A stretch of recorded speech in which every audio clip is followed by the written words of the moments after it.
Hey everybody, getting ready to do another stream. We're gonna be doing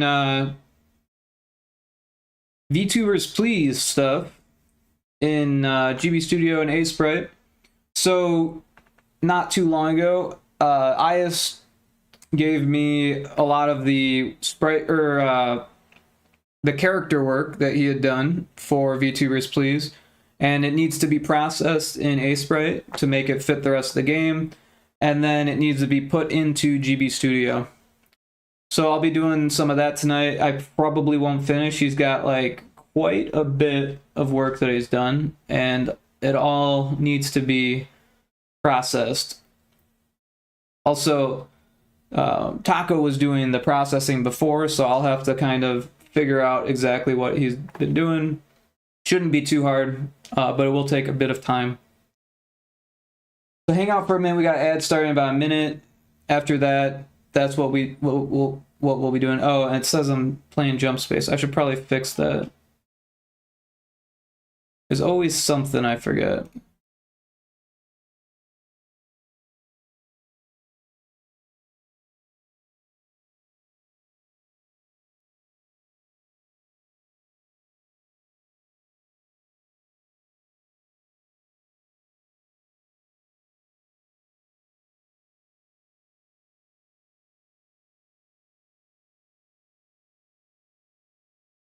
All right, that should fix that. So yeah, ad starting in about 15 seconds, and then we'll jump into this.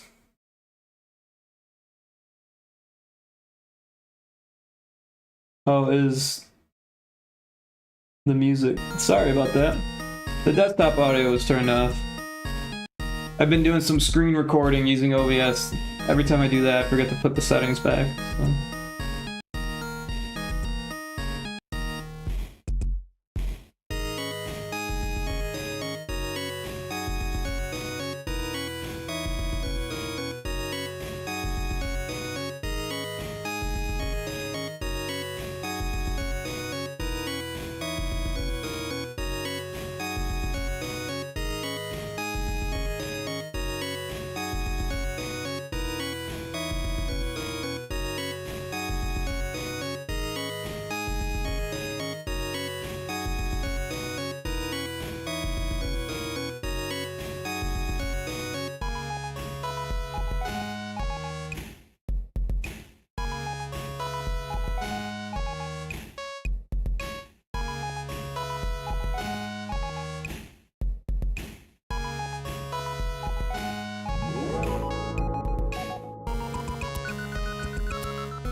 Alright, we should be about back from the ads. How's everyone doing? So yeah, this is what we've got. That's lovely drawing Taco did of me. And then these are the 4 different screens that each character gets. So yeah, I'm going to first process these 4 images just as like a starting point. And we'll just add everything in on layers here. So throw this on this side so we can have a whole bunch of layers going down. And yeah, so we'll just start here. And you know, it might be a good idea to just keep one as a reference. Just in case I'm like, wait a second, I forget where things went. But we'll turn that off for now, and we'll work on this one. And I'm just going to get rid of the character here.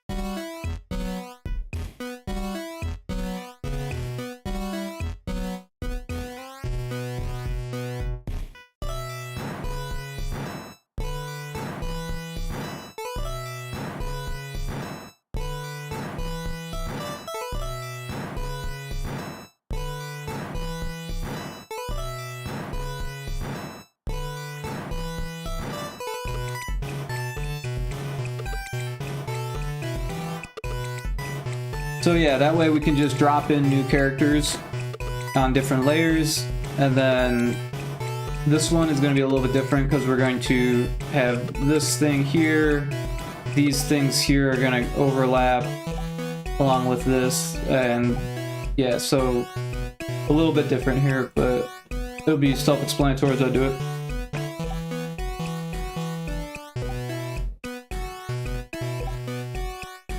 Alright, so yeah, the first thing I'm gonna do is cut out the stuff that's gonna overlap.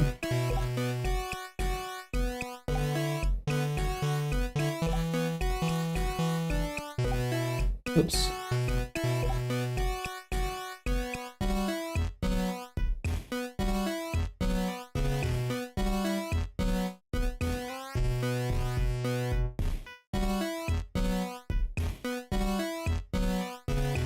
So we got all that, and then, oh yeah, just cut it right out, add a new layer,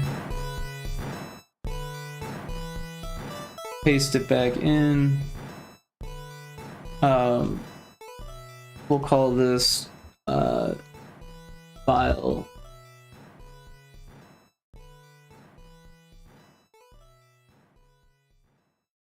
File BG, because it's got all of this information that's going to need to be changed also. And then got that. So we'll keep this as a reference, just so we know where the character goes. We'll duplicate it.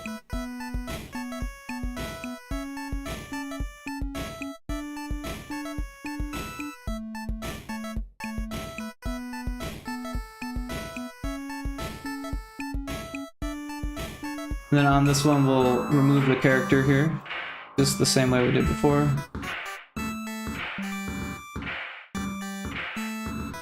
Oh.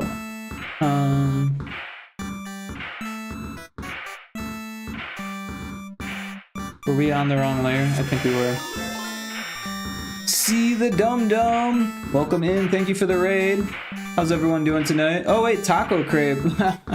Welcome in, Sean the Dum Dum. I don't know why I read scene. Taco Crepe, how you doing?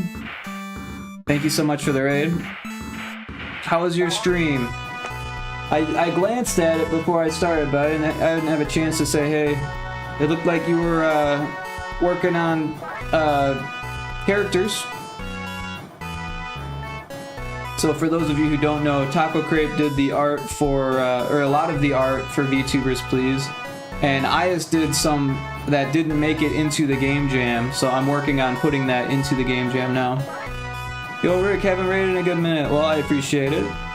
Thank you for the thought. Yep, working on commissioner. Like, ah, cool, cool. Lumby, welcome in. How you doing?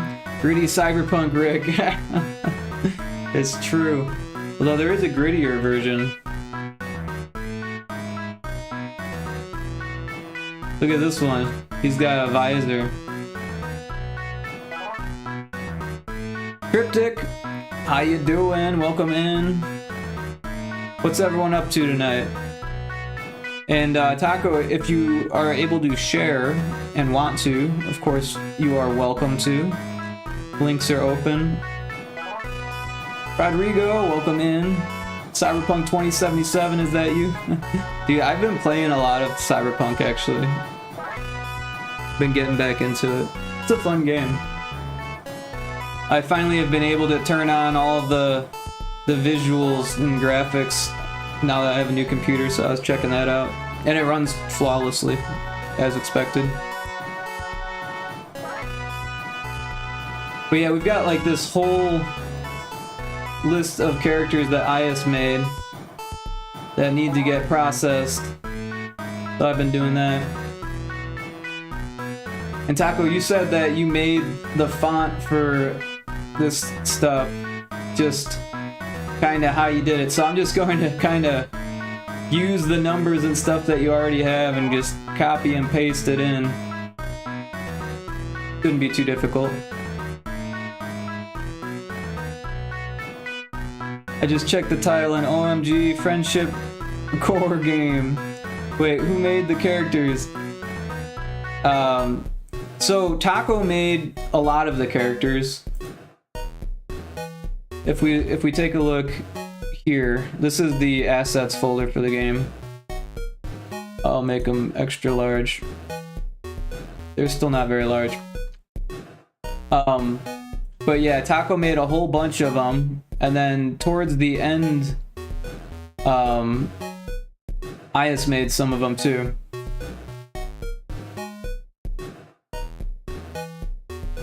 It's easier to see if we look at the actual game who did what, because Ias's were towards the end.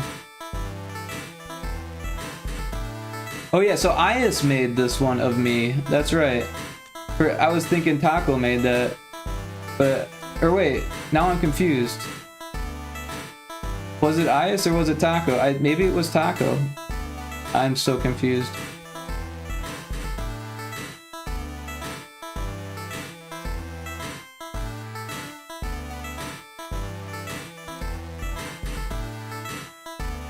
It was Ias, you just processed it for Ias. Ah, okay, okay. Yeah, it's hard for me to remember who did what, to be honest.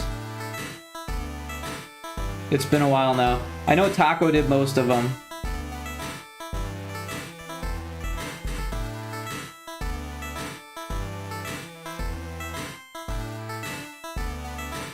I feel like this one was Ias, maybe? I don't know. We've got all of these ones that Ias definitely did. I know that much. But they're not in the game. Anything above 20 was Ias. Ah, okay. Okay, yeah, so this one was Ias, this one was Ias, and these two were Ias. And then I made this one as a duplicate just to show Ias how to add them in. But Ias doesn't have a lot of time these days, so I'm gonna do the work. And then we can put the game on Newgrounds. And it'll be like a massive update, so that'd be cool. Throw it on itch as well. I mean, the game is already on itch. Oh, you dropped a link. I'm sorry. Give me a second.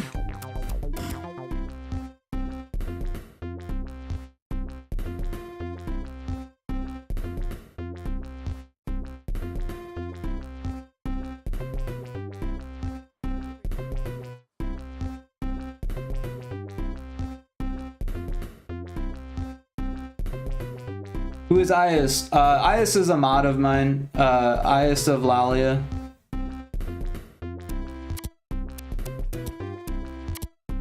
Oh, awesome. Made some Applin Twitch emotes to up my emote game. Grab a basket of them on VGen. Those look fantastic, guys. I mean, Taco, holy shit. My bad. Too many names.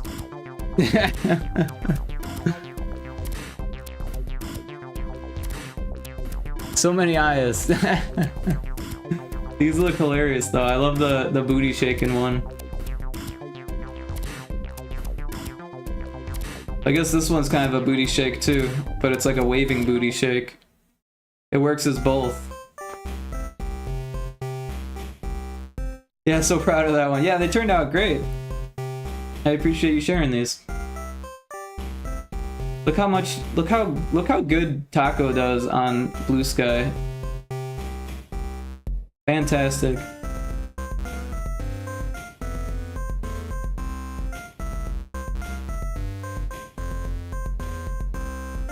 My posts don't come anywhere near to these numbers ever.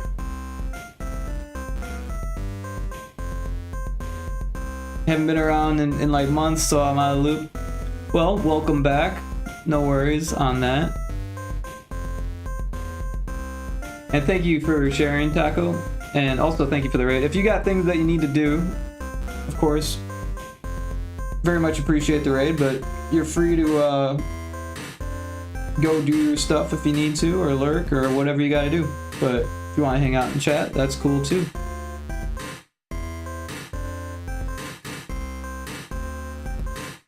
So yeah, what I did was I removed the character on this layer so that way we can drop people in. Eating lunch in a bit, but we'll hang out. All right, cool.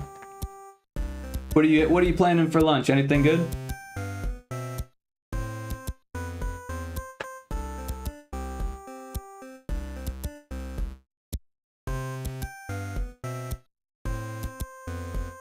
I made a pizza for dinner / lunch, and then I slipped into a food coma,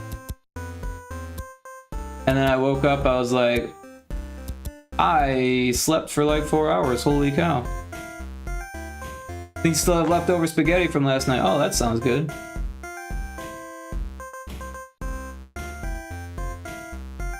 Yeah, my smoke alarm has been going off like fucking crazy, and then it started like chirping at me, and I'm like, I don't know what any of this means, you know, because it's the first time the smoke alarms have done anything since I moved in, and the one that was chirping was the one in like the kitchen, which is like 10-foot ceilings or something like that. And I didn't have a ladder. I had to go get a ladder today.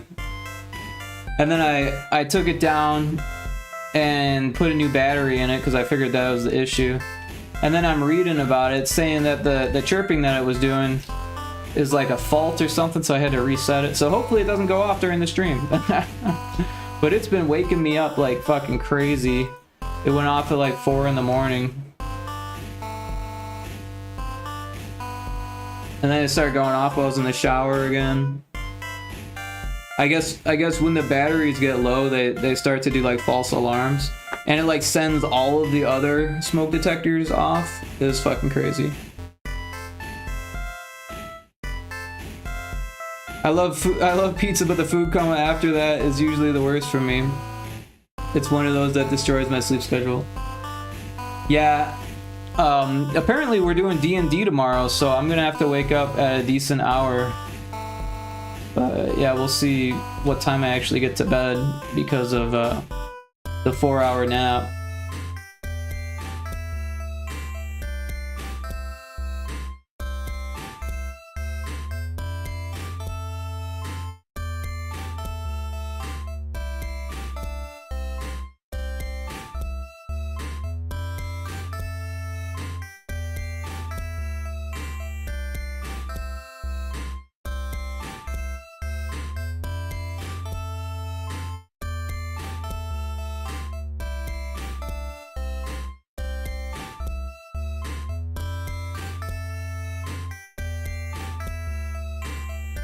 I'll just fill this in so it doesn't look funny.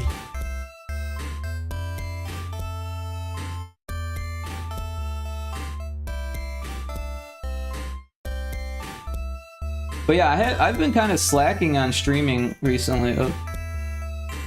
I've been doing like the collab streams with Indiana, but he's been canceling a lot recently for different reasons. A lot of Easter related stuff, I imagine. And so yeah, it's been like a week since I streamed, and I haven't really been doing a whole lot of game dev stuff. I was in Puke 7's stream, and he brought it to my attention that I've been playing more games than making games. I was like, wow, that is correct, and that's kind of weird for me. I should probably be making more games. Alright, yeah, so we've got that, and then for this one, I'm going to just remove this and put it on a new layer so we have it in case we need to see what it looks like. I think I should be okay though. But now we have an empty one, and the file should go on top of the background, right?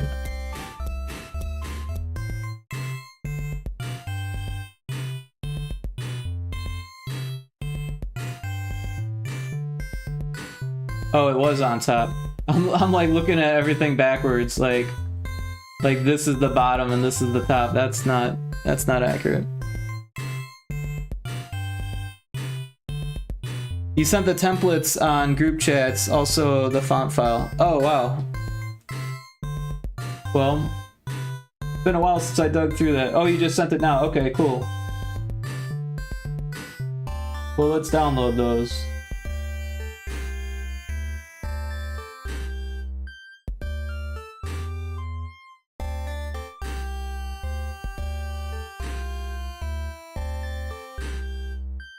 Thank you, Taco. I appreciate that.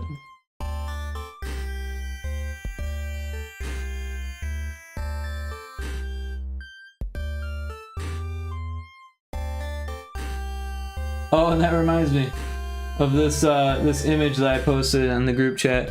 So I was watching this guy's video. This guy, Robert Doman, does GB Studio videos, like tutorials and stuff. He's probably the biggest GB Studio YouTuber, and this happened to be on his homepage for Itch when he was talking about Itch. So that is pretty cool. Our game was like right up there. Always fun stuff. No problem, awesome, yeah. The font file should definitely make things easier too.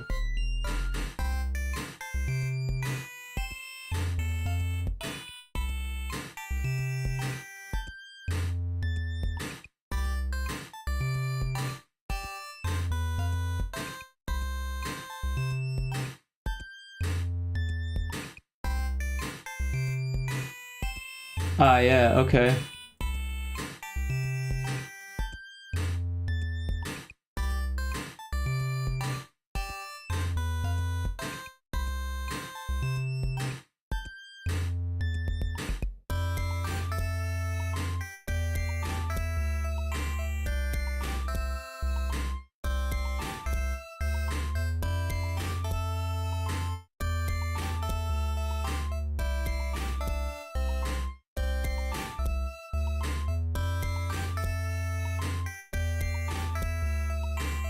But it might actually be easier to work with what I have, but that'll be helpful just to have to look at like the different pieces and stuff.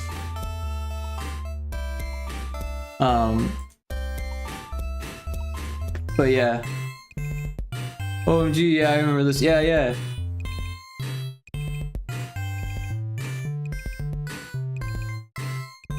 And then the font, I should probably install that. I don't know if it'll work right away. What was it called? I didn't even look. A frog stole my backup drive? Nice. Let's test that out.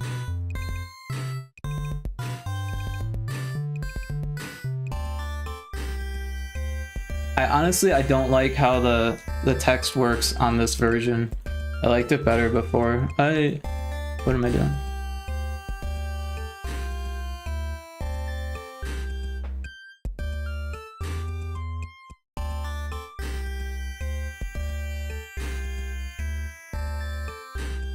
It looks like I need to reload it to get it to work.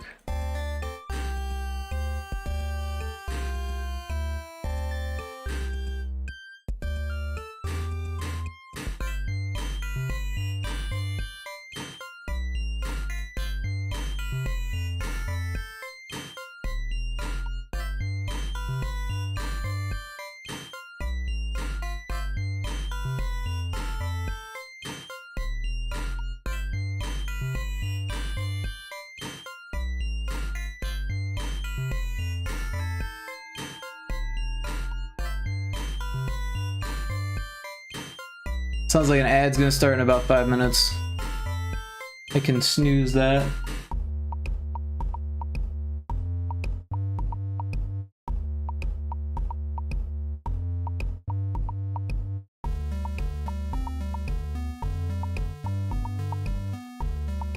Alright, so I'm gonna put these into this folder and then save this as just full screen.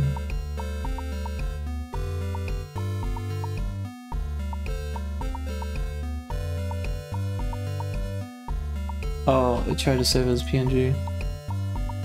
Whoops.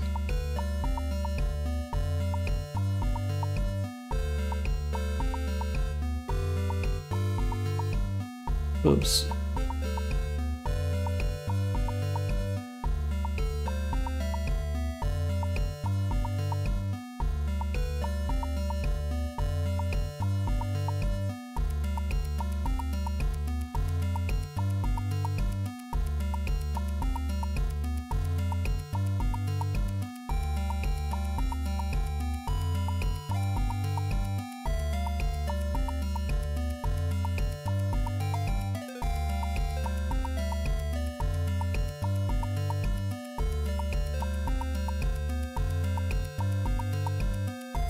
I did it again, what the hell?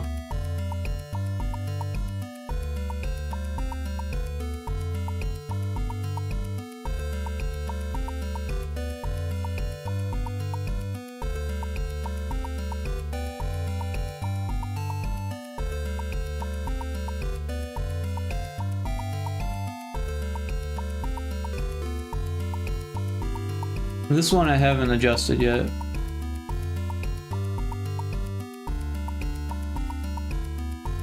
I'll save it anyways.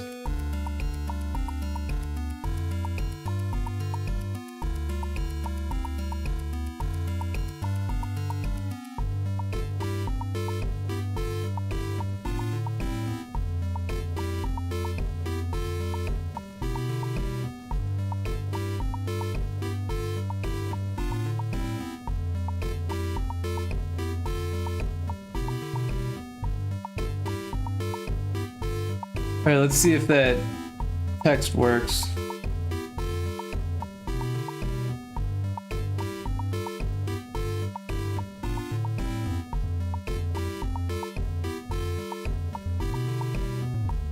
Huh, I'm not seeing it on here anymore. Or, I'm not seeing it on here at all. It's called A Frog Stole My Something.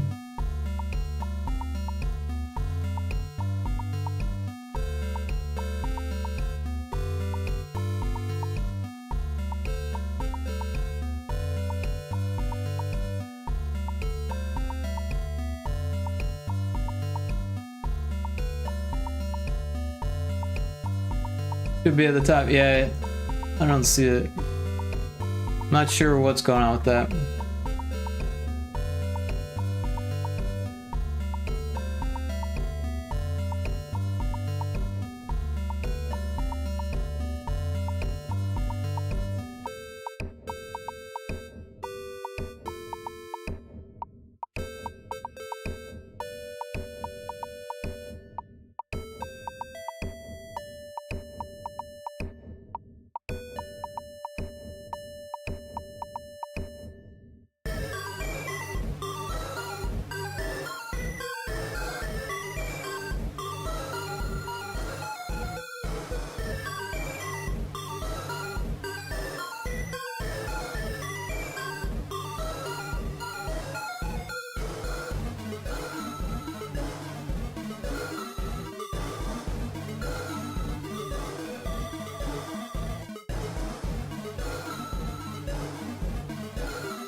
Maybe there's something I'm missing.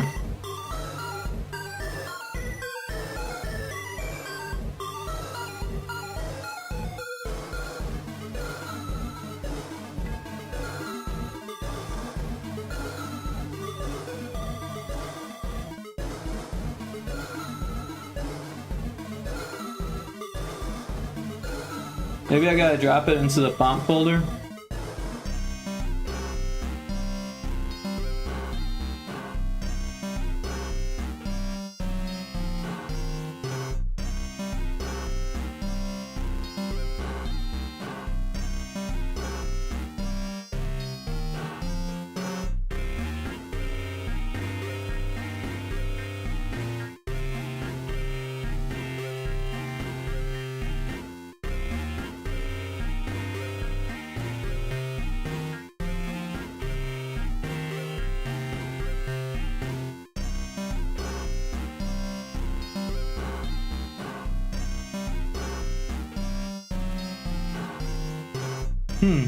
Still not there.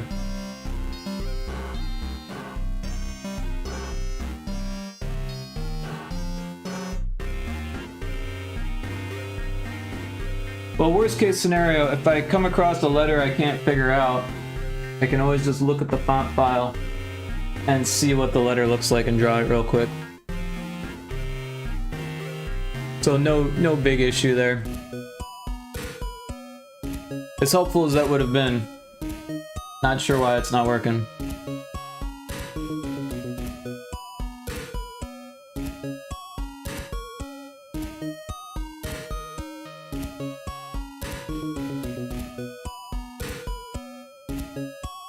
Alright, let's open these other two.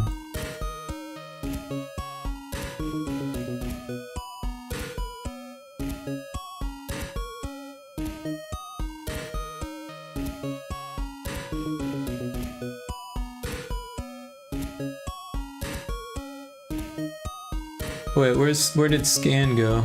Do we not have a scan one?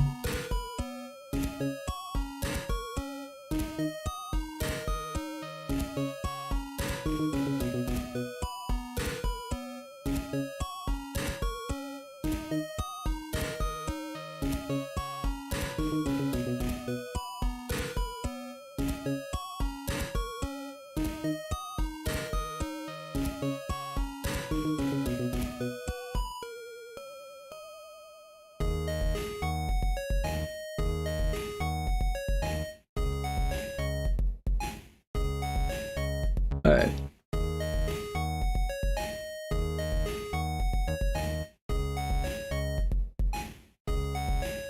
We'll snooze that ad one more time here.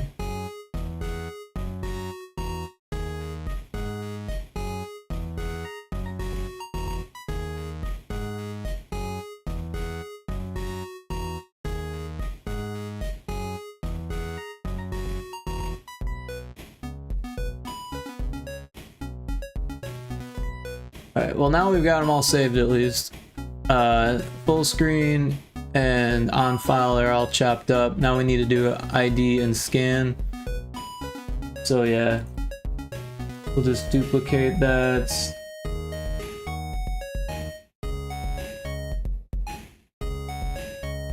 Grab all of this.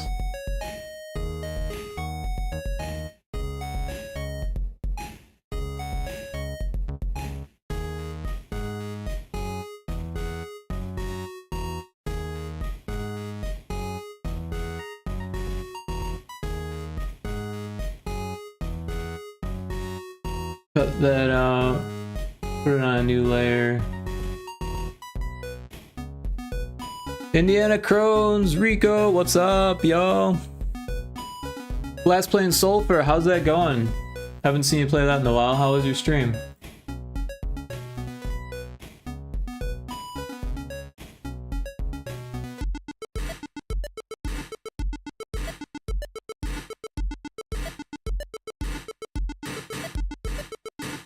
You got anything exciting planned for Easter?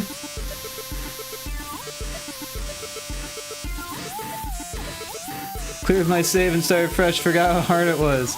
The game looks pretty cool.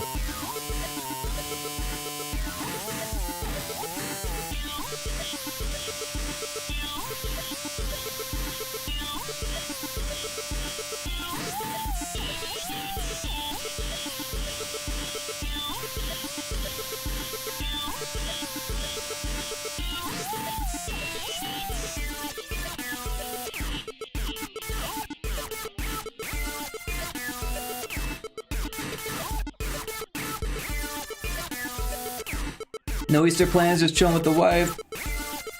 We watched a new documentary on bees today. So sick, I love bees. Cool.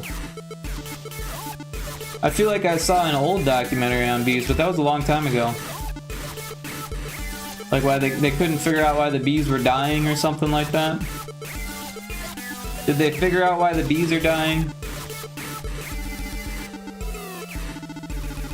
Is it still a mystery?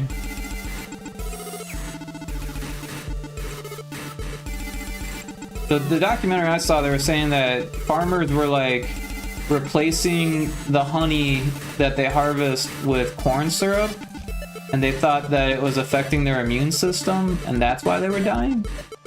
But it was just a guess.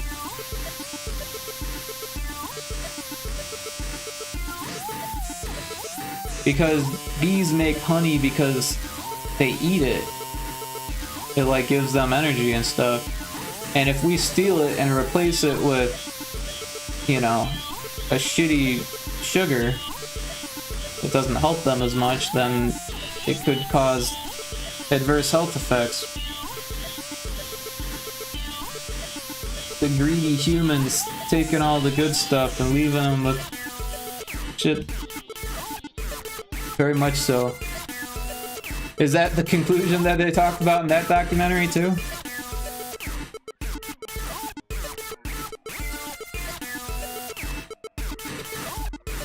Oops.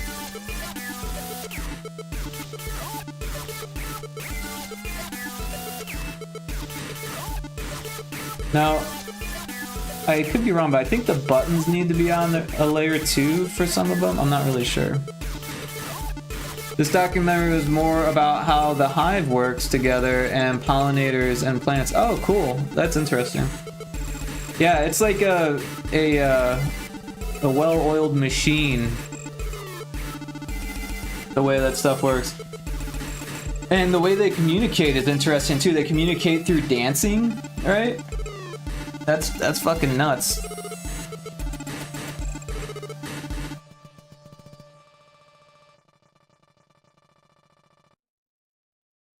Probably more to it than just the dancing.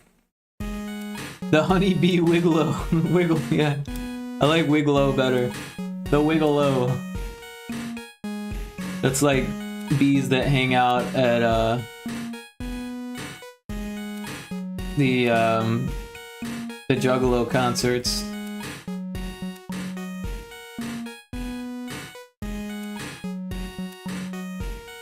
So I'm actually gonna take these buttons off and put them onto the file, just to make sure that there's no overlapping.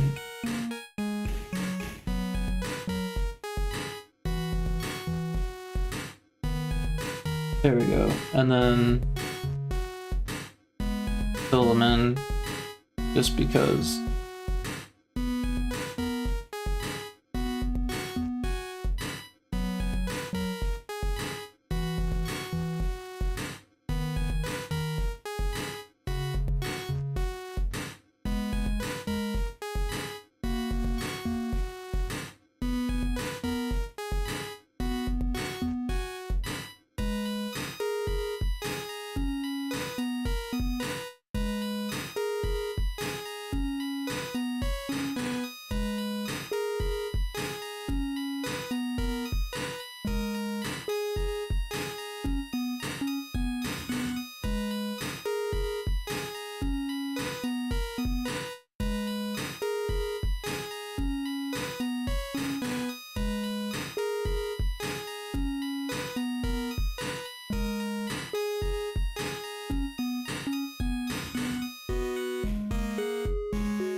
But it's interesting that it goes over that.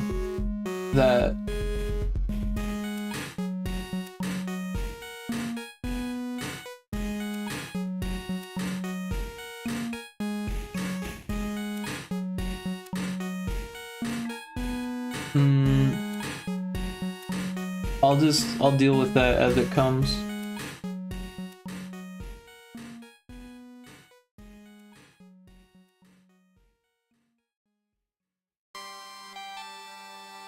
Alright. So we can just leave that, but then I'm gonna fill in the background with these tiles here.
I was like, why does that look weird? It looks weird because of this.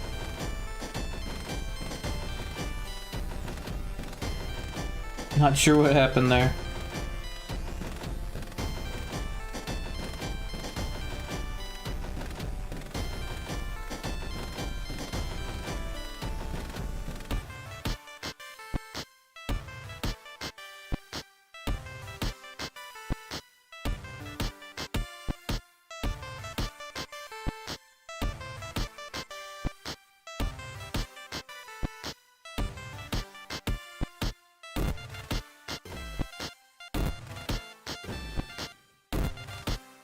Now it's happening down there. That's so weird. I don't understand. Well, I guess it's because I didn't want to cover up the bottom with it.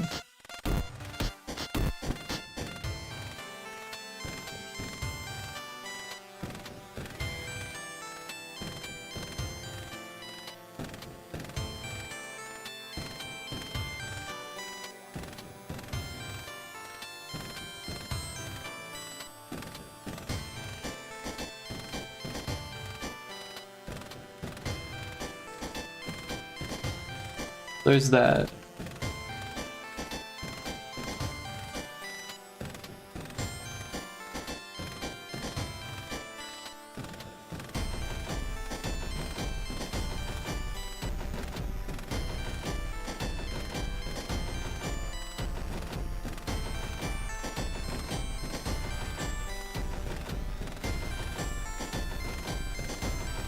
Yeah, I'm a big fan of documentaries.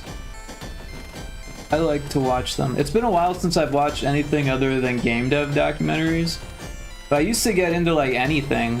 Like as long as it was a good documentary, I could I just sit there and learn about random shit.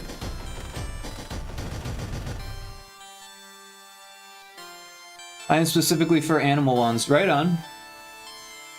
Yeah, I can't think of too many animal ones off the top of my head.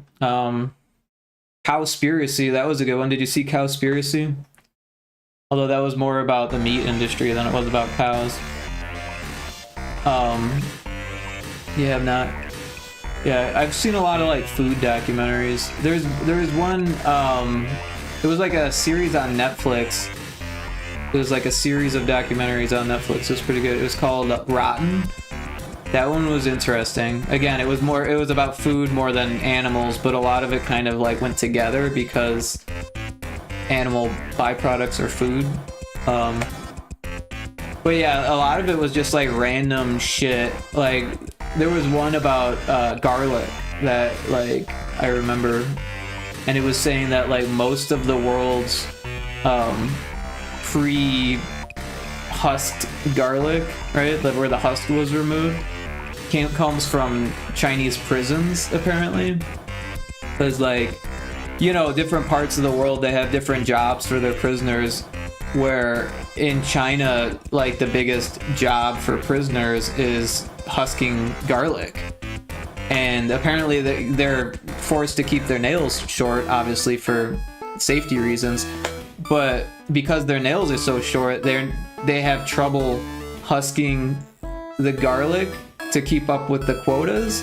So they end up using their teeth So a lot of the garlic that you get for like restaurants and stuff like that, that's already got the husk removed, is actually bitten by Chinese prisoners.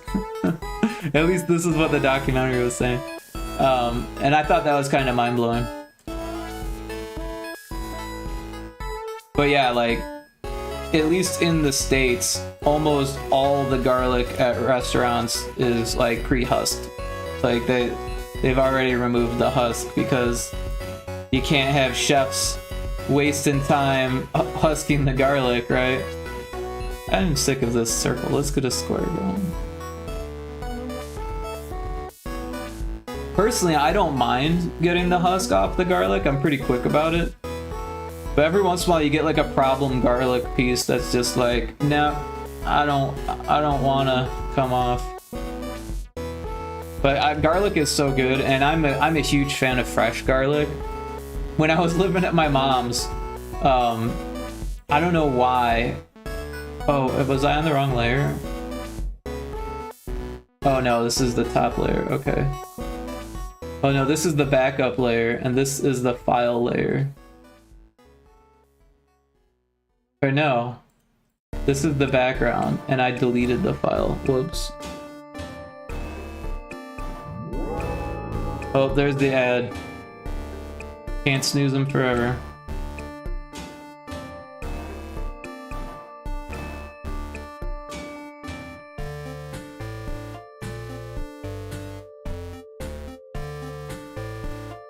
Those of you invested in the garlic story, I will finish it once the ad ends. It's really not important.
Alright, we should be about back from the ads. I'll give it another 10 or so seconds before I tell my garlic story.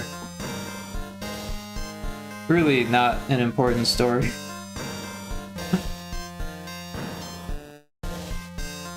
We got our scanner, we got the background, and then in between we can put the characters. And then this one, I'm gonna put this on the background actually.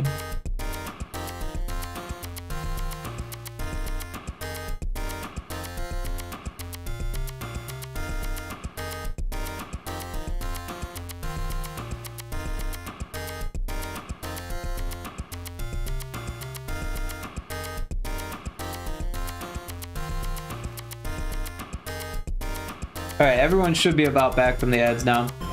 So anyways, when I was living at my mom's, for some reason my mom's husband was all about jarred garlic. And it's not like the end of the world or anything like that, but it just does not taste good compared to regular garlic, or like fresh garlic. I don't know what it is. It's like, it's in this like water solution, I'm sure there's more than just water in the solution, but it like gets like soaked in the garlic juice, which you'd think would make it taste better, but it doesn't. It just has this weird flavor to it, and he would put that shit on everything. He's like, oh, I love garlic. Like, if you loved garlic, you would fucking cut some fresh garlic, because that shit does not taste like fresh garlic. Fresh garlic just tastes so much better. You know, I don't know. The jarred stuff is just not for me. But yeah, I buy a few cloves a week, or a few cloves every 2 weeks, and I go through it for sure.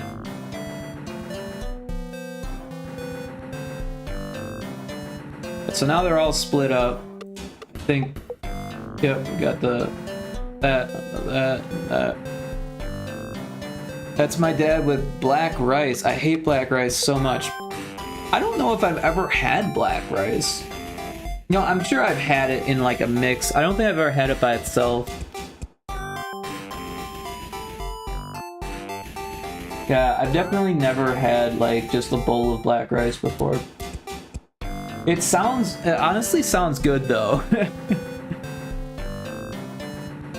He tried replacing all rice with black rice because if he sees white rice, he has to eat it, so it's not allowed.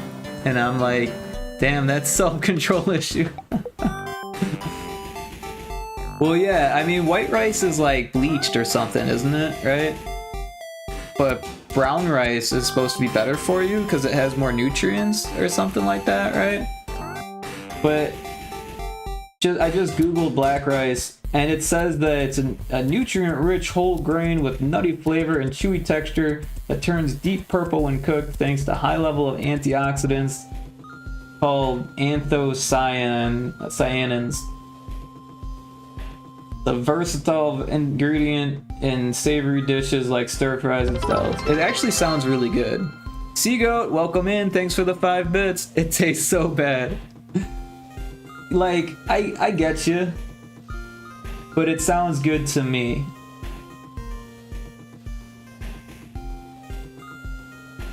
I honestly, I've been getting more white rice because it's cheaper.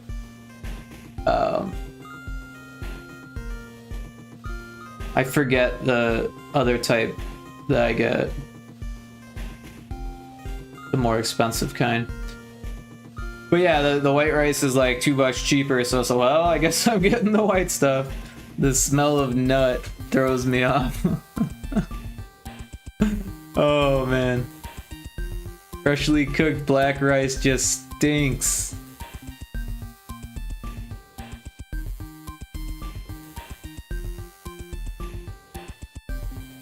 I like to put beans in my rice, like red kidney beans. Something about that just makes it really good. But yeah, you know, I mean, everyone's got their own like flavors, right? That they enjoy. You working on VTubers please again? Yeah! I love beans. Heck yeah, what's the plan? So, Ias has given us a bunch of backgrounds.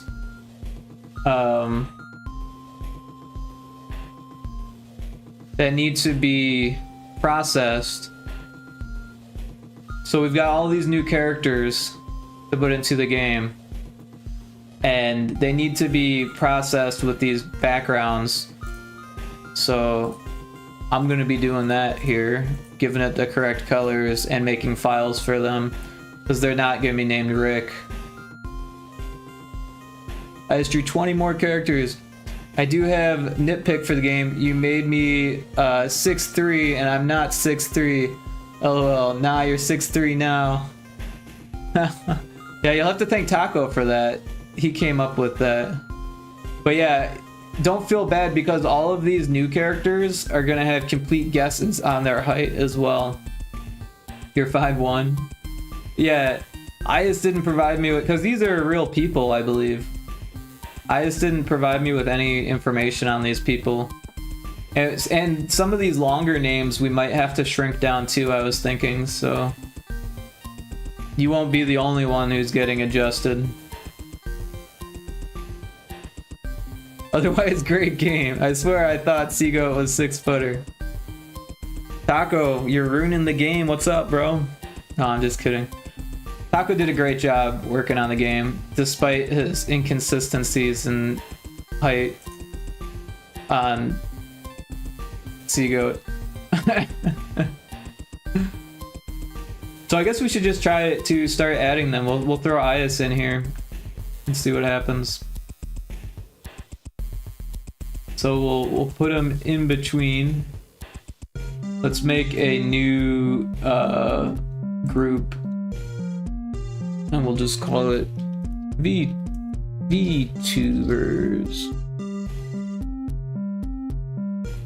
So Ias is like a lot bigger than the other ones, I realized.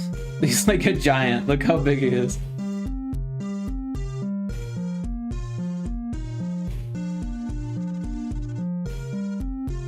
Compared to me, he's huge.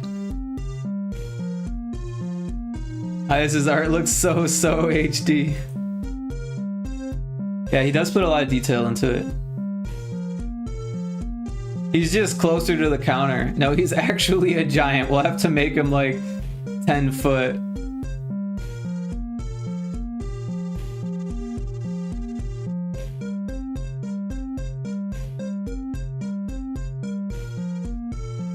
It's a Titan. Yeah. I mean, I'm not gonna ask him to remake the art.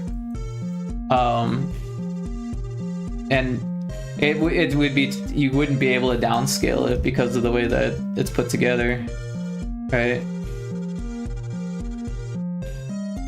I mean, technically it kind of works, but it would need to be cleaned up, and the dithering is off now and all that. So like, I think I'm just gonna leave it how it is and call it a day. He looks like a Power Ranger guy. I haven't seen enough Power Rangers to know what you're talking about, but it's funny nonetheless.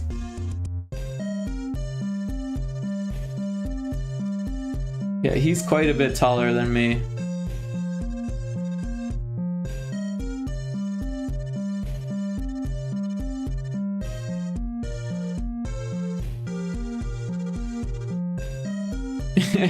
he's like one of those people that like isn't aware of like social distances, right? Like how far he should be away from you. But it is going to be hard to fit this onto the ID. Maybe maybe we start with a smaller one.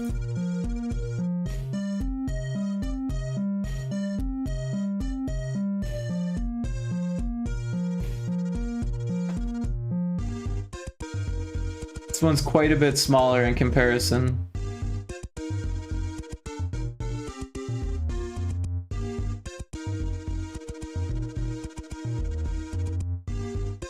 I guess it goes in the middle.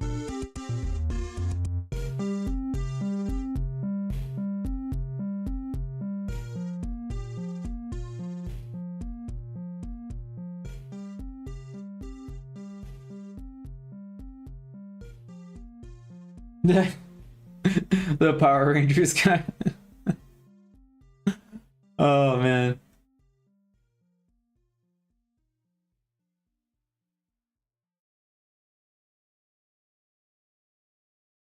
Like the difference between this guy and that guy is like crazy.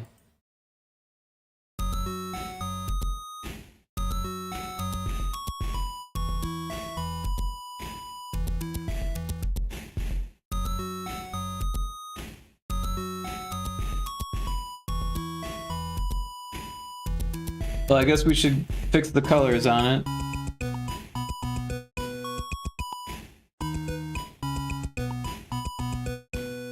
Wait, did that not work? Oh no, it's just so similar that I couldn't tell the difference.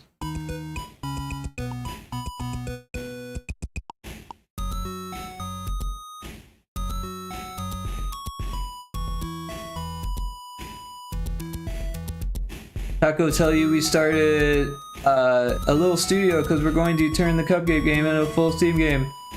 Cool, that's awesome. Glad to hear it. I hope it does really well. I still haven't played it yet, to be honest.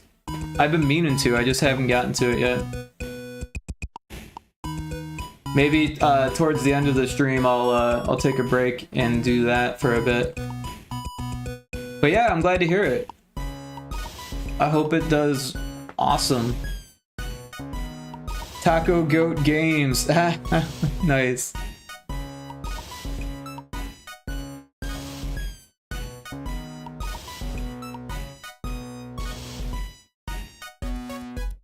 I mean, it's better than Goat Taco Games because that just sounds like food.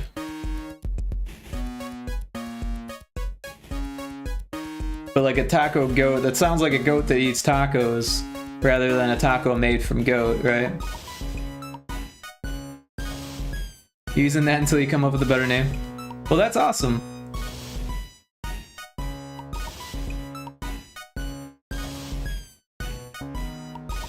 It's hard to beat, not gonna lie. Sea Crepe Interactive.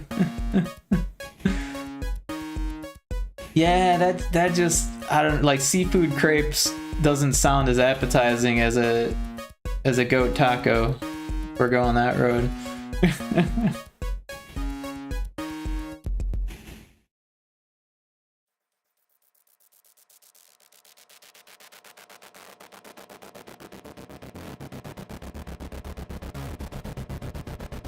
I don't know. Maybe we should just work with this one too. I don't know, because I don't want to get the numbers off or anything. Like I have to think about that and stuff. So I am not that concerned. Oh, do I have contiguous on? No, I don't.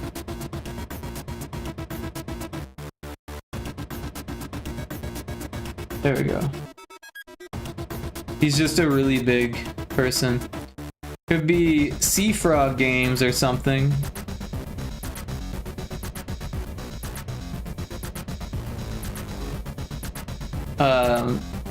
Sea Crepe and Eggs. Yeah, unless we do something very different like Team Blueberry. What about Greenberry? It has to be better than Taco Goat Games. Frog Oat.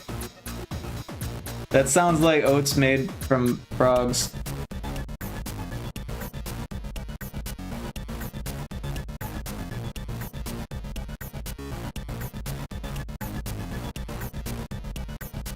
So what was the numbering at? NPC 26. Alright, so this will be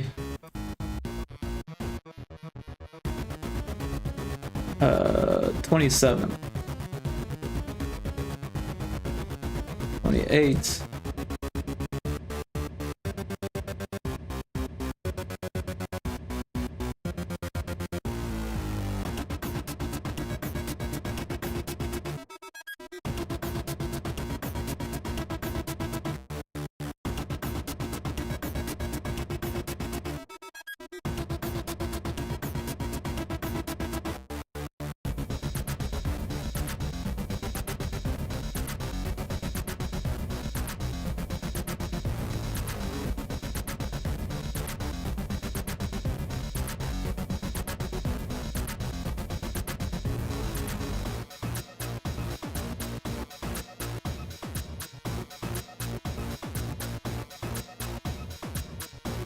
$29.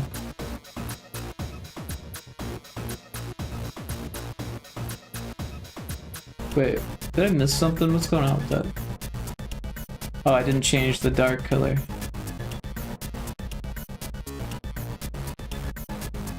On this one. Alright, I did on that one.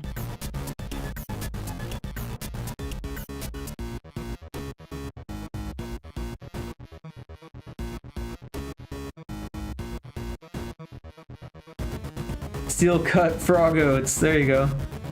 I like it, but yeah, the oats. Frog oats, yum. Now I'm hungry. Land goat games. What about sky goat games?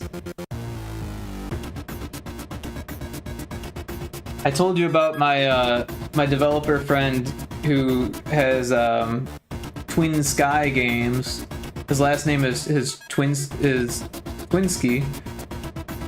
And he has a goat for his logo because he used to own goats.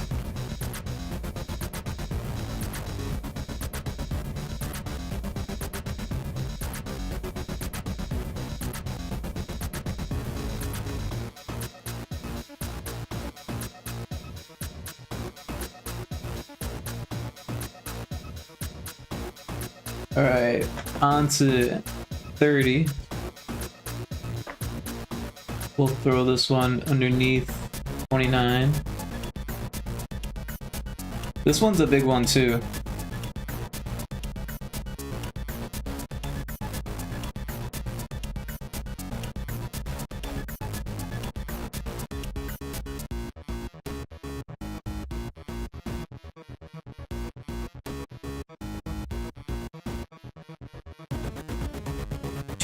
Chupacabra games. Honestly, that one, I bet already exists.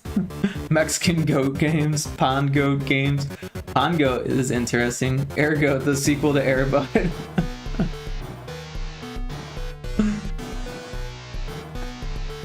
You could call it Mexican goat sucker games. Or just goat sucker games. Oh man. Cucaracha goat games? Cucaracha goat games? Is that like cockroach games? Cockroach goat games?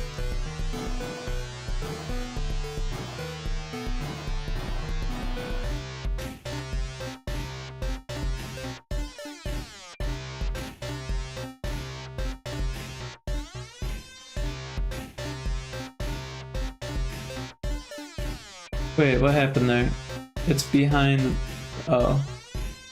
It is behind. I keep thinking that the top is the bottom when the top is clearly the top. I don't know why my brain decided to flip on that. Like, I've been using Aseprite way too long for my brain to just think that the bottom is the top.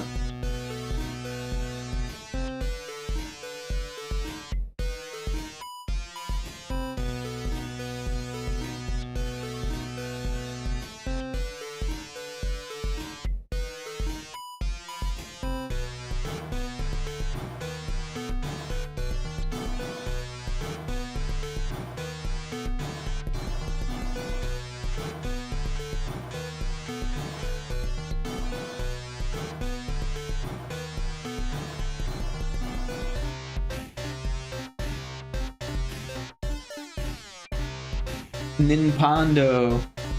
That makes it sound like I'm a get sucked off goat sucker.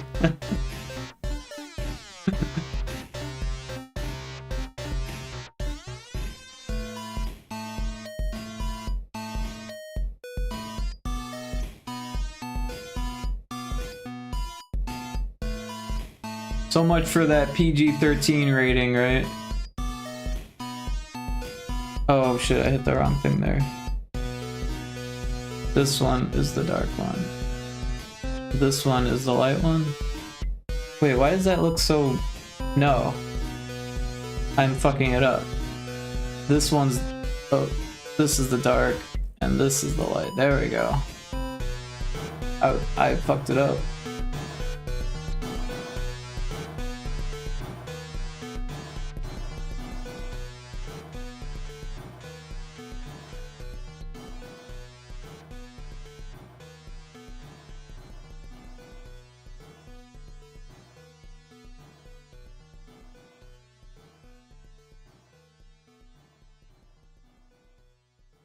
From Soft Taco, Soft Shell Goat Games, TA Games. Soft Shell Games actually sounds pretty interesting.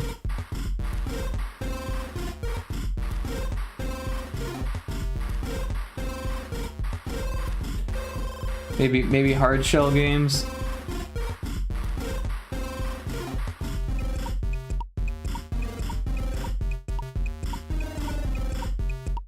Game Taco.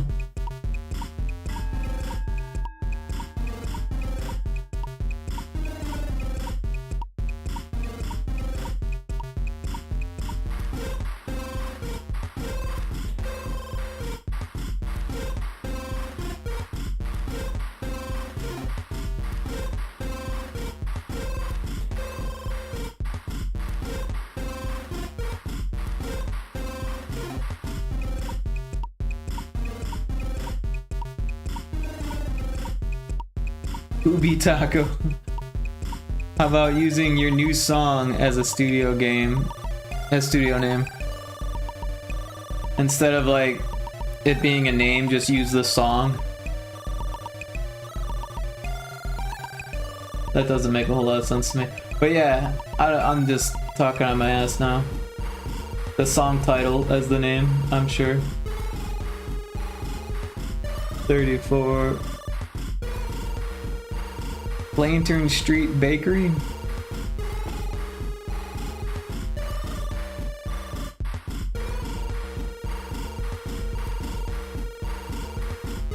This one is floating.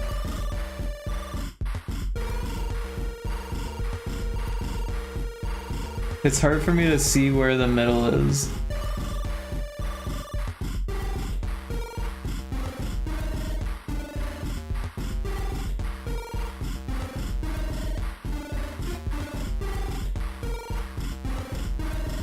I think that's the middle.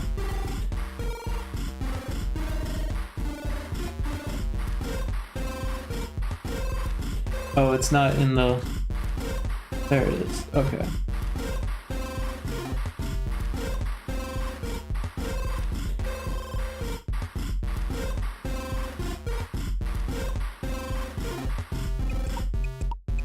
Sea Crepe Studios. Yeah, it doesn't sound like a studio name. In other words, he gave you a head. It's true. Oh my god, those are huge. Yeah.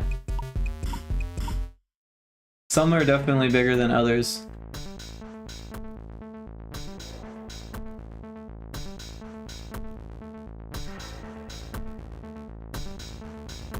That's what she said. You're on a roll tonight, Seago. With the sexual innuendo jokes. Those. Could be talking about breasts.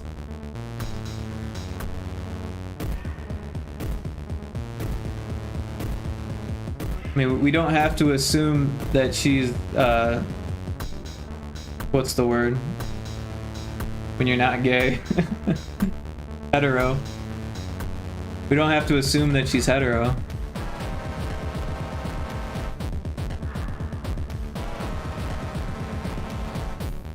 Or balls. Yep, there you go. Those balls are just massive. Like, holy shit. What happened down there?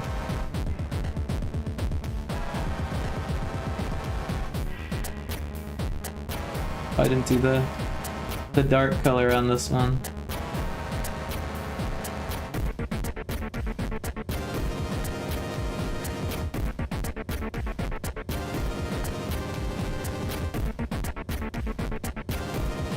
There's like, the only difference is like the snake. Oh, there's a few differences. Okay. That's a tough one.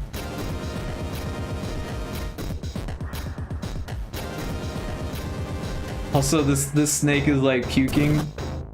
No, that must be its tongue.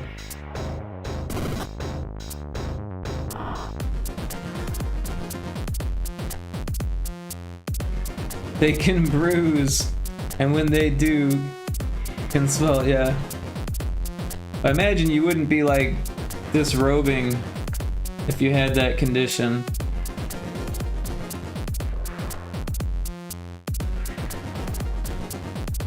Derobing? Disrobing?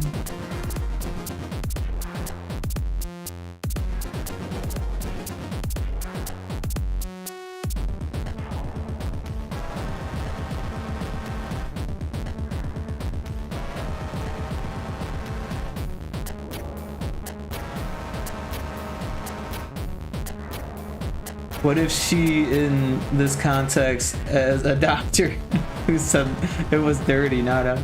Well, it did come out of your mouth, so it's a safe assumption that there's some dirty innuendo involved.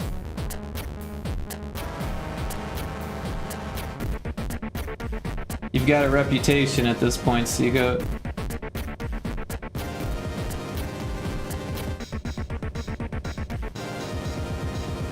So true. Also, good point from Rick. Lots of things come in my mouth. Or, I mean, out.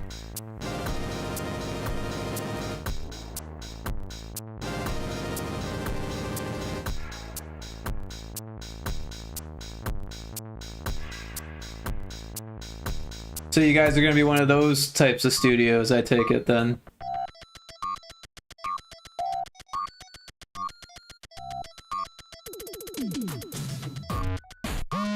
I mean, there's a lot of money in sex games. Well, there was a lot more until the credit card processors started going after them. But Newgrounds is still full of them. You can still put them on Newgrounds. Of course, Newgrounds is free, so you might have to come up with some type of, like, Patreon or something if you're gonna go that road.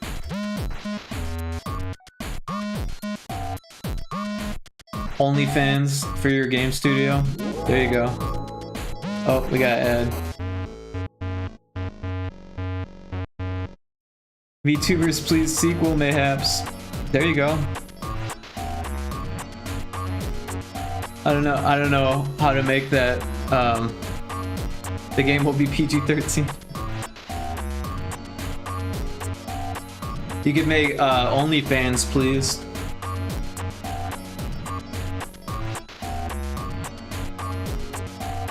I say that, but I won't do Rule 34 art, sadly. I'm incompatible with it. I tried, I'm just not good at it. The fact that you tried is hilarious to me. But, yeah, you know, I mean, different strokes for different folks, right?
Alright, it sounds like we should be about back from the ads. It's the reason I learned digital art, to be fair. I had to accept defeat. Wow. That's some taco lore that's surfacing here. Now you just draw a non-human, make a non-safe for work about a beholder. Now you're cooking, what the fuck? It's Fato Meki. Yeah, it's the Meki. I'm glad that you know who it is just from the picture. I mean, that's a good thing, right? I feel like I've seen the name, but I don't know if I've seen their stream. Is this what they look like on stream?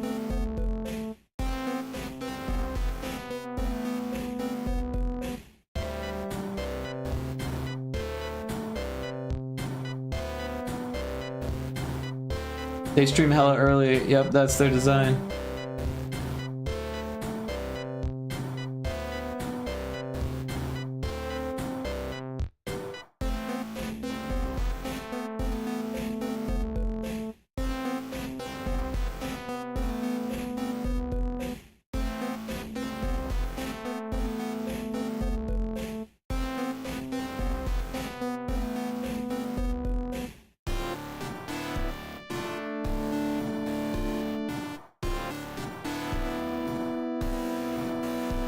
Super early, they're EU.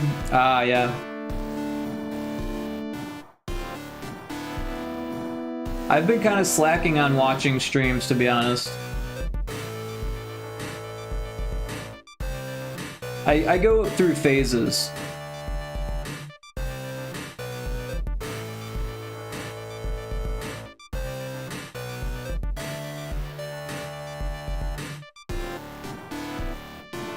every once in a while I'll be like on every channel every day, at every time, at least lurking. And then I'll be like on no one's streams at all.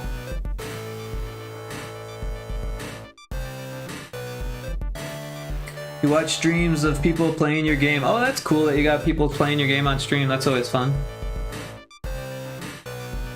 But yeah, I usually go out of my way to check out streams of people playing my games, but it's not very often that happens. I usually have to prod people, be like, hey, you want to check out my game, don't you?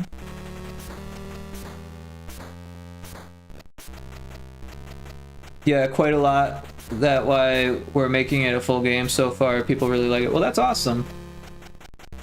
How are the itch stats and stuff?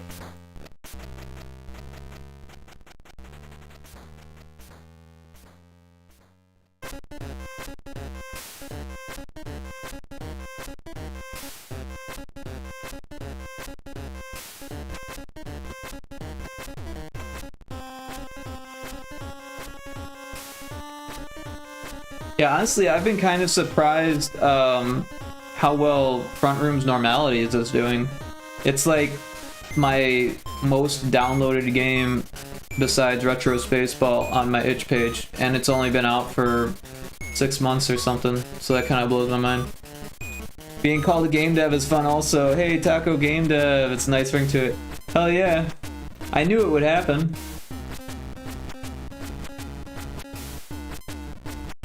When I first met you, I was like, you make games? You're like, no, not me.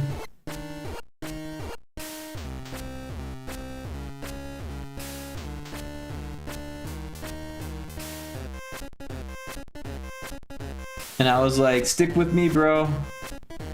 I'll show you the way.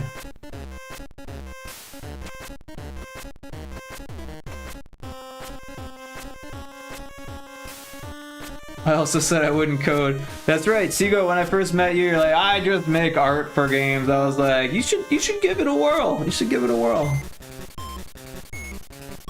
In a way, I birthed your studio. by tricking both of you into becoming game devs. And not just artists. Wait, Rick showed us the way. It's almost 1,000 plays. Oh, cool.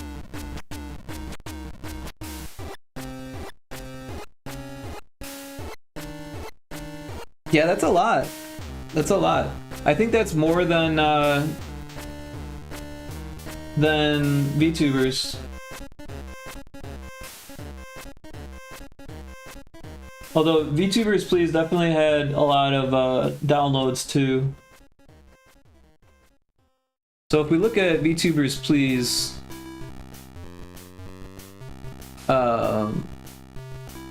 we've got 377 browser plays and 136 downloads.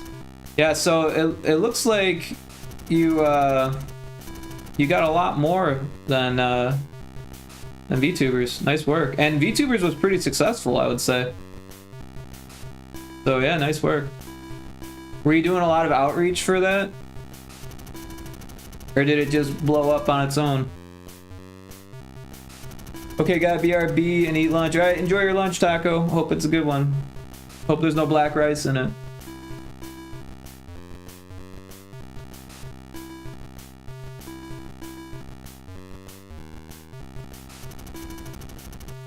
Oops.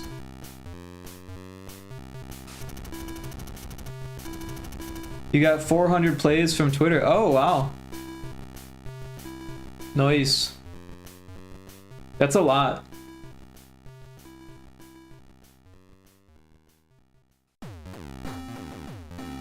I don't even have Twitter. I don't think Taco does.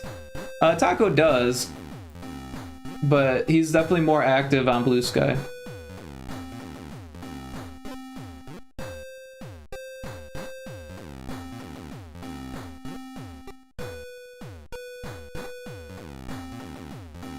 Well, I'm very glad to hear that it did so well. That's really fantastic.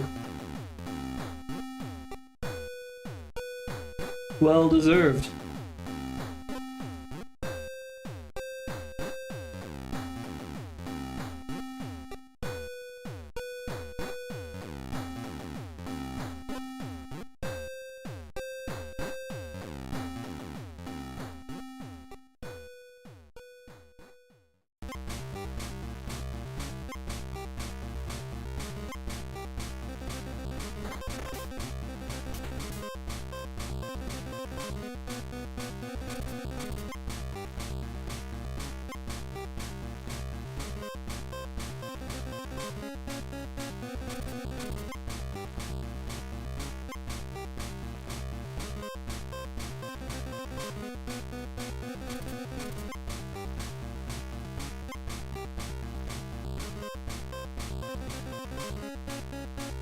So this person here is Rat Pack Digital, which is another studio, and I've been going into VR chat with them a couple times now.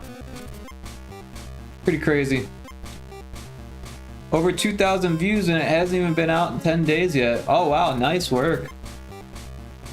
Yeah, you're blowing up.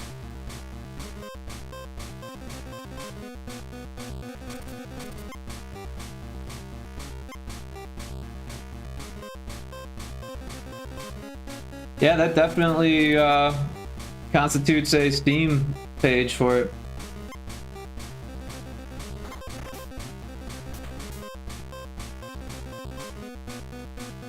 Yeah, we still waiting on the voting. Well, I hope it does well. I mean, you've had pretty good luck with game jams, Stego. So it wouldn't surprise me if it wins, considering how well it's doing. But also, on the other hand, I've done a whole bunch of game jams and had it just not turn out the way I expected at all, you know, and can be kind of random. 3 days, 16 hours left on the voting. Right on. Well, I can't wait to give it a whirl. See if it lives up to the hype. No, I'm just kidding. I'm sure it's fantastic.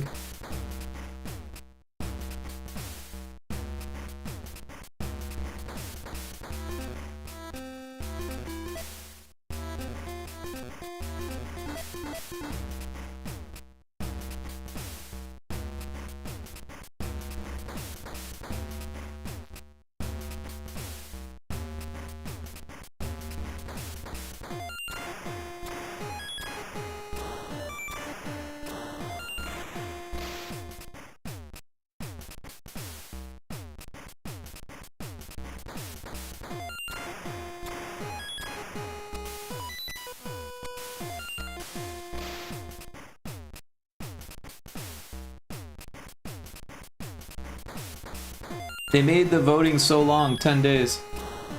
Oh, that's not that long. That's pretty quick, actually. Is it being voted on by other game devs? Or is it, is there like a committee? What am I doing wrong here? What did I do? I fucked that up. Right.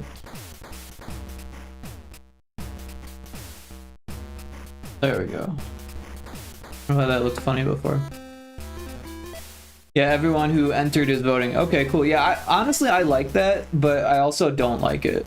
Right? It's better for getting feedback, but the voting gets all skewed because people will see that your game's like clearly better than theirs, and they'll be like, well, I'm gonna give them 1 star because that's what people are giving my game, and I like my game, and they're clear. Yeah, you know, like, so it gets a little bit weird.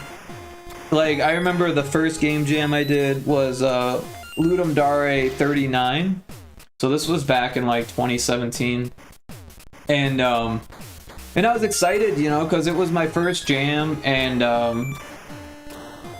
like, our game wasn't amazing by any means, but it was cool, and we did it, you know, like, we were just impressed that we were able to do it. It was like a 72-hour jam, and we did like a full 3D game.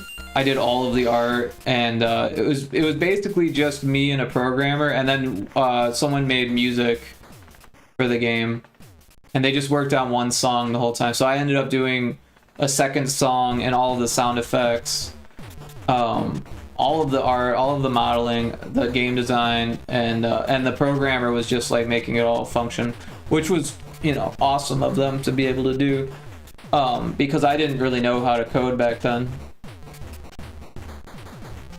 This one I think was 80 games, so it's medium. This is one of the songs I did for the game. Cool.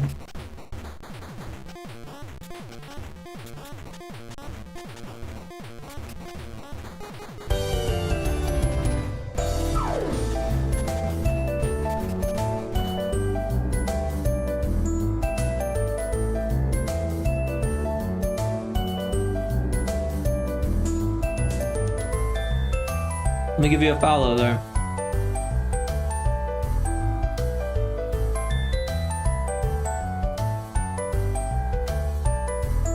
Really long, you don't have to listen to the whole thing. Yeah, that is pretty long. But, you know, sometimes long games for game jams, or for games, or especially game jams, are good because you don't usually have the time to put like a lot of songs into a game jam, and you don't want it to be too repetitive, right?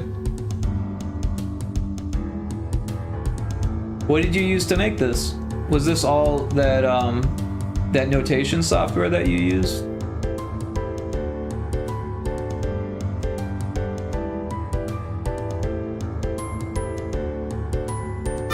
Yes. Kara, welcome in. Long time no see. Hope you're doing well. So how did you do the drums? Does that software do the drums as well?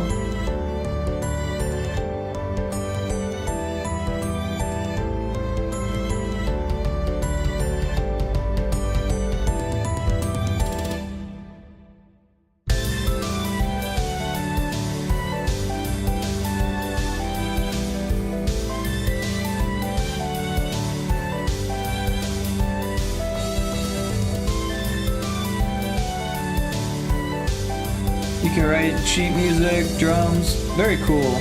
I'm okay, I've been busy narrative designing one of my game ideas. Oh, cool. Well, that's awesome to hear. We can let this play in the background for a bit.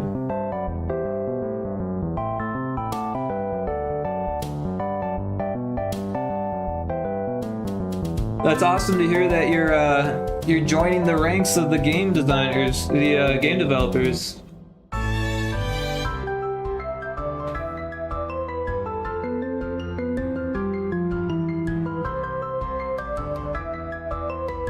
Wait, that's not even in the middle. There we go.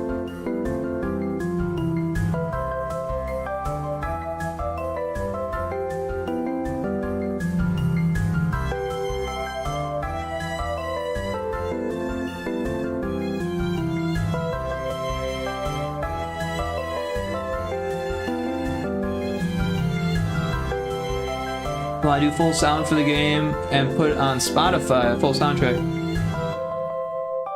Well, that's cool. I hope that works well for you. I haven't done that myself.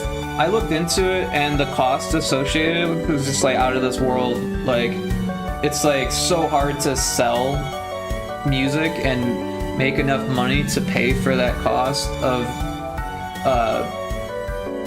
doing the copyright shit for it, right?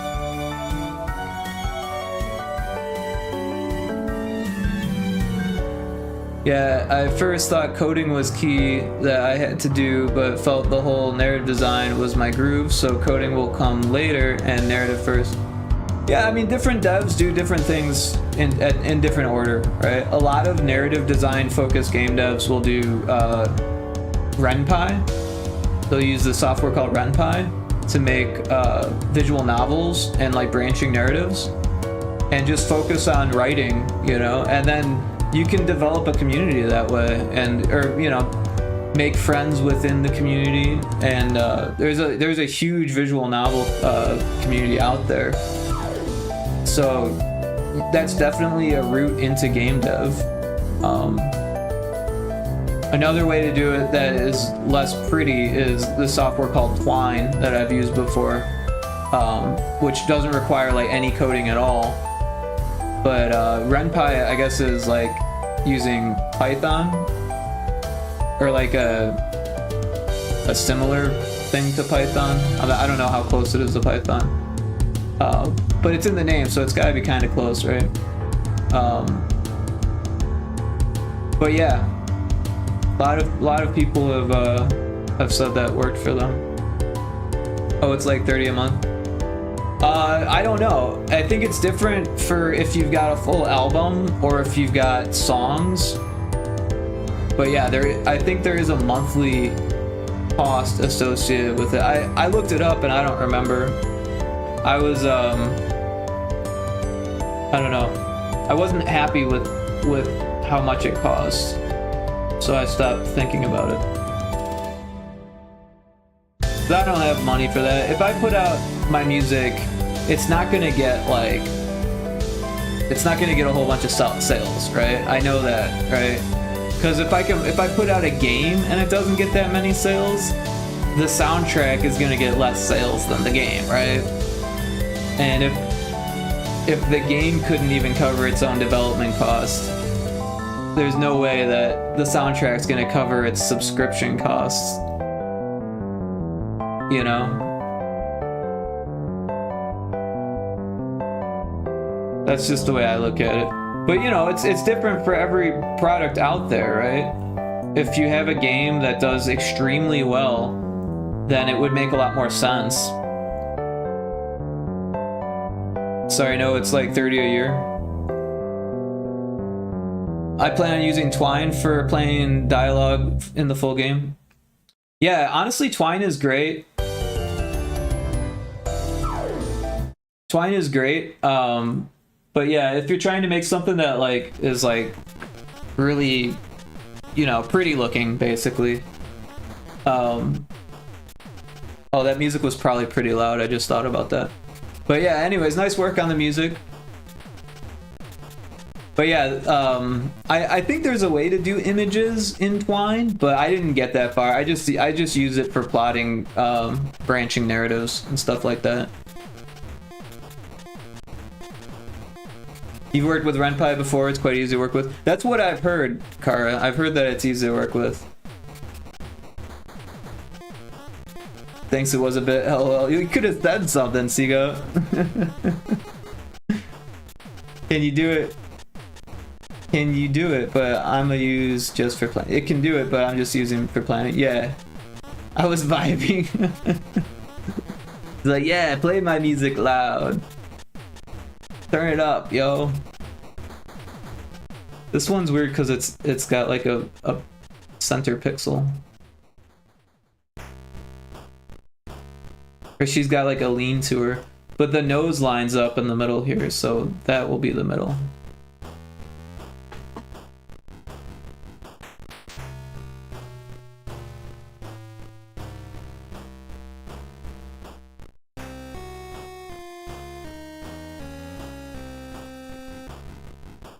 So I'm not planning on making, or wait, what did I miss? Oh, though I'm not planning on making a visual novel though.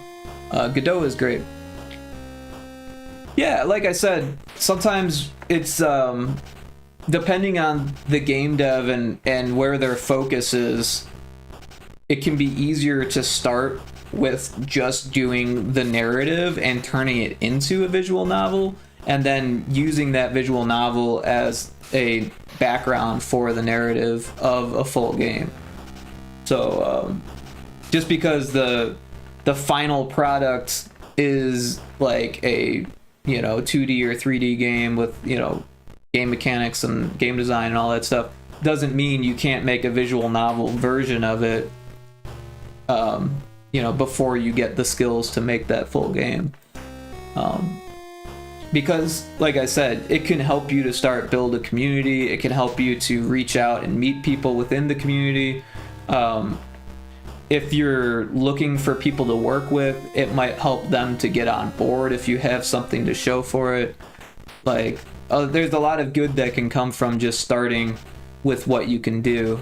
rather than waiting until you have all of the skills to start something.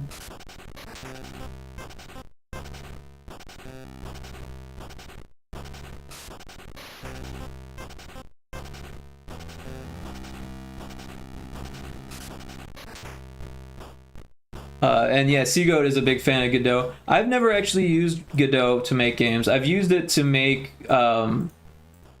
executables for my Game Boy games, but that's different. But yeah, lots of people like Godot. There's a lot of tutorials out there for it. It's come a long ways over the years.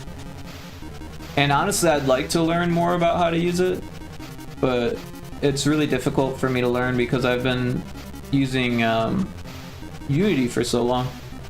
And once you're already like fast in a game engine, it's hard to just switch. I'm trying to use Unity or Unreal Engine. Yeah, I don't have a lot of experience in Unreal, but I've done a little bit. I have more experience in Unreal than I do with Godot, but Unity is where I spent most of my time. I started using Unity back in 2013. So yeah, over 15 years or so, around 15 years. Coming up on 15 years in Unity.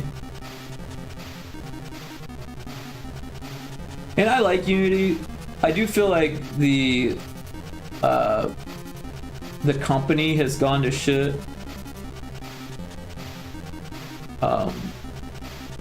And the newer versions, they just keep getting more and more stuff that you don't necessarily need. I haven't actually played with Unity 6, to be honest. 1,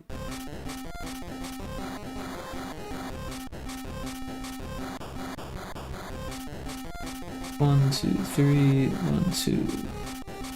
I don't know. Yeah, alright, because 1, 2, 3, and 1, 2. It just feels weird. I guess that's where it should be.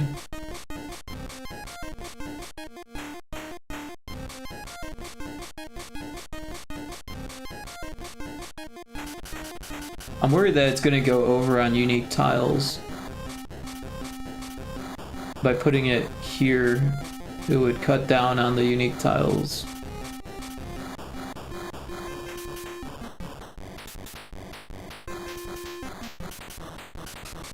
We'll go with that. It doesn't look terrible. It's got like a lean to it because of the hair.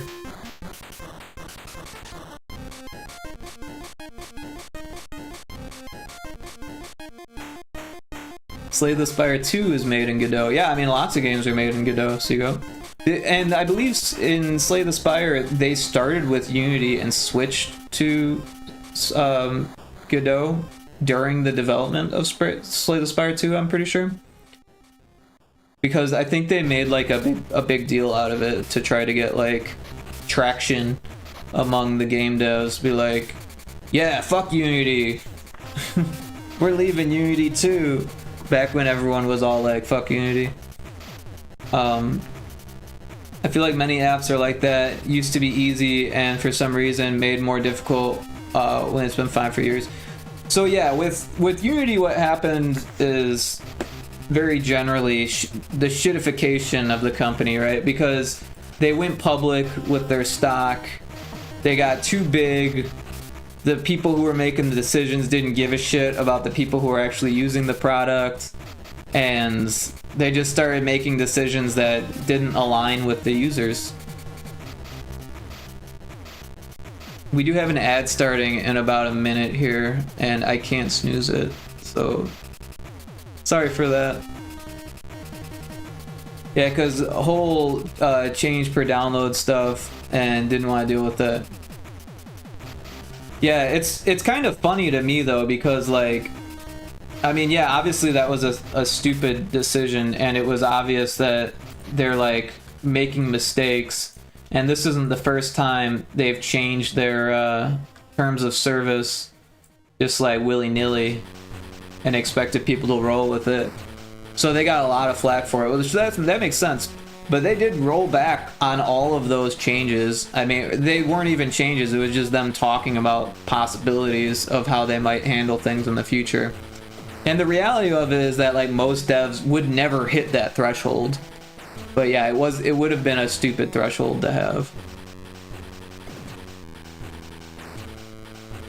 Yeah, but if they did it once, what's to stop that? Well, they didn't actually do it, is the thing. But it was right of society to step up and say like, we don't want this.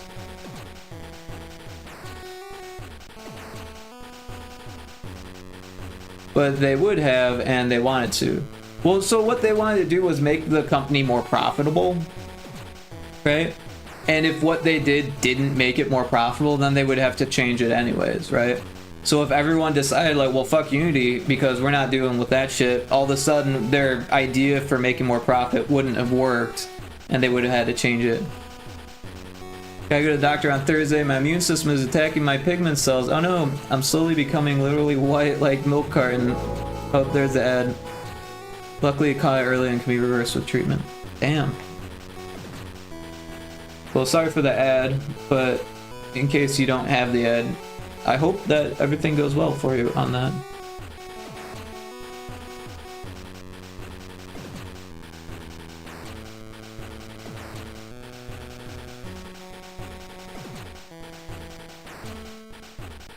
The ad's over. Yeah, sorry to hear about that. I hope that it goes well for you. I hope that it doesn't cause any more issues for you. That sounds shitty.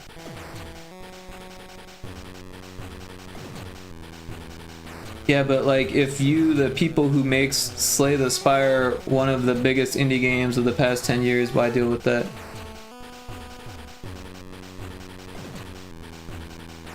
Well, yeah, I mean, honestly, for them, I mean, it makes sense because they're going to hit that threshold, whether it's the previous threshold, the threshold that they made now, which is different than what they had before, or if it was the threshold that they were thinking about doing with the charges per download or whatever, or per install. Either way, the devs from Slay the Spire are going to hit that threshold, right? And it's going to impact their profits. So it does make sense for them to use an open source engine that doesn't charge anything, right? However, it would be one of those things that you'd have to think about the development cost of learning a new engine, right? And making sure that you can get it to work within the what's the word I'm looking for it to look as good and feel as good as you would expect, right? For a sequel, right? Because if they were to not understand the engine and not be able to make it as good as Slay the Spire 1, that would hurt them, right? Not to mention it would take longer to make because they have to learn the new engine, and like it was a risk that they had to take, right? But I think because of Unity just getting shittier and shittier and shittier, and them realizing that they did have to pay a big chunk of their profits to Unity after Slay the Spire 1 did so well, they're like, well, why should we have to give them that much money if we know we're gonna have a hit? Let's just make it with our own engine. That makes a lot more sense. But for a lot of indies like my size, or even bigger than me, like you need to make like, I think it's like over $100,000 or something like that, or I think it's more. I think it might be more. You need to make a lot of fucking money off of your Unity game before they even want a cent, right? So I mean, it comes down to the studio and you know, what they're making, how well they think it's going to be perceived, and all this stuff, you know. There's a lot of different factors to think about when you're doing that stuff.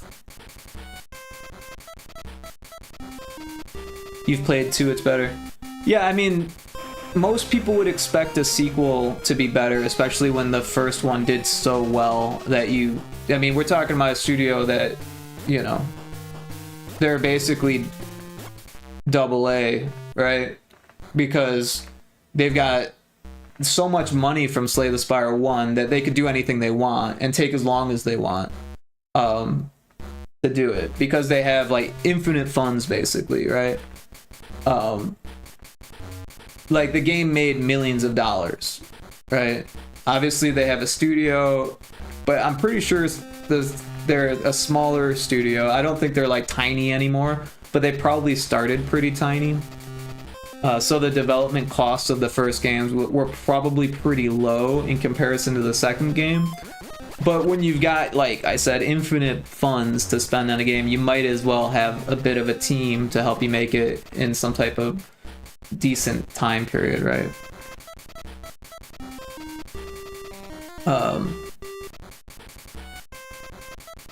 Yeah, but like if you, the people who make Slay the Spire, oh yeah, I read that. Car says, well, it's mostly harmless except for zero pigment, which means almost instant sunburns, which in return means higher skin DNA damage in pigmentless areas. Yeah, I mean that is a big risk. I mean, cancer is a thing, right? Skin cancer is a thing for sure. Radiation damage on your skin is a big deal. Also, it affects your appearance, which, you know, can affect your self-esteem and all that stuff, so. Yeah, I could see switching, but I think if you were to pick one now to learn Godot or Unreal, well, Unreal has the same issue with the company being too big and them making decisions that don't really affect their users great. I mean, they're better at it than Unity, but you gotta pay a chunk of money if you make over a certain threshold. A good chunk of money if you make a certain threshold. So in a lot of ways, it's very similar to Unity. The real difference between Unreal and Unity to me is how beefy of a system you need just to run the fucking software and to run the games that they make, depending on what you put into it. But a lot of times when you're using Unreal, you want it to look as pretty as it can, and Unreal wants your game to look pretty, so like it's a lot easier to make pretty games, like graphics wise, in Unreal than in Unity. I mean, Unity can do it too, don't get me wrong. It just takes a little bit more out of the box, changing things and like using the high definition render pipeline and all these different things to get it to look more like an Unreal game. It can do that, and it can make games that run like shit on older computers for sure. But yeah, it's just like, it's more enticing, I think, for Unreal developers, probably because they already have a beefy computer to begin with. If they're running Unreal, they already have a beefy computer, you know. So especially Unreal 5. Yeah, one was 2 people and now they're 11 people. Yeah, that sounds about right. It wouldn't surprise me if they contracted a few more people outside of that as well. A lot of times when there's like a big studio, or a big name studio, we'll say, not necessarily a large studio, but a big name studio that has, you know, a hit under their belt, they have the funds to say like, well, we need someone to, you know, do the UI, but we don't need them to work in-house. We'll just contract them. I'm just using that as a for instance. I don't know. They might have someone in-house do the UI. But yeah, like, you know, they might not need an in-house sound effects person, or they might hire someone else for that. I'm just saying a lot of different studios do that stuff, not necessarily them. Because I haven't done the research on them. Car says, at first there was one band on my stomach for years. It stayed like that, so I didn't go to the doctor, but recently a new large pigmentless area started branching off from the original band that was stable for years. Well, thank you for the lurk, Seago. I appreciate that. Well, yeah, that must have been pretty scary, Kara.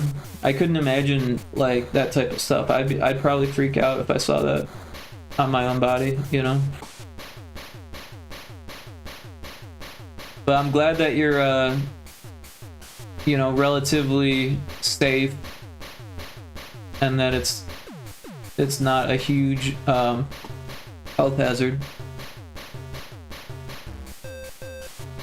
Like I said, I hope it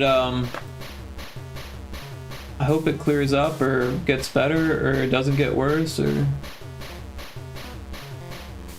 you know, just gets better for you.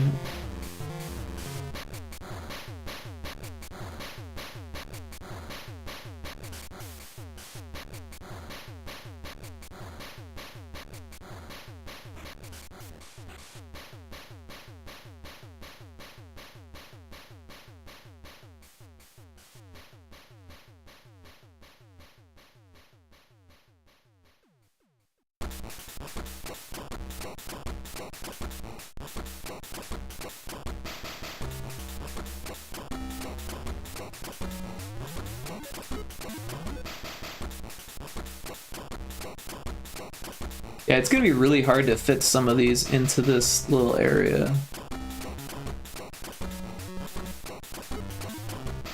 Let's just make sure the face is there.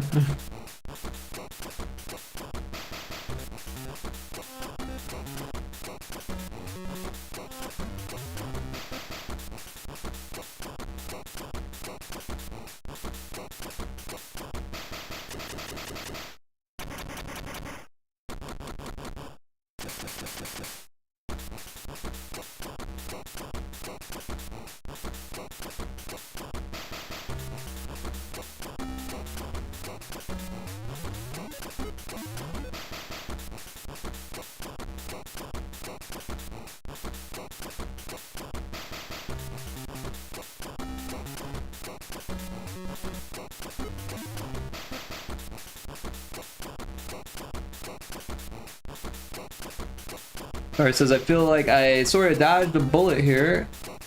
Killer T cells are designed to kill early cancer cells or infected virus cells.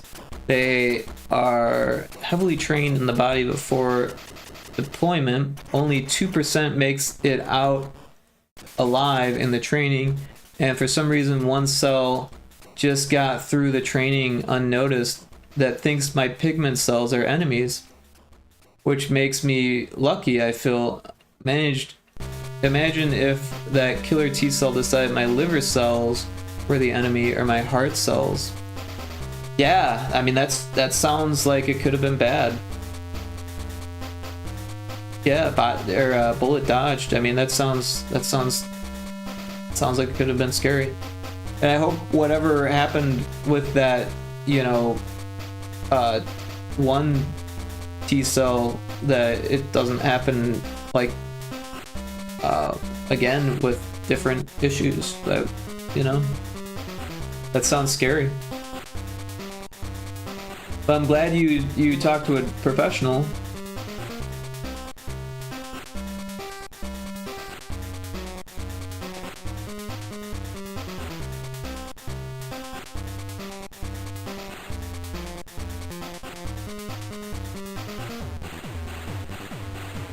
Yeah, this one kind of goes off with the tail there. Might have to make an adjustment there.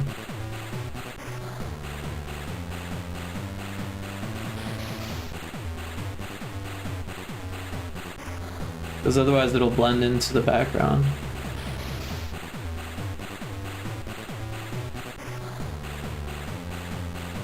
Not a big adjustment, just keep this outline going.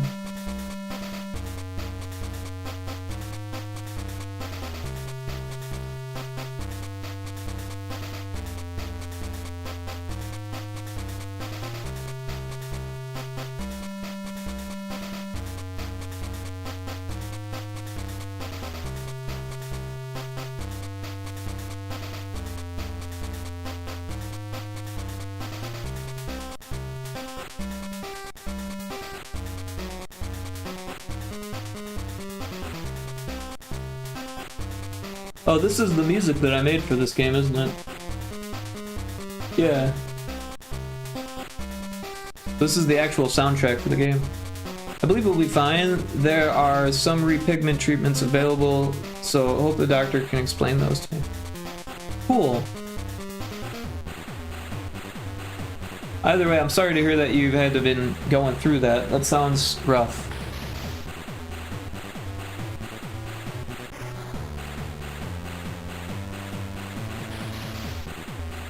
But I'm glad you've been able to keep busy with your narrative design stuff.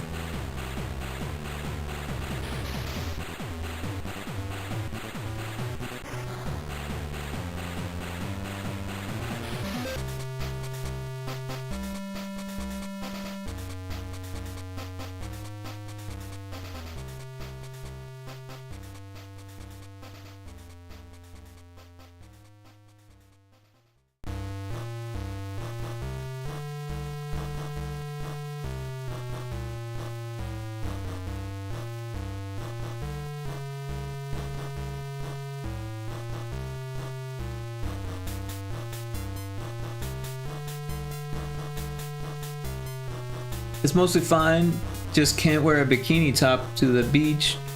Only one-piece suit. Yeah, I guess that makes sense, so you don't have to worry about exposing the pigmentless areas to radiation from the sun.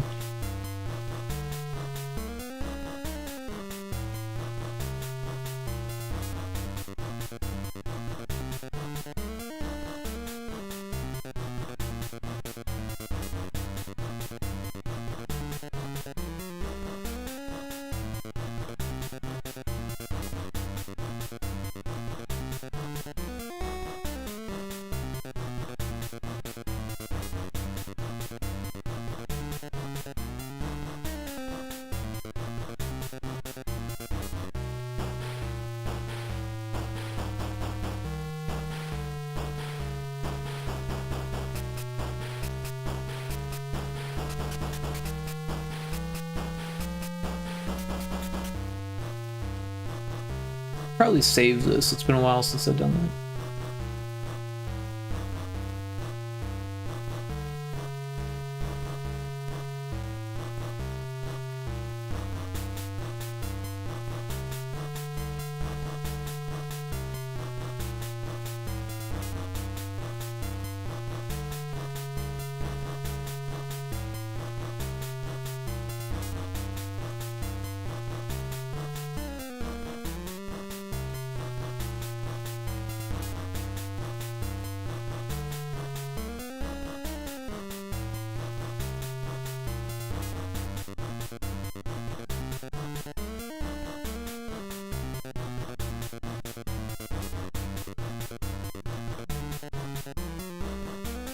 Recently been watching some old childhood movies, and damn, do I now notice a lot of adult jokes in them. Yeah, that's kind of a thing for sure. Some companies do it more than others, but like, it's definitely a thing.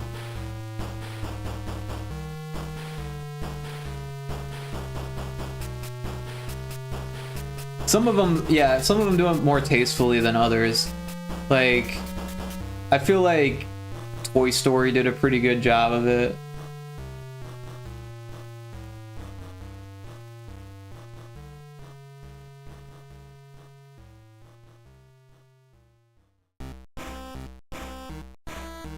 But honestly, I love watching movies from my childhood.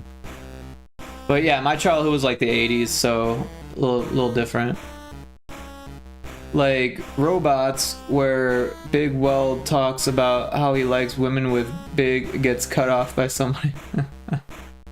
I mean, he could have been saying anything there, but yeah, I get what you're saying. I've never seen that, to be honest. I don't know what Robots is.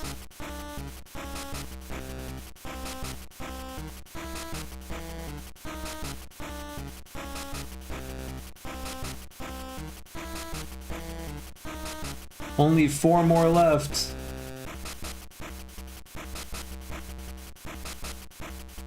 $57.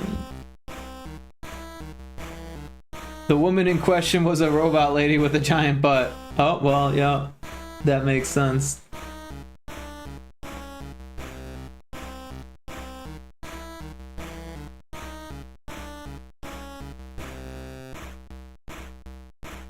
Yeah, I don't know. Sometimes it's done in a way that's like clearly to entertain the adults that are also watching it. Madagascar 3 made it even more obvious, yeah. And then other times I feel like it's really creepily done where it's trying to give like subliminal messages to kids, and that kind of bothers me, but yeah, I don't know. It happened a lot back in the day, and I'm sure it hasn't chilled out that much these days, but I don't really watch a lot of kids movies and kids shows today. I don't have kids myself, so I kind of don't have to deal with that. Every once in a while, like a few months back, my nephews were watching some stuff, and I didn't notice like any adult jokes in what they were watching, but I wasn't really paying full attention either. The skinny agent was straight up staring at the female agent's butt. The fat agent saw this and bitch slapped the skinny agent. Yeah. Well, at least they weren't sniffing each other's butts.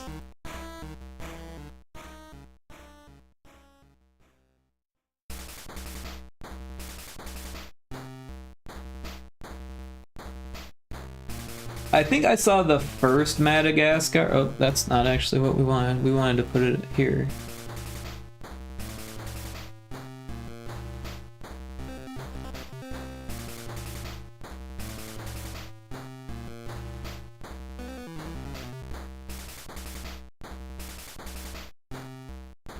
DreamWorks seems to love but adult jokes. Yeah, there's probably some like advisory board that says like you can't talk about this, you can't talk about this, but butts are okay, you know, like, so they probably go for broke on the butt jokes because they were given the okay.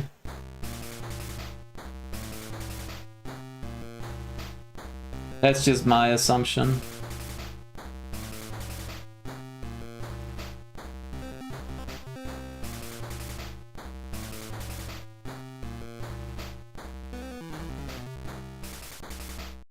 And Happy Feet intro was crazy. I've never seen Happy Feet. Wasn't that the Penguins movie? Was that about penguins?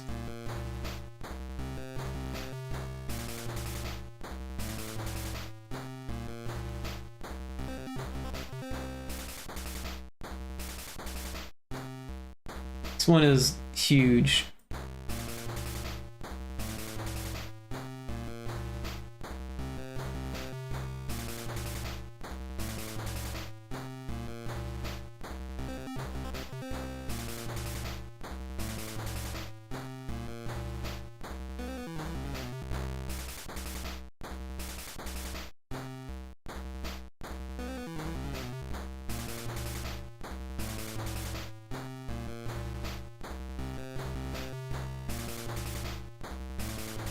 Yep, and in the intro they sang a song, and some of the opening lines were, "You don't need to be beautiful to turn me on.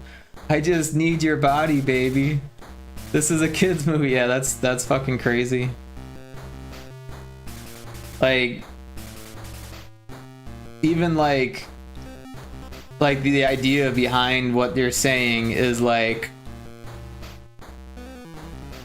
not a good idea. Like, it sounds like someone's using someone for sex. You don't need to be beautiful, just need your body. Like, what? And the next scene, there was an egg. I mean, yeah, I mean, like in a film about penguins, you'd think there would be some type of eggs. I mean, like even was the Lion King had like sexual references and stuff like that. And then lo and behold, Lion King 2, there was a new lion, right? Or no, at the end of the first one there was a new lion. The Circle of Life, right?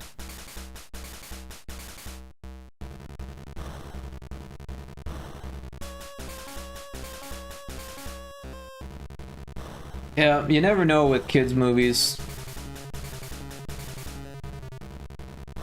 Honestly, I'm glad I'm not a parent. I don't have to deal with thinking about that stuff.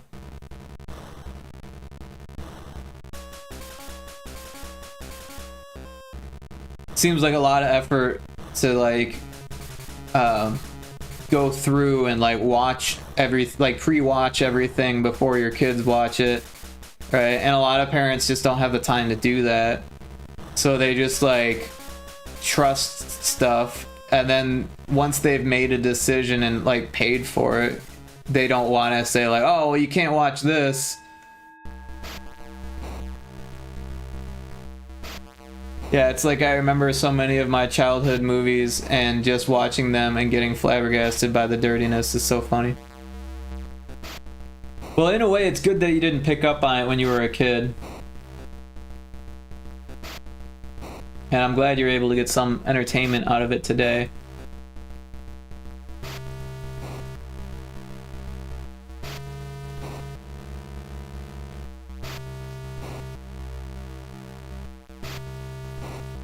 I kind of feel like the easiest way to do this would just be make a new frame for each one and have it like render each frame, so that way we don't have to like render a whole bunch.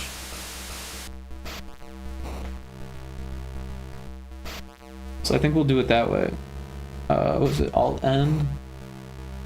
So 1, 2, 3, 4, 5, 6, 7, 8, 9, 10, 11, 12, 13, 14, 15, 16, 17, 18, 19, 20, 21, 22, 23, 24, 25, 26, 27, 28, 29, 30, 31, 32, 33. So we need 33 frames.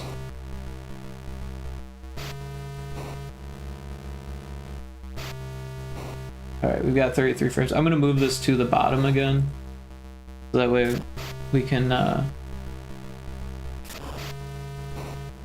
see. We don't really need to look at it as much, so that way we can get all of these, like, yeah. So I'm just going to delete those ones and just like make a little staircase here.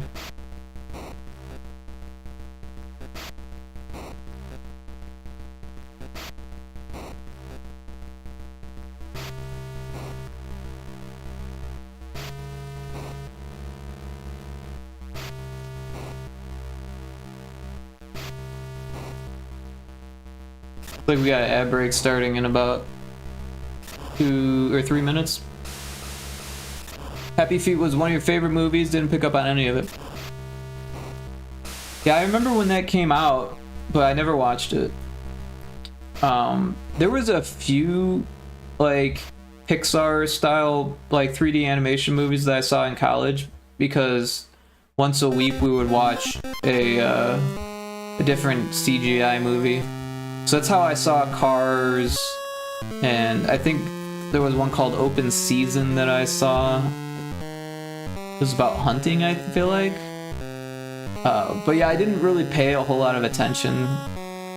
And also we watched a lot of like live action movies, because those were getting more and more CG and compositing and stuff around that time. So I saw like King Kong, the remake with Jack Black. The Lord of the Rings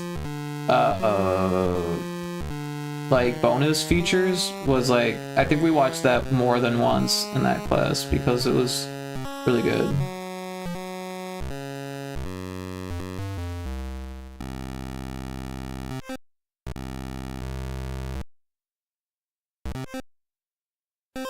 But yeah, sometimes I'll like check out a 3D film, or a CGI film, because the animation looks cool or whatever, but like a lot of it hasn't really been my thing. Like I never saw Frozen or any of like the new Disney stuff.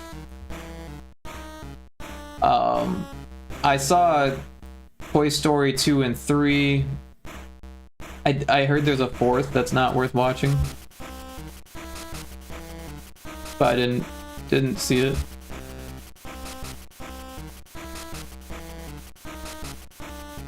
And in Cars, where McQueen was in his tent taking interviews with 2 female cars barging in, flashing their flashlights, obviously a dirty joke.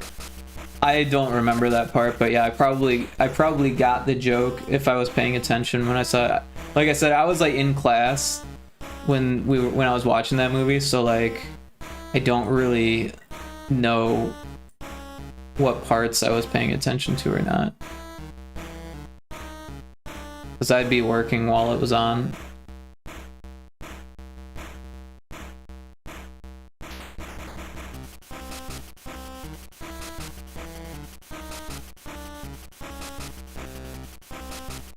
So it's probably a good idea to render these and make sure that they all work in GB Studio, because if it gives us errors, then we'll have to make adjustments and shit.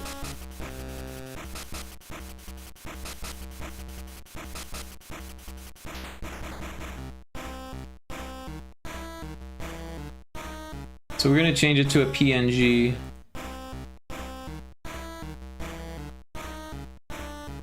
Why isn't it letting me change? There we go.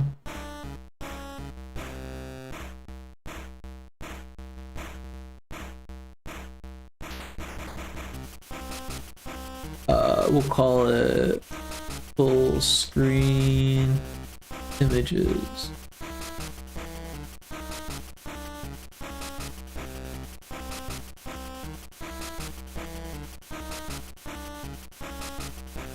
So it's gonna render all the frames as PNGs.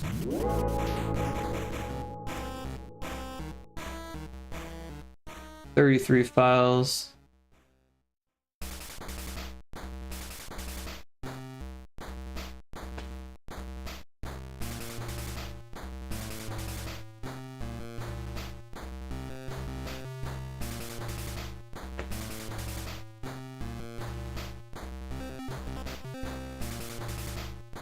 The ad's over. Oh, thank you for letting me know. You did recently watch The Amazing Digital Circus for the first time? So, I was working for a YouTuber when that came out, and it was like really popular for YouTubers to like make content about it. So I ended up making a mod that used the characters in a game, and that's the only way I really knew what it was. But usually when there was new like characters that they wanted me to work with, I usually watched a little bit of the content to see like how I could incorporate that into the mod. So I did watch a little bit of The Amazing Digital Circus, but I didn't like really pay attention to it. Isn't that copyrighted? Yeah, I mean, it's definitely intellectual property copyright, but the way that he was doing it was kind of like what they call legally gray area, right? Because making a mod for a game and giving it away is like, you might get it taken down that way, but you're not going to get sued that way, kind of thing, right? Because if you're not making money from it, they won't sue you for it, they'll just have it taken down. But we weren't actually giving them away. I was making one custom mod for one person, which is entirely legal, and then what that person was doing was making video content for their YouTube channel using that mod that no one else had access to. So technically that is kind of legally gray because you're using someone's IP to make new content. However, so many people do it and get away with it that no one really gets in trouble for it. I think if there's certain things you don't want to do, like if you were modding Nintendo games, and doing things with Nintendo characters that would upset Nintendo, then maybe Nintendo would like have that video taken down because they're kind of known for that kind of stuff. But even that, I feel like, depending on what you're doing, like if it was a modern game that you're modding or a game that hasn't come out yet, they would be pissed about that. But if you're doing the older stuff, I mean, there's tons of Super Mario World mods out there, and those aren't getting taken down. And then there's tons of video content made off of those where different characters are being added that aren't in the game. So I mean, even Nintendo's not going after people for that kind of thing. So it really depends. Oh, Nintendo would be on your ass for modern stuff. It really depends. You know, if it was a game that's not out yet, then for sure. But if it was a game that was already out and you were modding it, it kind of depends, right? For instance, well, I guess this isn't modern, but Ocarina of Time there's a PC version of the game out that uses the ROM, but you have to supply the ROM yourself, so that way they can distribute it's basically an emulator that's made for Ocarina of Time, and then you put your own ROM into it, and yeah, it's kind of weird. But yeah, that's not even modern. So honestly, I don't know enough about modding modern Nintendo games, because they use their own proprietary systems and stuff. It's a lot more difficult to mod. But I wouldn't be surprised if people were doing that. But yeah, you might get in trouble for that kind of stuff. But and it's, especially if you're distributing it. If you're distributing it that you know, because usually there's a website involved and the website's making money, or there's ads being run, there's some money being generated somehow. So if you're distributing it, that could be an issue. But if you were doing it just to make video content, it would probably depend on the content, right? I don't know. There's a lot of legally gray stuff in that. But yeah, what this YouTuber was doing was pretty much fine. I don't think anyone was ever going to get upset about it. And a lot of times the content that he was making was like kid friendly. So like even the companies that, like, if Digital Circus, the Amazing Digital Circus saw that, they probably wouldn't care, because it's actually bringing more people into the Amazing Digital Circus than it is like hurting them, right?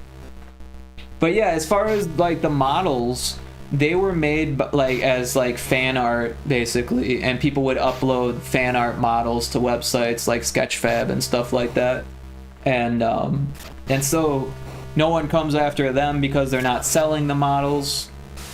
They're just distributing them, what they've made, their fan art. They're not like rips or anything like that. But sometimes you do see actual rips making their way onto Sketchfab and stuff like that, and still they don't really get in trouble for it. So it's not like saying that it's completely legal, but it's more legally gray than completely illegal. So yeah, it really depends. The one thing that would be most difficult when making my game will be what is copyright versus what is like, what outfits, if I use an outfit on a character, is that allowed? What about crates, rocks, trees? So much to look at and be cautious about. So yeah, if you're using licensed content like for assets, you definitely want to look at the license. If it's like a CC0 license, then you're free to do whatever you want with it, right? And you don't even need to attribute to the creator or anything like that.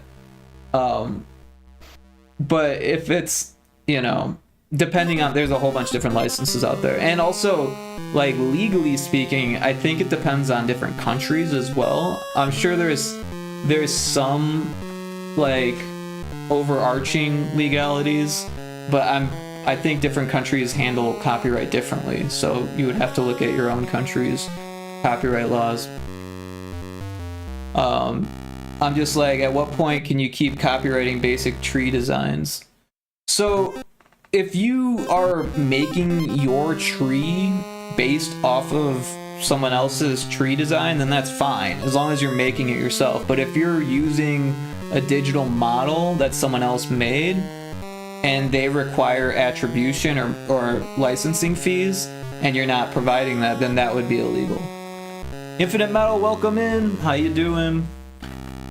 But yeah, like Cars is a really great example, right? Like not the film Cars, but actual like 3D model cars, right? Because Japan, interestingly, is stricter on copyright than US, even from my understanding. I think Japan deals with Japanese copyright stricter than the US deals with Japanese copyrights, yeah. But yeah, it's like, it's kind of fixed within that area, right? Oh wow, this song's way quieter than the others. Interesting. 3D model cars, yeah, no, cars, like CARS. So like, if you were going to use like a BMW in your game, first of all, you have to pay BMW. Second of all, you have to follow a bunch of rules that BMW has set up. You can't have like crash damage on your car if you've got a BMW in your game, right? Because they don't want their cars depicted being crashed. They don't want damage on their cars. And there's also all these other rules that you have to do. So like, that's why there's so many racing games that just have generic cars, right? And that's what you end up doing. You can get close to a design of a car, but you definitely can't use logos. You can't give the names. I think Grand Theft Auto is a good example of what you can get away with, right? Where they have it look similar, kind of ish, to an El Camino, but it's not called an El Camino. It was called an El Diablo, I think, or something like that, right?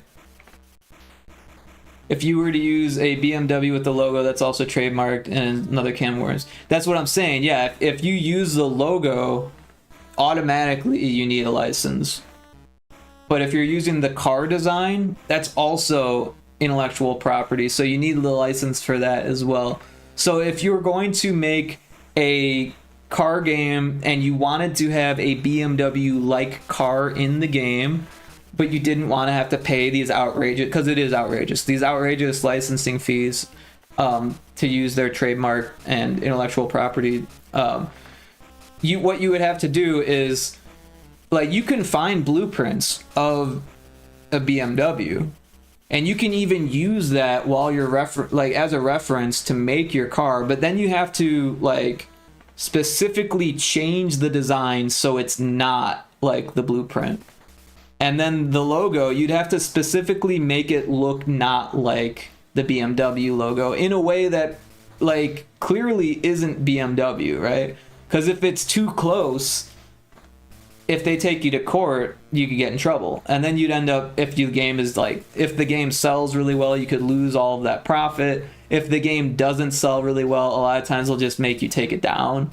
But you could have to pay legal fees and stuff like that. It could put your company underground, right? It could bury your company.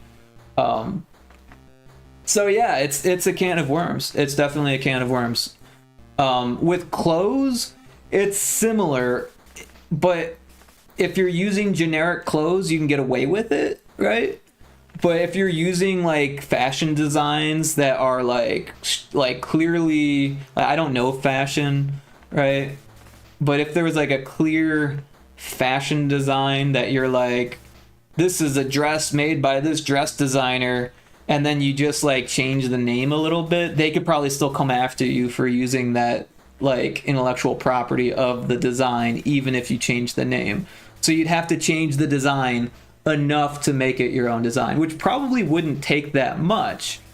But if you're using assets that someone else made and you don't have the skills to make those changes, that can be difficult, right? And because a lot of times people who are making assets, they just want to get known as the person who makes good assets, so they'll make it look just like something that exists in real life without thinking about the fact that like you can't actually use that design because of intellectual property laws. So like you kind of have to cover your own ass as a developer. Like if you have the skills to make this shit yourself, the easiest way to do it is to make it yourself and make it unique and original. However, that's not always possible for people who don't have the skills, and the people who do have the skills aren't always knowledgeable of the legalities of it. Like when I went to art school, that was a big part of it, was learning legalities of what goes into art making and that kind of stuff. Gotta love Kevin McLeod for his stance on copyright and wanting people to have a chance, so he releases everything under Creative Commons. I think you mentioned that before, like a YouTuber music person.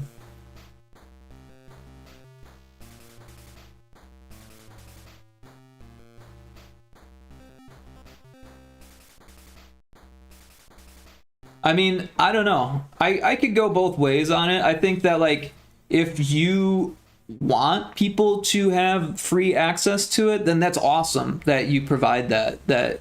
And it's awesome that there is like licensing that allows for that. Like I definitely agree with that.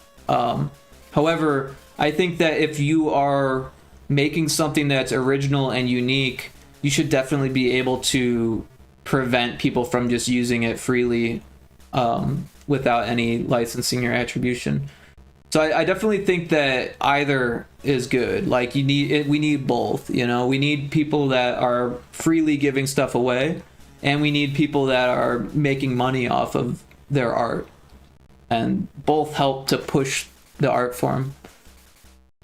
All right, so now that we've got all of these exported, I can drag them into the project folder here. Although we should give them new names so they fit everything else.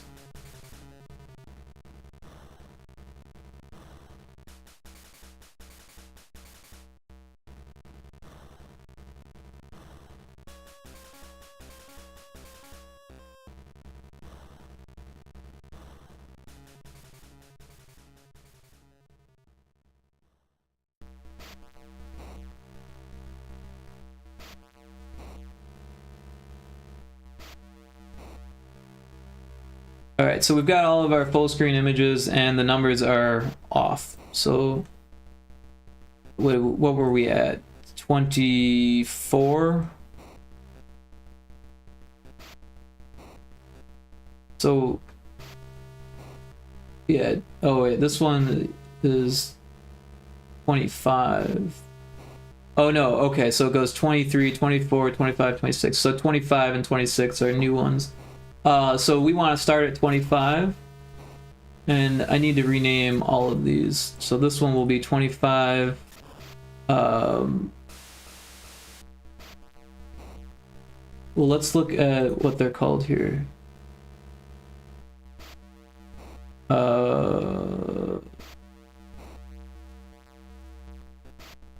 They're called full screen. Okay, so yeah, that's what we'll call it.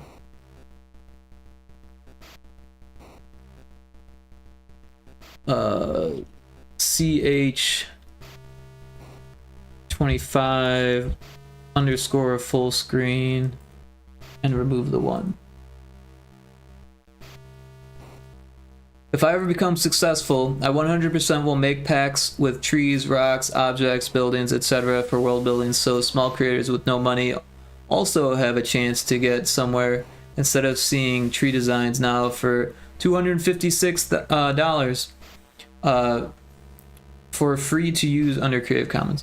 So yeah, like the thing with trees is that like they're actually pretty difficult to do, and to make them for games is also difficult, right? So the thing with trees is that it depends on the game how much detail you want on your tree, right? If it's a game about trees, then you want a lot of details on your trees, right? If there's only one tree on the screen and you're going to be really close to it, then you want a lot of detail. But in most situations, you want tiny amount of detail because you're going to have a whole lot of trees. You know, maybe the trees need to fall and break into pieces. That's like a whole nother thing, right? Maybe you need what they call levels of detail, LOD, where you've got like a far away tree, an in-between tree, a close-up tree, and like a real close tree. So you've got 4 different LODs, and they all need to look similar, but they need to have different levels of detail, right? So like the far away one might actually just be a billboard of a tree, like an image with an alpha map. So, and it's pointed at the camera. So like from far away, you can't even tell that it's just a flat image.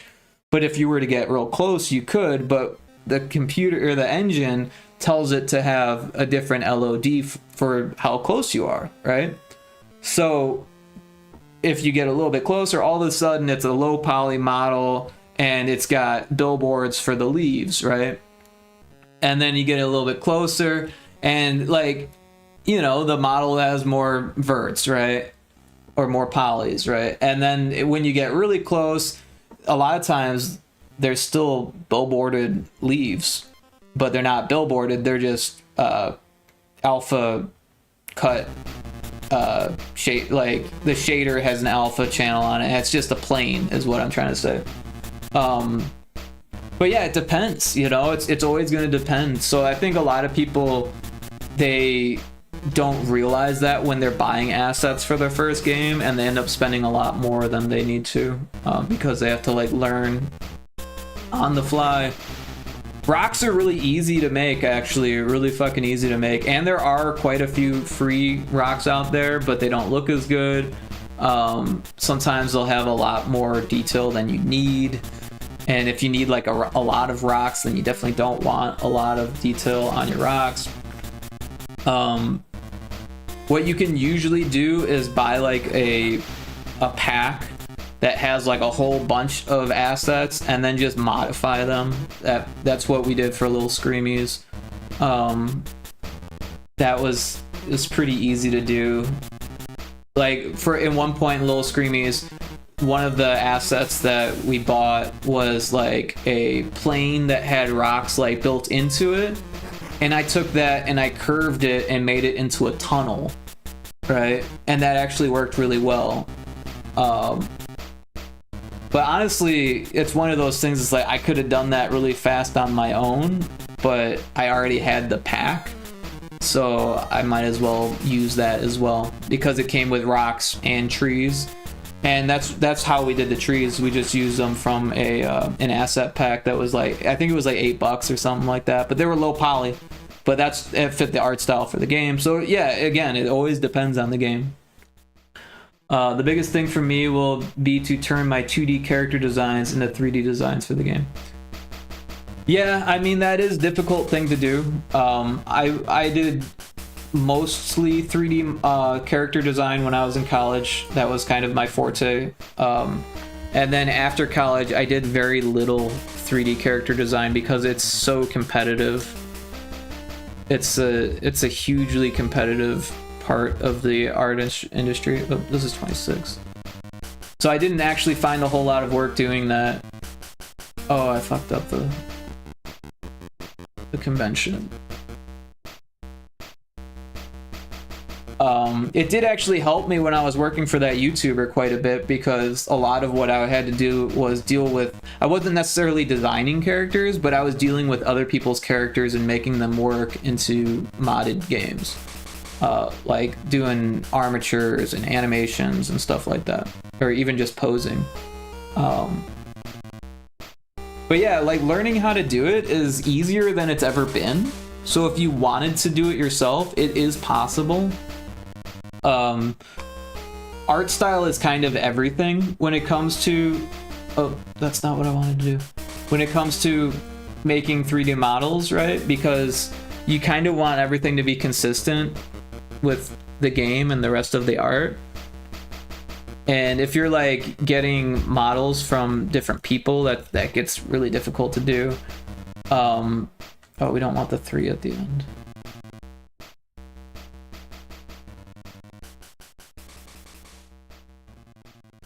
And no way I have money to pay someone for it between $200 and $400 for one design. If I look right now at freelancers, again, talking about creators with no money issues.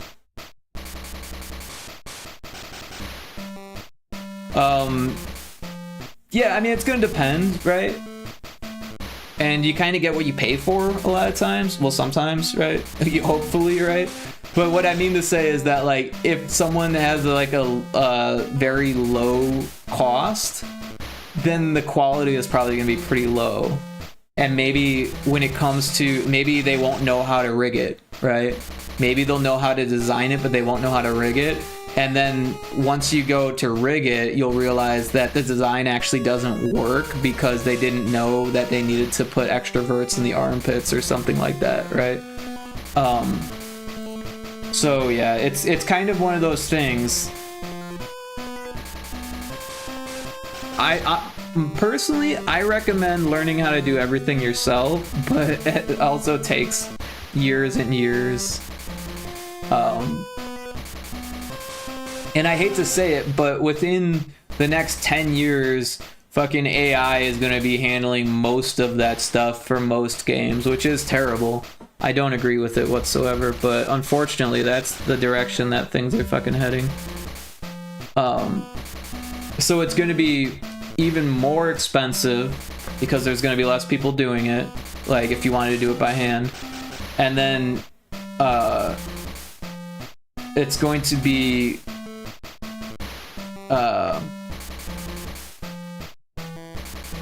hopefully more sought after, right? That people are like, oh, this was handmade and you can tell, kind of thing. But on the other hand, the AI stuff is constantly getting better, so it might be hard to tell, and it might not be worth the expense. It's really up in the air at this point because of all of the changes going with all of that stuff.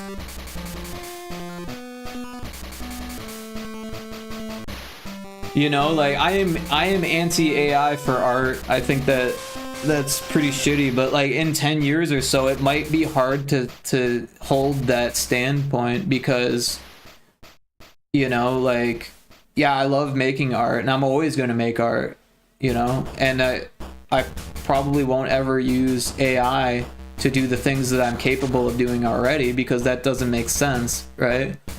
However, let's say that I wanted to make a film, and I wanted to make all of it, and in 10 years AI is going to be capable of doing all of it for me, and maybe I've already got, you know, the character designs and the scene in the world and the narrative and the script and all that stuff made, you know, like by hand, and I just don't have the time to 3D model the entire everything myself. It might make sense to use AI for that, you know?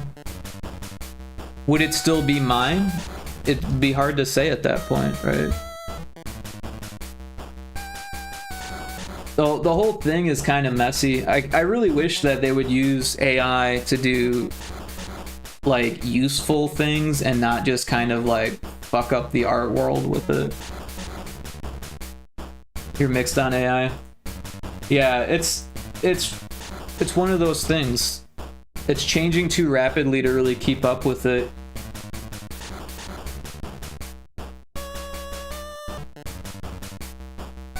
For the most part, I'm against it. J-Train, welcome in. How you doing? I've been coding with AI recently, and it might be amazing. There you go. I would honestly I would be a little bit careful if you're not like a coder, because sometimes it'll just hallucinate shit for you, and if you don't catch it, if you don't know enough about coding to catch it, it can really throw some sticks in your spokes down the line, right? It's useful for spitting out a lot of code. Is all of that code gonna be useful? It depends, you know? And then debugging it is like a whole nother nightmare. But it's good to see you, J-Train. Hope you're doing well. Did you see there's a new... I keep double clicking it, don't mean to. There's a new game dev meetup coming up on the 11th. Looking forward to that.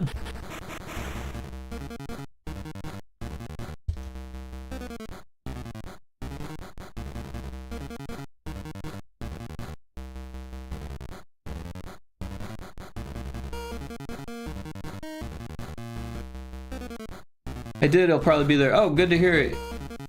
Yeah, I'm planning on being there for sure. Or says, I think for people who have no money but have golden ideas, I think it is great. But when they do have money changed to human made, I would absolutely hate it if someone with a lot of money and resources and capabilities uses AI. Yeah. We're definitely seeing a lot of that, like the latter, the big companies using AI because they want to fire their workforce, and that shit sucks. Like, honestly, I don't really care because it hurts the big companies in the end, and I don't really like big companies. And it kind of makes the scrappy indies look a little bit better, but on the other hand, it's causing a lot of scrappy indies to be like, well, I can just use AI for that, or like startups to be like, oh, well, I don't need to hire someone for that, which is shitty because that's directly dipping into the job pool. Basically what's happening at my job. Yeah, that's scary too, because like your job could be automated away without them even being able to do what you can do, right? Like, there was a YouTuber that I was working for that was like very insistent that we use AI, and it's like, but it's actually faster if I do it myself, and then I don't have to clean it up. You know what I mean? Well, we could just have AI do it. It's like, man, AI is not that great at 3D modeling yet. Like,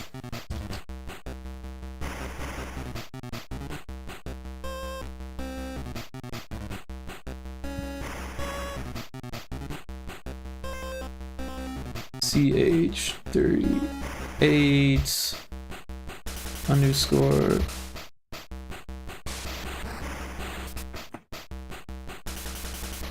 So yeah, I'm just renaming all these files that I exported. So this is actually art that one of my mods made for a game that we were working on together, and I was processing it to work for the game, that I did the GB Studio design for. Oh, that one needs a number. Oh, and there's an ad. Sorry for that.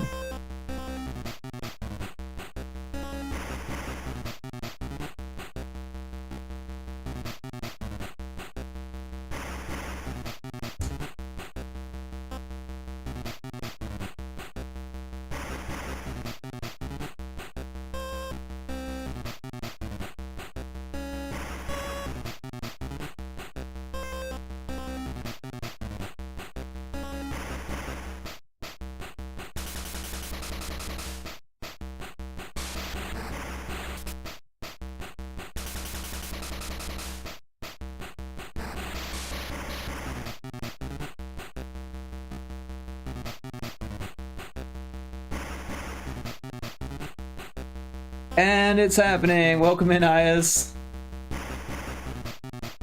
Are you back from the ad car? You get short ads. Oop, Is says ad. Yeah, you're back. The scary thing is answering phone calls. Scammers today can fake a number with profile picture, name, and everything for one call, and also have that person's AI voice, so they would call you pretending to be that person in the hospital or foreign country, and they need you to send money or else they will die. Yeah, there's a lot of scamming that is already going on, and it's just gonna get worse. And that is absolutely terrifying. Like, I don't think I have to worry about it.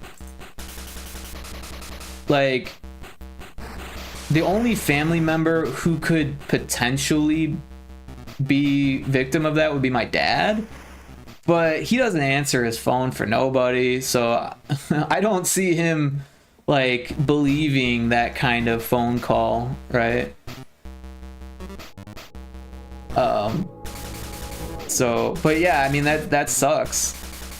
That is a scary fact that the scamming is just gonna get worse.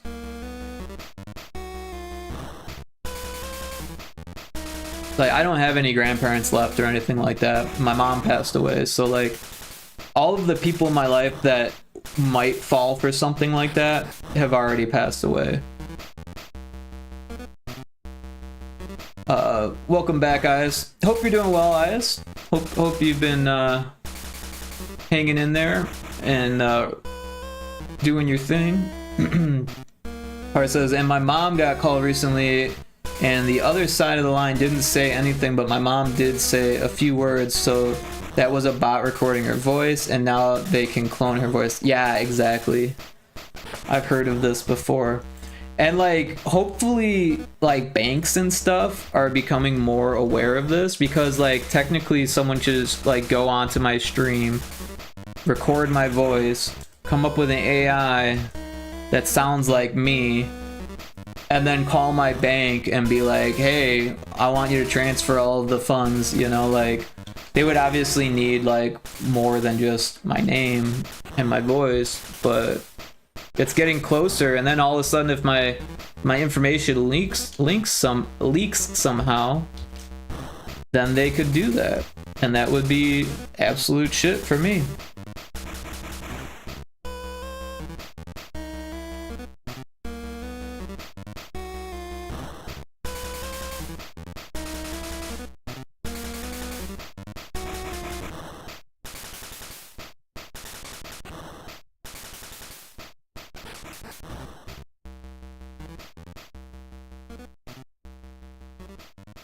How you getting on with these, Rick? Pretty good. Some of them are really big. So like, if we go to, like, this one is like a lot bigger than that one, for example. That's like a good example of the size difference. And it's gonna be really hard to fit like this one in this little area. So we'll have to see how it goes. Right now I'm just renaming them so they have the correct names. And then we're gonna see if they work in GB Studio with the tile restrictions. Yeah, you can remove the one of me if you like. Well, my plan is to use as many as I can, but if I can't get them to work, then I might have to make adjustments or remove them. But the plan is to use as many as I can. Part says, though the real scary thing is how they want to put your AI in the military, like drones, missiles, etc. Yeah, that's already happening for sure. And yeah, it's like a thing of science fiction that's been. I mean, science fiction has been talking about this for a long time, and now it's reality, right? And that's fucking scary. And like in a way, it's a good thing because you get less like foot soldiers dying, right? But in another way, it's a bad thing because now they don't even need to be there to kill you, right? And they could just send a drone to go and wipe you out, right? And like, you know, the whole world is gonna have this technology before long if they survive long enough to get the technology. And then it's gonna be like anyone who wants to kill anyone could just go and fucking do it. And that's not great. Also, that shit could be hacked, right? And then like, yeah, it's crazy. The future is scary. Like, and it's funny because like when I was a kid, and people thought that like the world, like old people would be like, oh, the world is so fucking crazy now compared to what it used to be. And as a kid, I was like, it doesn't seem that bad, you know. But now that I'm getting to be the old person, and the world is getting crazier and crazier faster than it was, like it's going to get to the point where it's too crazy for even the young people, you know, to keep up with, right? I mean, there's what they call Moore's law, that like computers get faster and smaller, like twice as fast and twice as small every 2 years, I think is the rate that they decided. And it's not like a strict thing. It's not actually a law. It's more of a theory. But it followed that like chart for a long time, and now it's doing some weird things. But like it's hard to see what it's gonna do next, because once you have the AI making the fucking AI that's making all of the computers that run the AI, like things are gonna fucking explode as far as quickness and smallness goes. And that's scary. That's fucking scary. I think the only real hope we have is to integrate ourselves into the machines, which is some scary shit in itself. That's like some altered carbon shit, you know?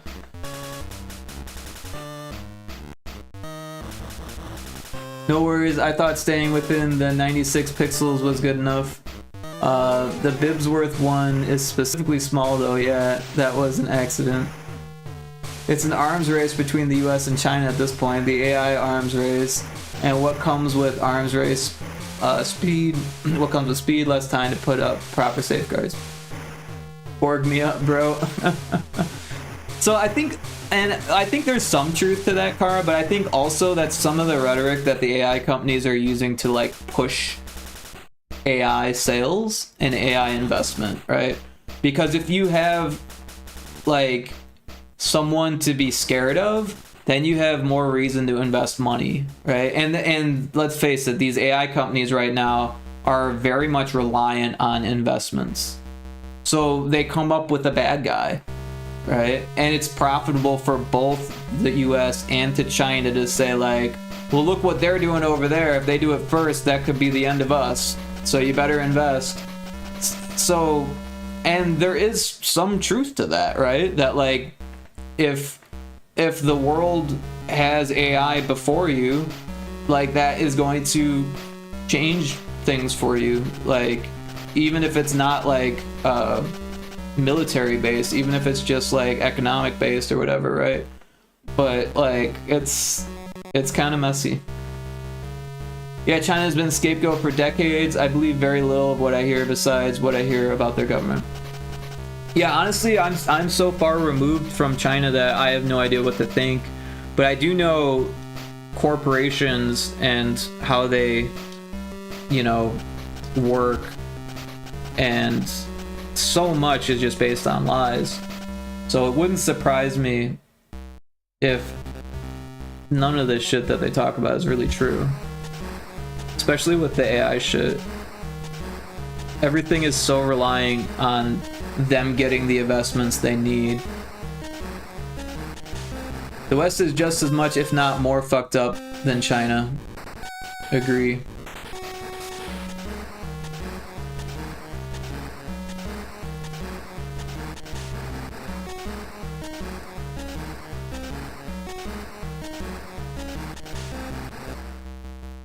Yeah, personally, I don't think it's really easy to say like who's more fucked up. The world is just really fucked up, right? I mean, to me, it seems like there are like strings being pulled, right? And that, you know, the US government and the Chinese government aren't really the culprits. They're just the puppets, right? And it's not even just us. It's like all of the governments are all have their strings being pulled, right? That's the way I see it. But I don't have any direct evidence to support this. It's just my own theory.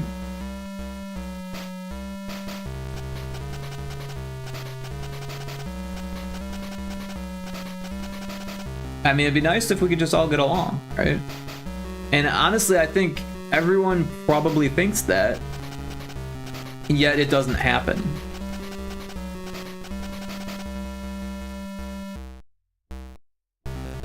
And, you know, back in the day, it was really easy to say that it was, you know, because of religious extremists that we will never be able to get along, you know, because ethics and morals and stuff like that.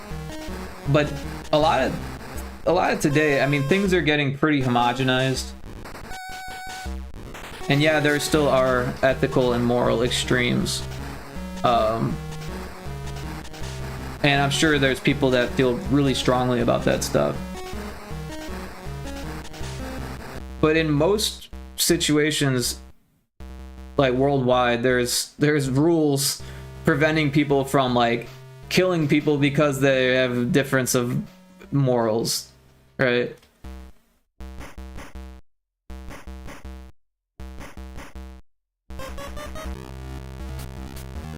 I don't know. It's messy. It's hard to equate, but the West seems to be taking more direct global action right now. It's important to also look at the history and then say who is evil. Yeah, that'd be nice. LOL. I mean, that's why I'm Unitarian. So, Kara, it's difficult to look at the history because, as they say, history is written by the winners, right? So, if the winners get to write the history, then they're not going to write that they're evil, right?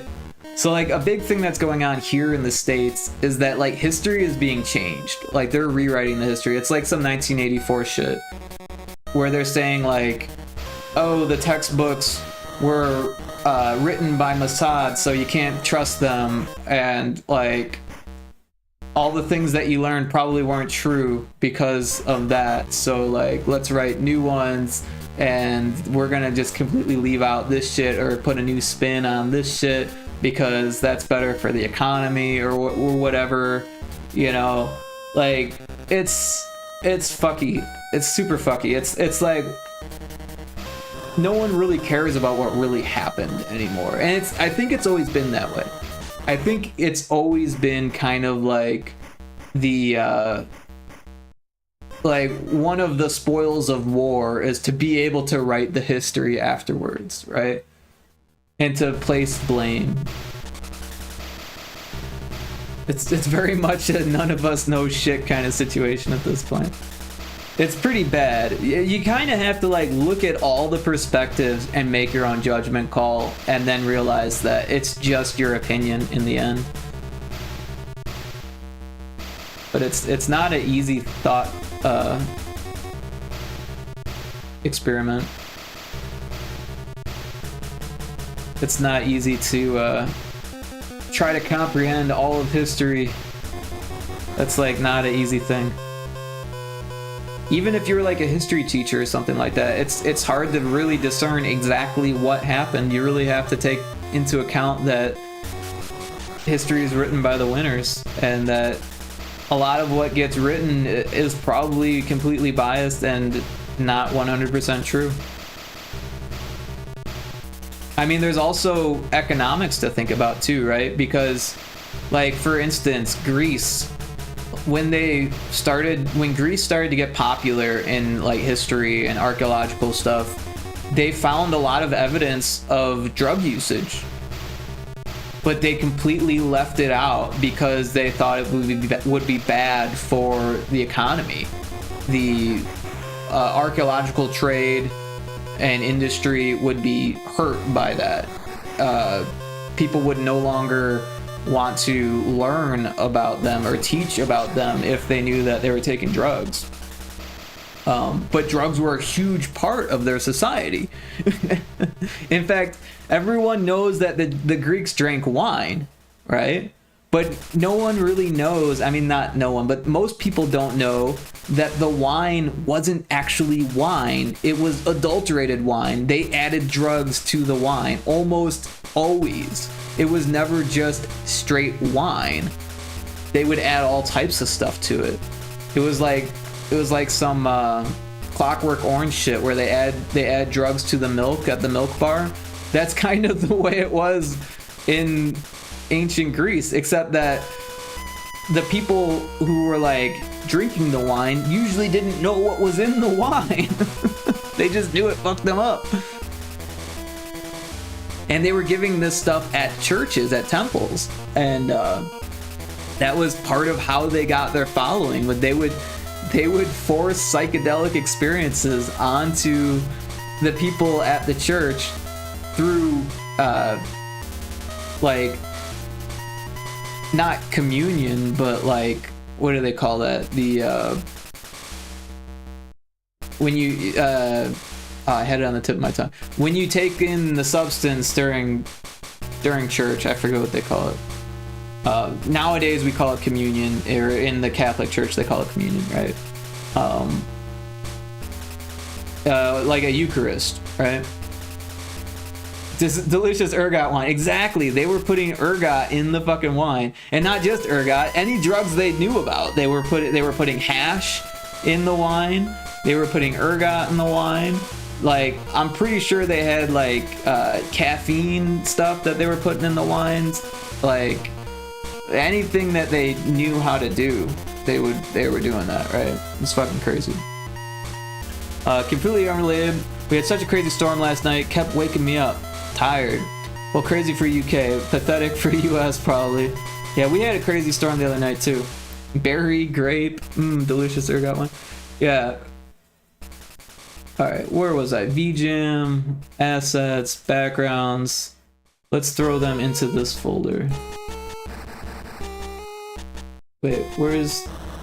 Oh, did I lose the file that I had? And I had this one open already. All right, this one's going back.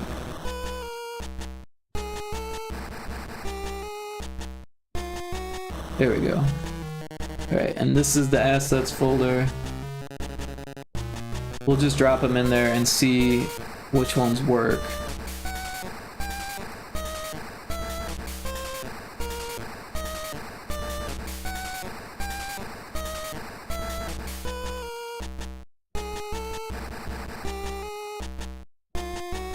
So it was at 23, we want 24?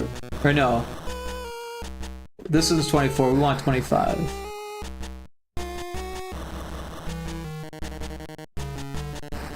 There we go. Well, it looks like we're gonna be okay on tiles, so that's good. It does look a lot different than the others, but like, what are you gonna do? UK trying to dominate China by making them addicted to opium. Yep, that's a thing that definitely happened. They threw it into the sea. UK became an angry toddler and invaded China, forcing them to trade and give them land. Why? Because they didn't want to trade, and dumped all the opium in the ocean, so we already have everything we need back in the day. Yeah. The UK definitely did some fucked up shit. They have a fucked up history. I mean, so does the States. Don't get me wrong, I'm not pointing the finger. I'm pretty sure every single fucking country has some fucked up history, right? But yeah, the UK definitely had like a well, I say UK, it was Britain, right? What did they say? The sun never sets on the British Empire, right? Because they had like trading posts all over the fucking world and like colonies all over the fucking world. We exported our fucked up to you guys.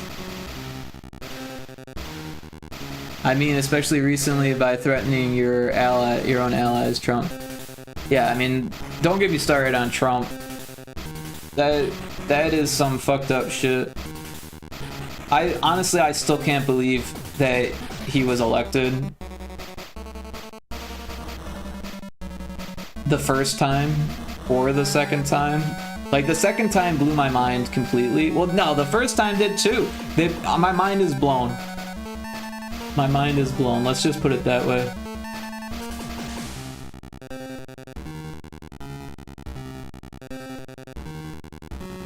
Oh wait, that one doesn't work for some reason.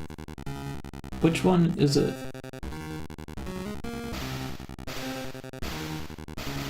It says it's locked. Oh, I know what we gotta do. We gotta go and hit this button. There we go.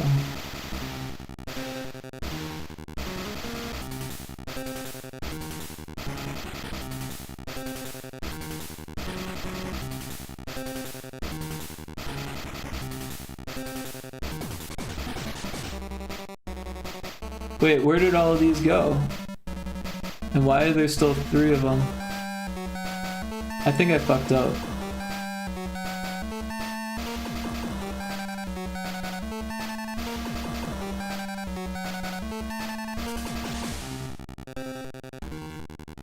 So 33, 42, and 51 for some reason didn't make it. Oh, they were hanging on the other side of the screen. And then I didn't copy, I just dragged them. Alright, now they're there.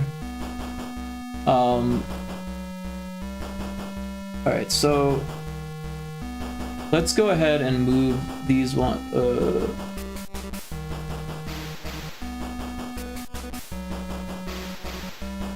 There we go. Move these ones over. And copy each of these.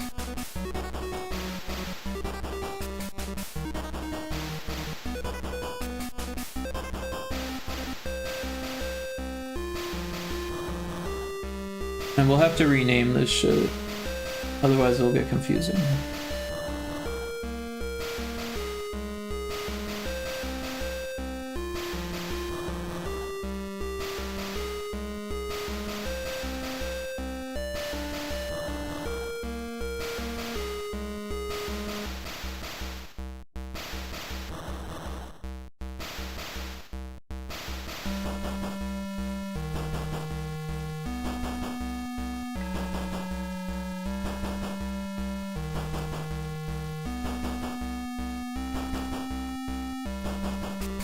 Right now, he wants to punish us Europeans because we aren't joining the Iran war, a war he started with Israel.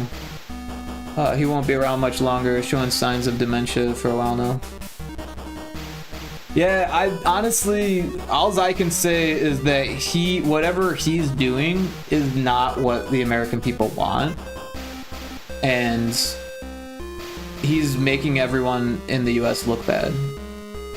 And I mean, this isn't the first time a president has done this. Like, Bush did the same shit. Like, I remember when I traveled to Italy in 2007, there was a lot of hatred towards Americans because Bush was in office.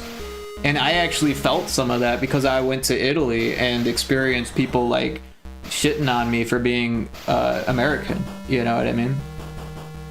And they were not upset with me, but they were upset with American policy, which isn't really up to the people, sadly. I think there's this impression that some of the world gets that because we're a democracy and because we have voting, that our political leaders are chosen by the people and they're doing things that the people want. But the reality is that they're chosen by the corporations, and that people's vote gets thrown out the window here.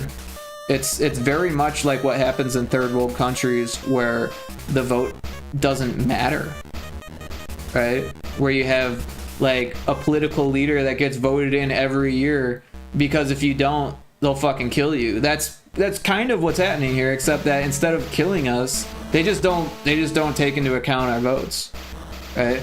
We can literally, everyone in the country could vote for one person and it could go the other way, and that would be totally within the legality, like how it works here. Because what actually happens is congressmen vote for the president, and you can write your congressman and say, hey, I voted for you and I think that you should vote for this guy, but they don't have to do anything off of that.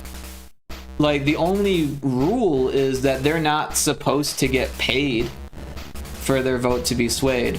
But almost all of them probably take in some type of payment, whether it's actual cash or assets, or, you know, some type of like palm greasing.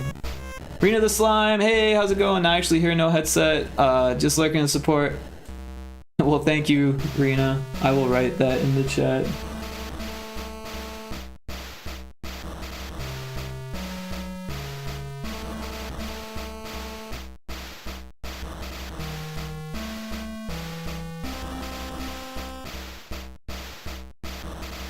He's a despot and he's misrepresented. Absolutely, I agree. Democracy is for the people, yet democracy is fragile when somebody just lies and goes feral. Yeah, people seem to forget that you have 50 states that are each the size of European country. There's no way one body can represent all of that. I'll be going live in like 12 hours, Rick. I can promote whatever you got done by then. Okay, cool. I appreciate that. I hope it goes well when you go live. But yeah, like the political system here has always irked me. When I was a kid in 7th grade, I had to take civics class, which I thought was ridiculous. But it didn't stop me from paying attention, right? So I was paying attention and I learned about the Electoral College and how voting works. And it was very clear to me at like age 13 or 14 that, I think I was, 12 or 13. And it was just super clear to me that the voting system does not work here. Like, it's broken. It's clear that it's broken.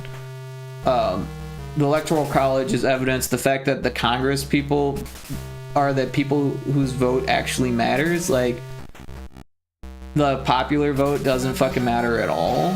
Like, that shit fucking blows my mind. And it did back then. I remember like raising my hand and saying to the teacher, like, this is a broken system. Like, we clearly need a better voting system. And she's like, you're just an anarchist. Many democracies died that way. The USSR collapsed, became democracy. Here came Putin, lied, gained power, now rules with iron fist for already almost 2 decades. Yeah.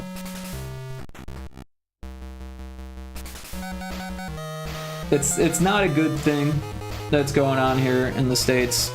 I don't think it's like, you know, I don't know, it's hard to say. It feels like the beginning of a collapse. How long the collapse is going to take to occur, I don't fucking know. But it's probably going to happen within my lifetime. I'm not that old.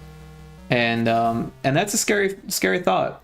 A lot of the people who are like behind the collapse won't be around to watch it happen. And that's why it's like this. That's why it's happening.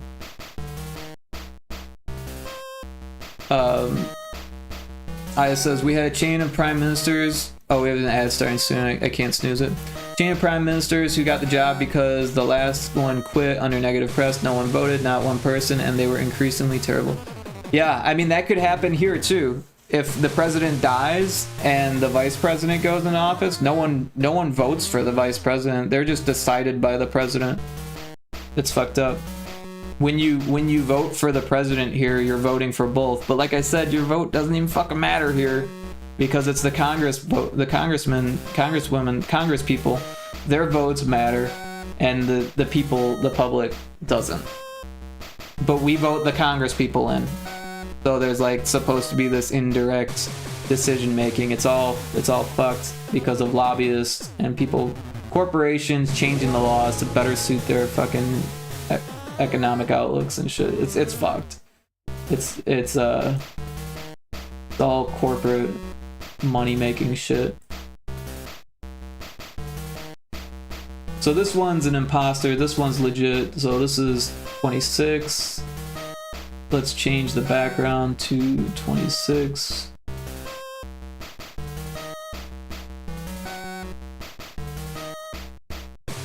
Clearly that one's gonna work.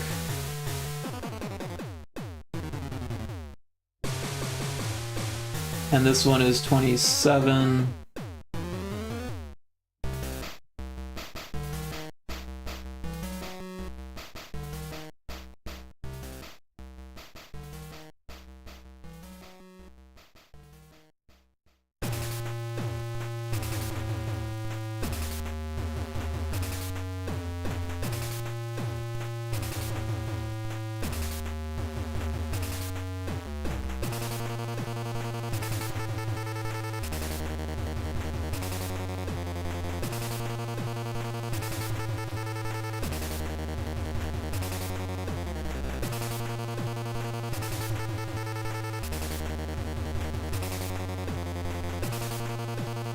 Oh wait, this one is an imposter. We want a non-imposter next. I'll move this one over.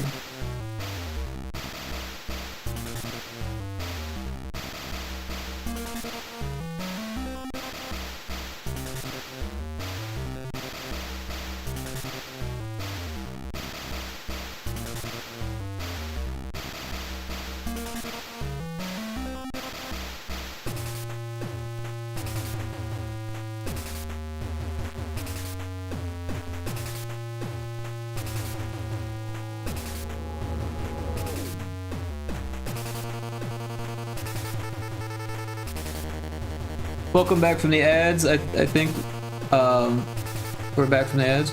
Ias had said, we're gaining ground with quite a moderate forward-thinking modern party in the UK right now. Won't fix the system, but at least our alignment is correcting. Thailand is surprisingly good country, people-wise. Some of my father's friends went there for vacation and were basically embraced among the people there. I've heard the same about Vietnam and Indonesia. Thailand has more rights though, I see, including same-sex marriage in 2025, January 23rd. Well, that's cool to hear. Yeah, honestly, I really don't know much about that side of the world. It's so far removed from, you know, like geographically from where I'm at. Like, we don't see a lot of worldwide news here. Everything's so fucking selfishly involved in itself here. Alright, so this one's legit. 28.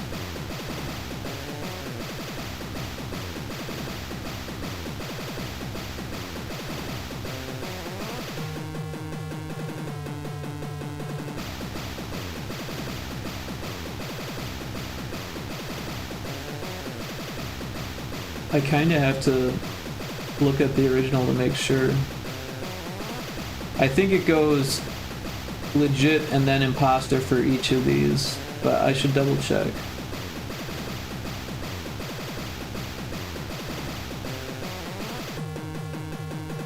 Oh no, it doesn't. It switches. Alright, so I'll just have to be on top of that. Oh, this one's the imposter. I've already screwed things up.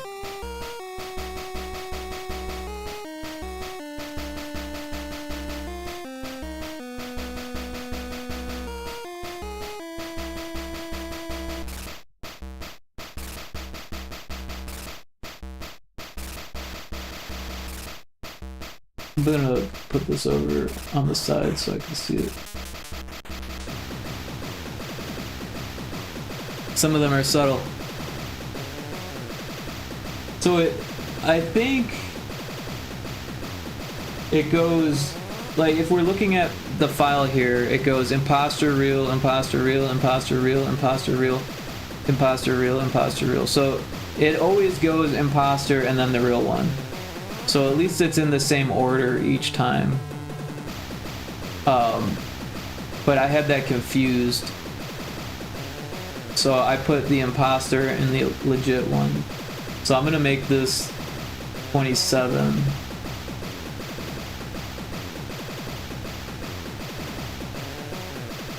And this one 26. Oh wait. Yeah.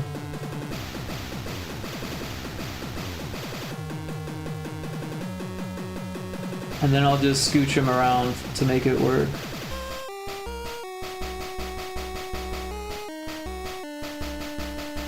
Yeah, so this one's actually 27 and it's legit, and this one's 28 and it's the, or no, 26.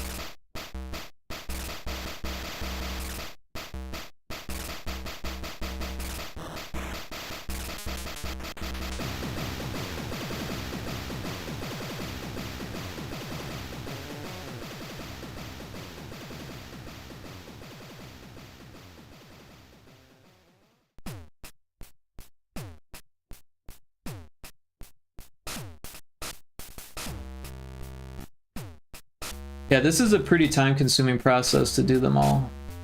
So there's not a good chance that I'll get done today.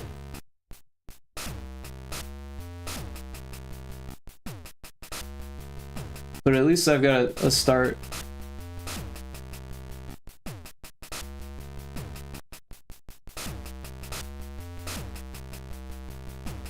I'd say Thailand is a people pleaser in terms of relations with all nations, including almost always staying neutral and giving up land to colonial France without much fight.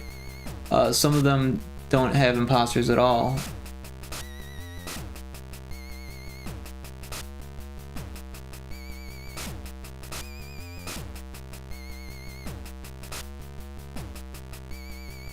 I think you are the only one that doesn't have an imposter.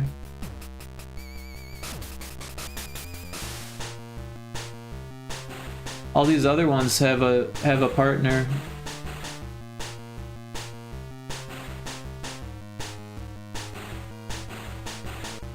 Oh, maybe it's only me, yeah. Okay, I'm here now, but I'm playing a game. Alright, what game are you playing? And I hope you're enjoying it. And if you're too busy playing, you don't have to answer, I get it. What is shame without a fight? It's both honorable and a shame. What is shame without a fight? Just making concessions in general, really. Oh, maybe it's only, yeah. So, like, yeah, I mean, I don't know. Like I said, I don't know much about Thailand or what goes on over there. I think it's bullshit for a country to go into another country and say, like, this is us now. But honestly, that's how the world got to where it is, right? I don't agree with it, but that's how it got here, you know? Like, all island nations were invaded at some point, basically, right? And pretty much all nations at this point have been invaded, right? Have changed hands, you know? If you look at, like, all of history of the wars and stuff like that, pretty much everywhere has changed hands. At least a little bit, or their borders have changed, you know?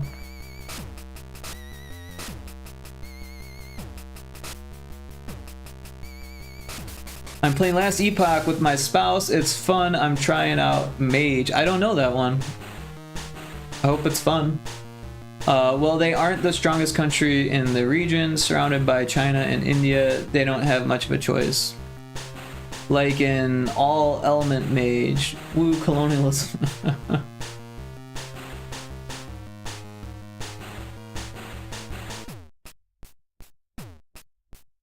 So I'm gonna scooch this guy over. And then scooch these over like that.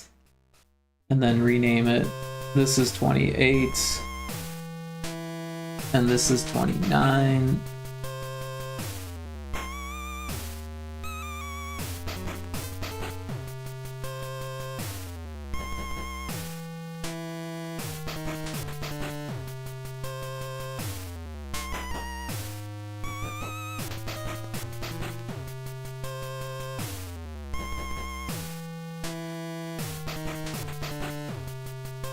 Alright. So this one...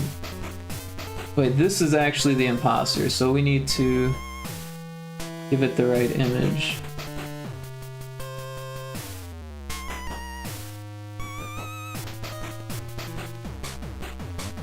Uh, 29, and then 28.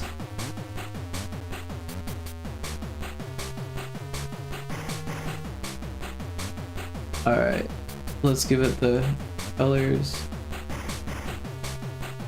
Domo, welcome in. It's an ARPG like Path of Exile or Diablo. Ah, okay. Yo, how goes it? It goes well, Domo. How are you doing? Everyone should check out Domo's stream, by the way. And Rena the Slime. I didn't give Rena a shout out. I don't think I did.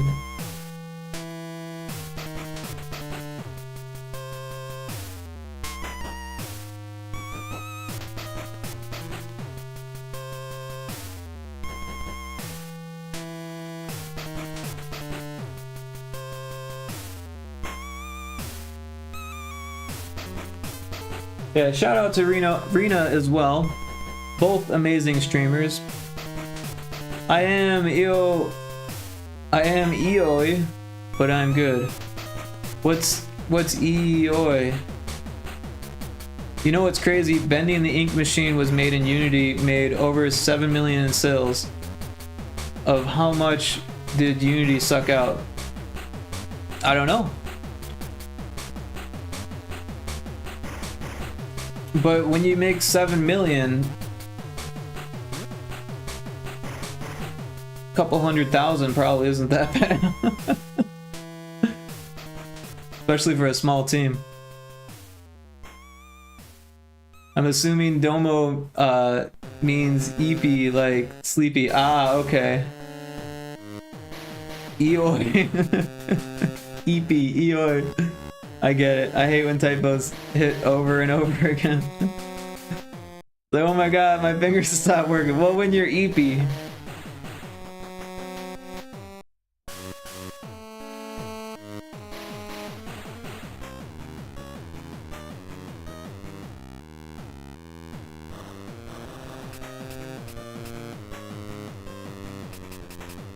Let's see if the internet has an answer on the Bendy thing. It says there's no public record of exactly how much Unity made from Bendy.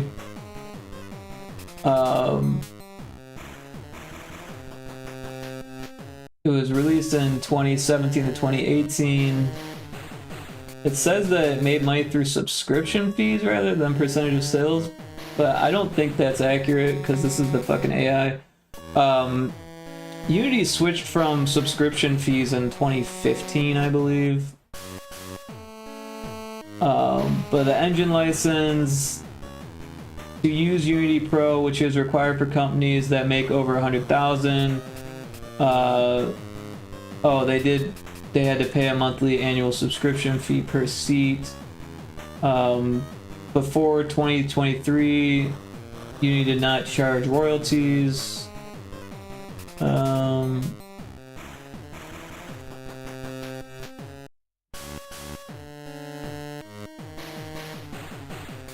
So they probably didn't have to pay that much. I don't know how much the subscription was.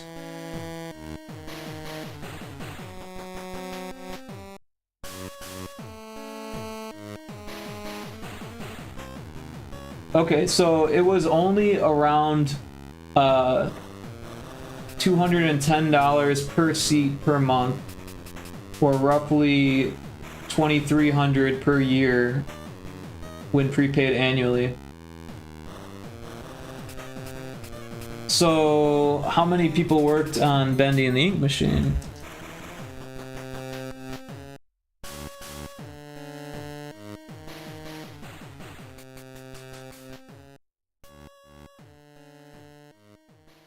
It says 6 core people.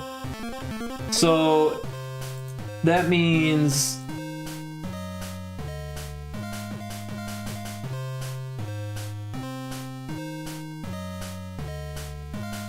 honestly, they probably didn't make money Like, Unity probably didn't make money off of the first Bendy and the Ink Machine.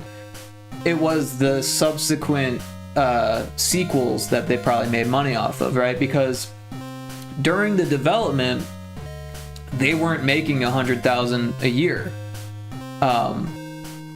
Because that was, I think it was their first game, or it was their first hit, at least for a studio, those 6 people. So those people probably had Unity not pro, right? And then after it blew up and they made 100,000 every year after that, as a studio, they would have to keep paying for subscription fees for each person on the team. However, I did read that they laid off like 50 people at some point, so they probably had over 50 subscription licenses at some point. So that would be what? About $100,000, right? Because if it's $2,000 or so, $2,300 per license, and there's 50 people. I'm terrible at math. Am I way off? Maybe I am way off. 2,300 times 50. Okay, yeah. So to have 50 people using Unity Pro subscription back then would have cost over $100,000 for a year. But when you're making how many millions? What did you say? 7 million? 100,000 a year is kind of nothing, right? Oh, I mean, it's not nothing, because what? 250,000 is $250,000, right? So it's not nothing, but it's a drop in the bucket if you need that tool to make it. However, you could make it with Godot these days, so yeah. I'm gonna go work on my narrative design. Bye-bye. Alright, we'll have fun.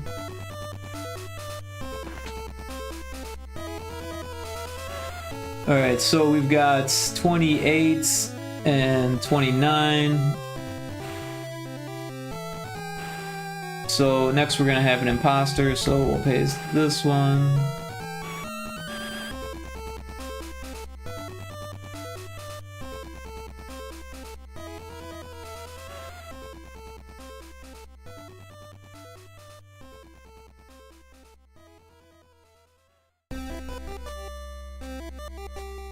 But yeah, on Unity, they were actually a lot more of a legit company to use back then.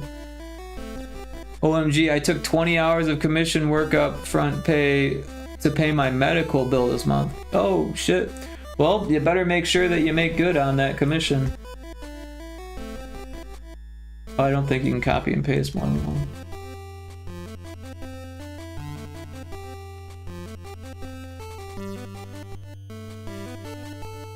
Yeah, never take for granted when people pay up front, because that is like huge. I mean, you should always have to pay something up front. I usually say half up front because there's risk on both ends. But yeah, when you pay everything up front, that's a huge risk on the other end.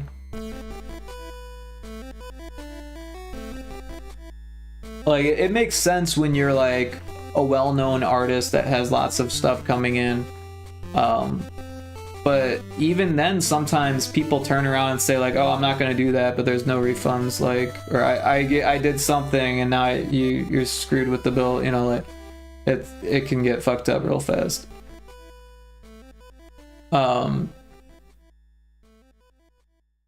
Benefit amount got reduced by basically the same amount because I declared it, so I can't pay it either.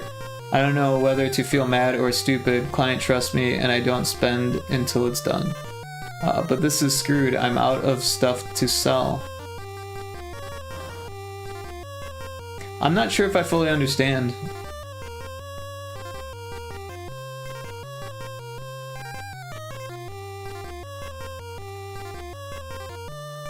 I'll sum up. Thank you. Yeah, my brain isn't braining.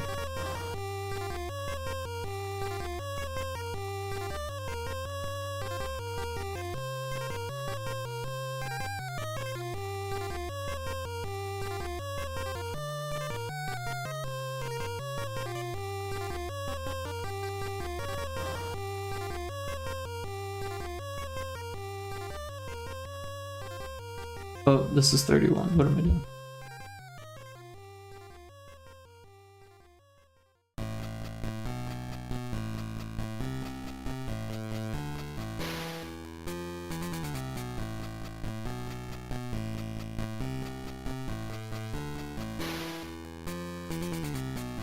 Now that I think about it, I'm not sure if I gave Ias a shout out.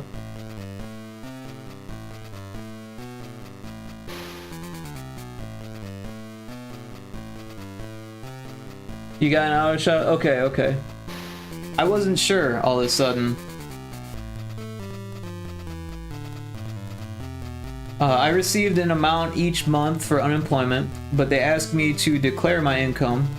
I declare around 250 in commission sales, and they reduced the benefit amount by 55p for each pound iron. So now I can't pay a medical bill this month either, or if I just about scrape it, I will have no money for food for 4 weeks. Oh geez. Follow for you, also just such bullshit. Yeah, that sucks. It's a similar situation here in the States where, like, the more money you make, the more you have to pay for fucking healthcare and shit. And there's like these weird pockets of like, you don't want to make more than this because then your tax bracket changes, and it's like, it's fucked up. Yeah, it's maddening. That's not what they told me in the center. What did they tell you in the center?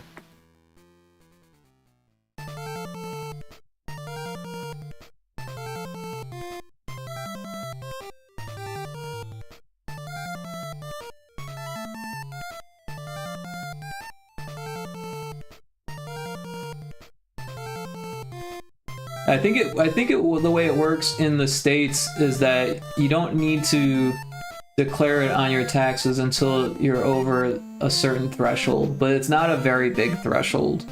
I think it's like a couple grand or something, 2 or 3 grand. So if you're making enough to live off of, you definitely need to declare it on your taxes.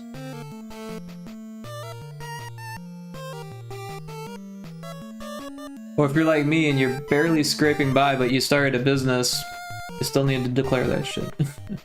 No, honestly, I did make enough that I would need to declare it anyways. But it was so little. I think last year I made like 5,000 bucks or something like that. Insanely small amount of money for running my own business. They told me I have to earn in excess of my benefit amount to be affected. Damn. Sounds like either they didn't know what they were talking about or they lied to you.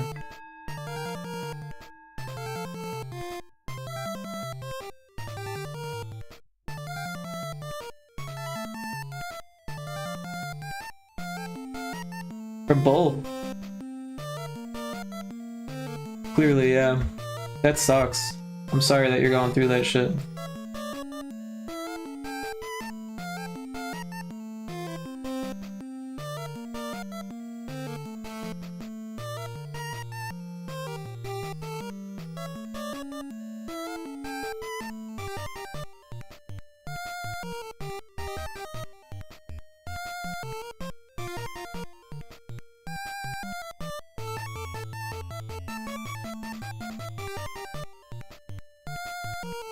Man, that's 31. No, 32.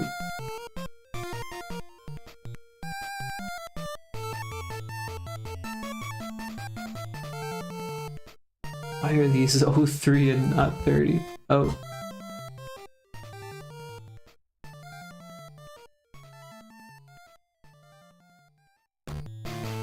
Alright.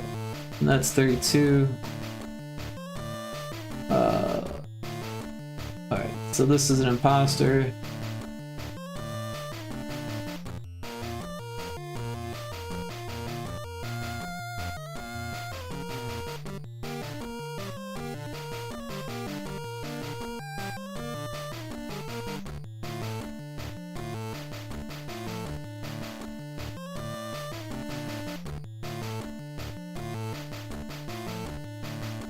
And then we've got a new legit.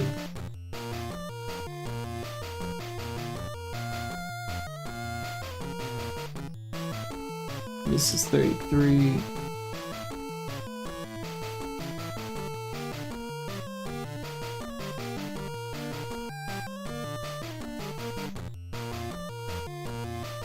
Oh shit, am I doing this wrong? I did that wrong. Oh, I fucked up.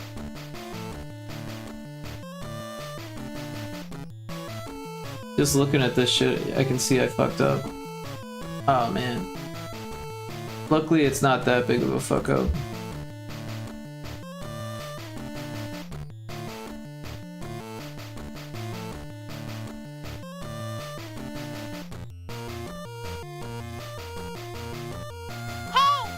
Mig creates games. Hi there. What are you doing?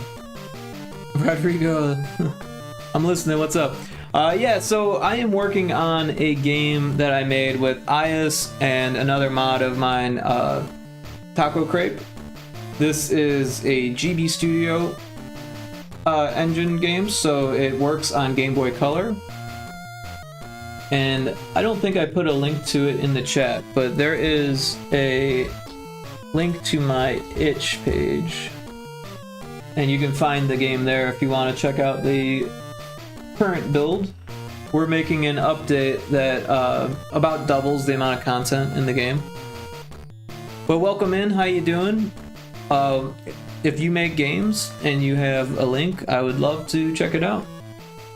I'm big on people sharing what they're working on.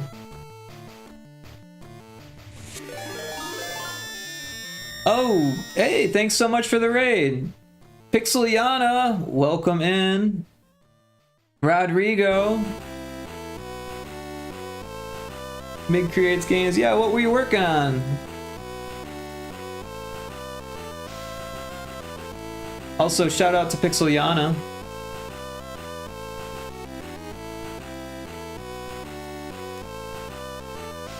Thank you so much for the raid, Mig.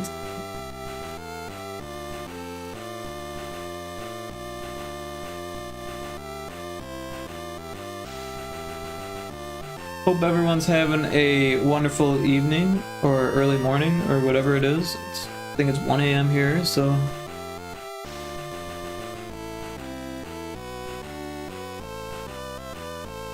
What are you working on, Rick? I'm working on VTubers Please, a game that is currently on itch. It was a game jam game that I made with Taco Crepe and Ias of Lalia. Both are mods of the channel.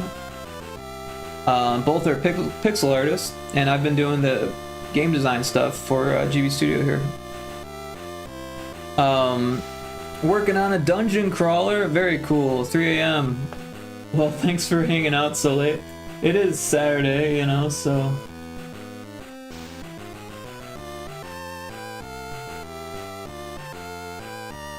New NPC, oh. Gus Ports. Once you rescue Gus, he'll lead you to the portal. This portal I made, it came out really nice, the portal. It's a nice little effect I did, kind of like a dark. So you got the mirage where you go into. This is, in this case, is town. So once you do that, you can go into here and zoom, teleport you to town. And then the new NPC is here. I haven't set up the code yet, but it's Gusport. Gus is gonna open new teleporters. He's gonna be the explorer that I guess took an arrow. Oh, there's an ad, and I can't snooze it. Now you have to explore for him. Sorry for the ad. The idea is once you open the UI, he will tell you, where do you want to teleport to, and then you will decide where, and then you can just teleport to different dungeon areas. So that way you don't have to kind of go back and forth. And then we'll have like the portal stone back to town too. New NPC, Gusport. Once no ad for you. Oh, it hasn't started yet. It's about to start. The portal. This portal I made, it came out really nice. The portal. But yeah, thanks for sharing. I did. Kind of like everything looks pretty cool. So you got the mirage where you go into. This is, in this case, is town.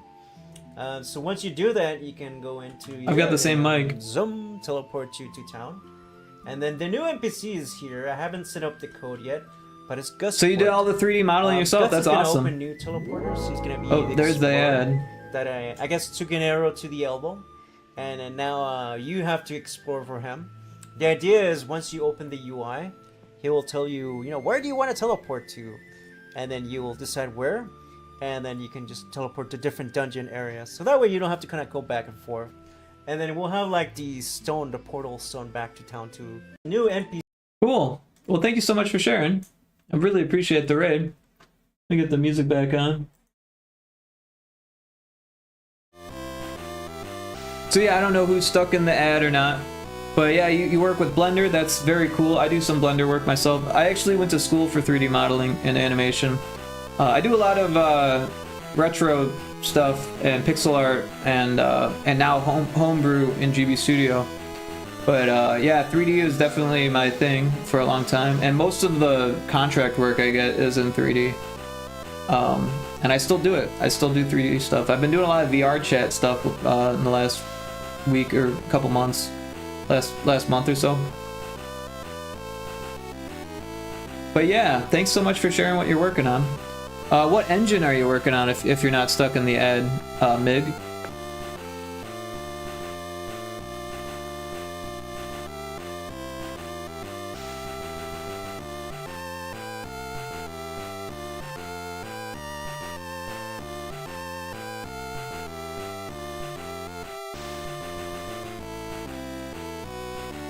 Also, Rodrigo, I've seen you around a bit. Are you a game dev? Do you make art or game dev stuff? Are you one of the cool people? No, I'm just kidding. Are you artistically inclined or creative? You're a composer. Oh, cool, cool. Well, then you're one of the cool people as well. I also do some composing. I'm a generalist for sure. Lot Lizard, thanks for checking in. Welcome in. Hope you're doing well. And work on video games too. Very cool. What's your software of choice, Rodrigo? And if I asked you this before, I apologize. I'm sorry. I have trouble remembering everyone. Engine Godot. Cool. What about for composing? Yeah, personally, I'm more of a Unity person. I haven't played around with Godot enough to make a game with it yet. I do use it to wrap my executables, or wrap my ROMs as executables. You're Unity too, Mig? Cool, cool. You're using Waveform. I've never used Waveform. I feel like I've heard of it, but I don't really know it. I've been using Ableton myself for like the last 15 years or so. So yeah, I'm kind of been doing that for a while. Same with Unity. I've been using Unity for like 15 years as well. But yeah, I love GB Studio, and I love pixel art and retro games, and I've always wanted to do homebrew. So I've been using GB Studio for like 3 years now, 2.5 years. For free. Oh, it's for music, it's free. That's awesome. Free is always good. Like, yeah, I definitely coughed up a good chunk of change for Ableton. But I really like Ableton. I was using it for a long time, like with the light version or whatever. And I really like the push MIDI controller. I'm a big fan of it. So I coughed up the money, and like shortly after, I was able to pay it off with commissions. So it worked out for me.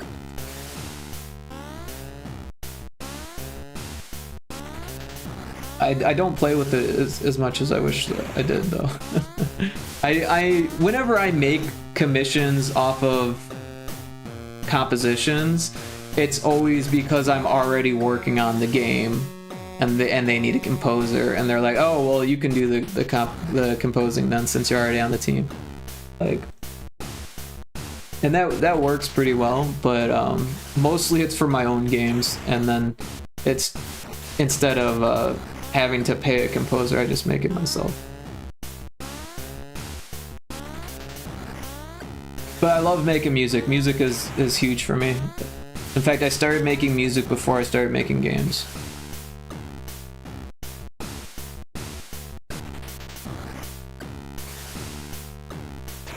This one's legit. It's 33.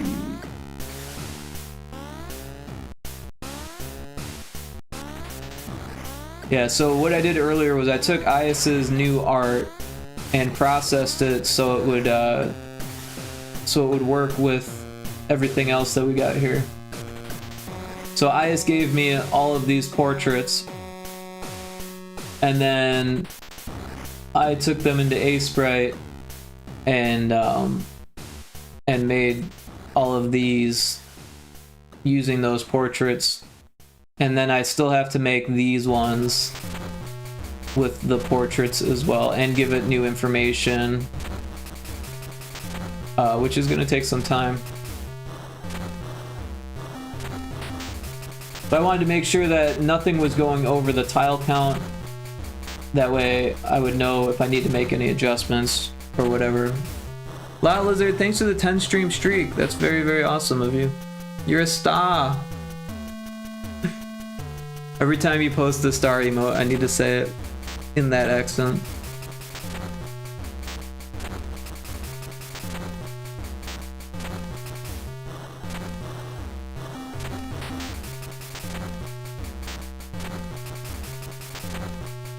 Alright, so I need to rename these before I get carried away here.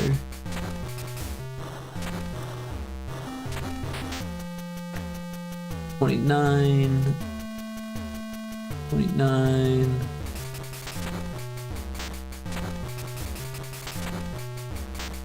31, 31, 33, 33,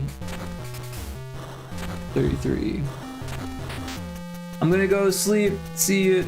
Well, thanks for dropping in. I appreciate it. I hope you have a wonderful rest. Also, if anyone else from the raid needs to catch up on sleep or anything, I very much appreciate it. Mig, that was fantastic of you, and I should give you a follow. Can't forget to do that. But of course, if you've got things to do, feel free to do that. If you want to hang, feel free to do that as well. Everyone's welcome.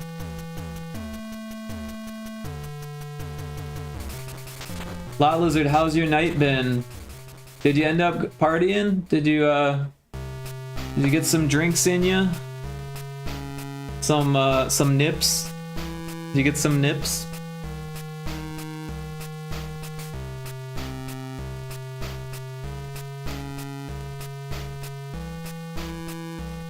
People don't know Lot Lizard. We play games together quite often. She's a big hell diver. And a duty caller. Oh no, not the nips! Airplane shots!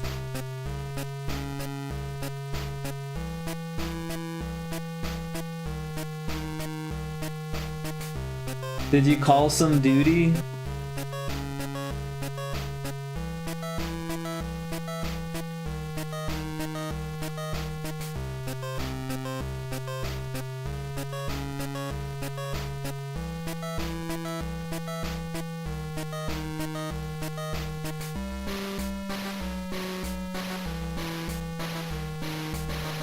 You did.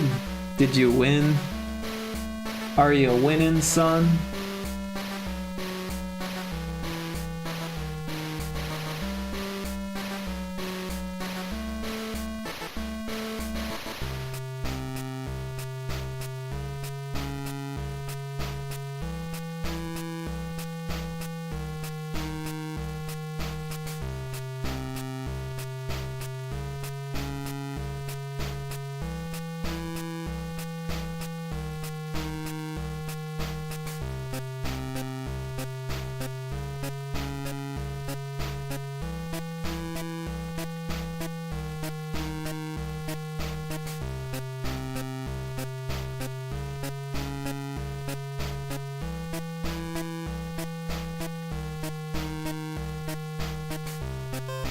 You already know.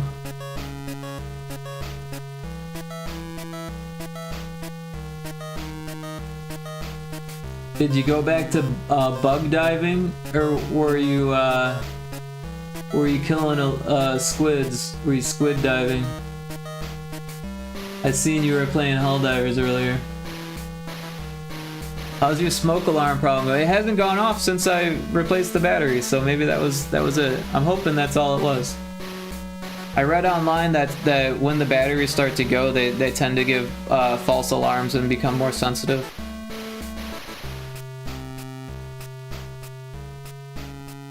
So hopefully that's all it was. But there was definitely a couple false alarms in there. And then it kept chirping, which apparently was the fault status. But I didn't know until I got a ladder to take it down from the ceiling.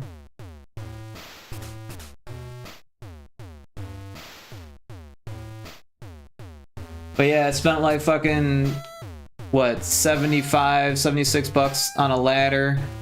And then I spent like 15 bucks on batteries. But luckily they're all AA. And because 9 volts are more expensive. Oh good, yes Rick, they chirp. LMAO, yeah, I killed some king crabs. Oh yeah, you were squid diving? I converted you, didn't I?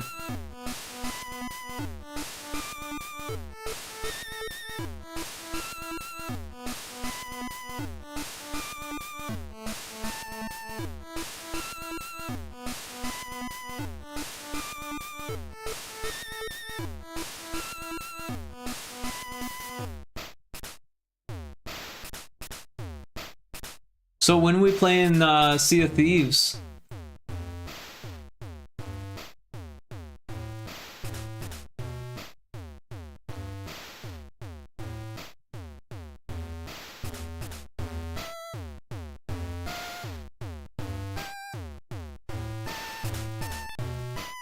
Oh, you're lucky. Mine are all 9 volt. Yeah, I've been turned into a crab killer.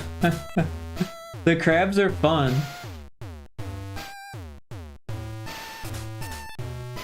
Yeah, I was surprised that they weren't 9 volt because that's like what I'm used to, but apparently newer smoke detectors use AA's instead. Probably because it's a more common battery type. I don't think they last as long as the 9 volts, but they're cheaper, so I don't know, it's probably even trade-off. I saw a video one time where someone opened up a 9 volt and it was just like 6 AA's like smashed in together.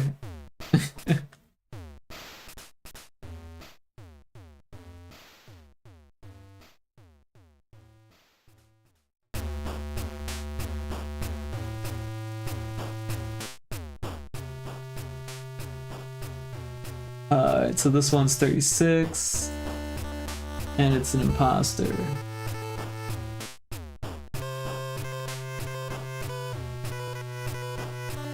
You ever do that thing where you lick a 9 volt to see if it has juice in it?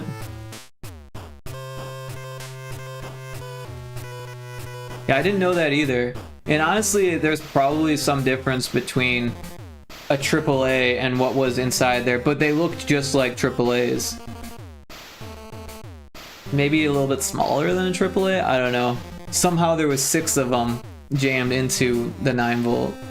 But they were definitely small batteries that were just like in parallel. Can't say you have. So I used to play in bands a lot, and everyone always had these stomp boxes, you know, like the guitar pedals, right? And almost all of them used 9 volts. And so you would have like all these 9 volts, and you wouldn't know which ones were dead or not. So you would check them by licking them, and if they shock you, then it's not dead. Also, I used to have them in my pocket every once in a while, and then I'd have change in my pocket because everyone actually paid for things in cash back then.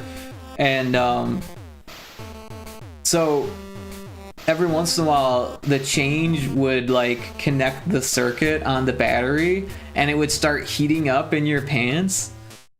That shit was fucking crazy.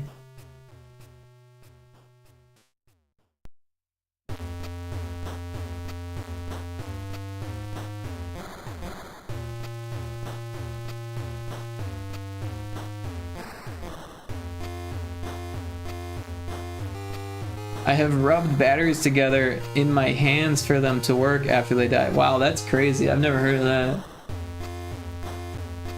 It's like when you use a a potato to power a light bulb or some shit, right?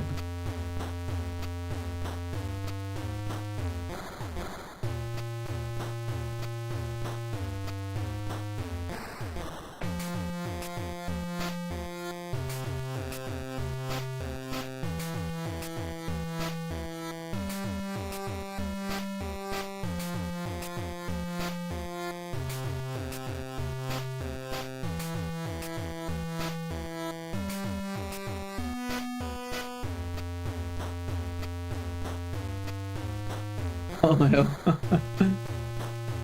I've never actually done that. I've only heard about it. It's like a trope or something.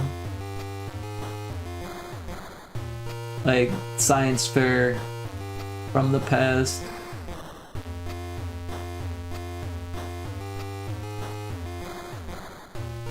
I wasn't smart enough to do anything cool for the science fair. Gonna redeem, fair warning. Alright, that's what they're there for. Fair warning. Fair enough. Redeem away.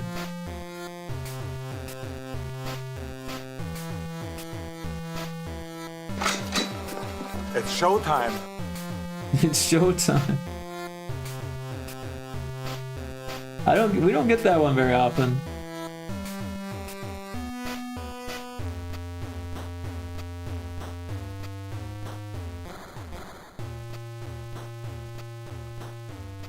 So the imposter has the Pokeball, okay.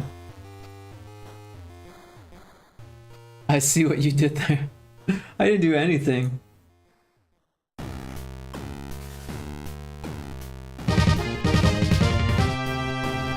Hey, nice job getting first. No one else was paying attention to the redeems.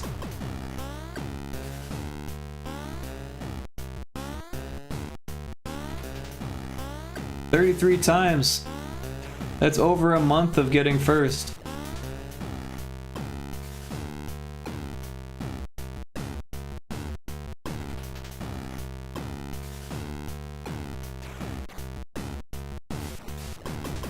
I'm on a roll winning. I don't know if you're winning. There's probably a way to check.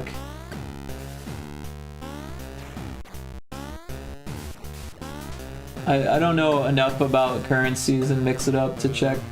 But I think there's a way to check.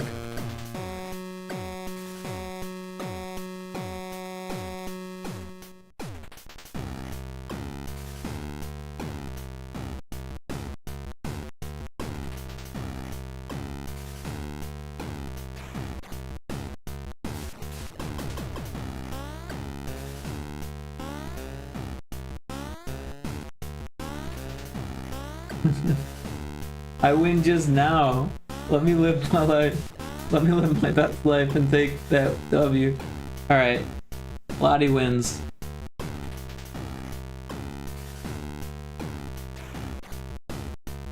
What am I doing here? Oh, I'm adding another one of these.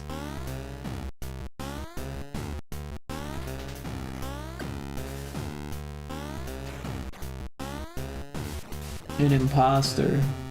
Oh, I like money. Yeah. I like money. Yeah.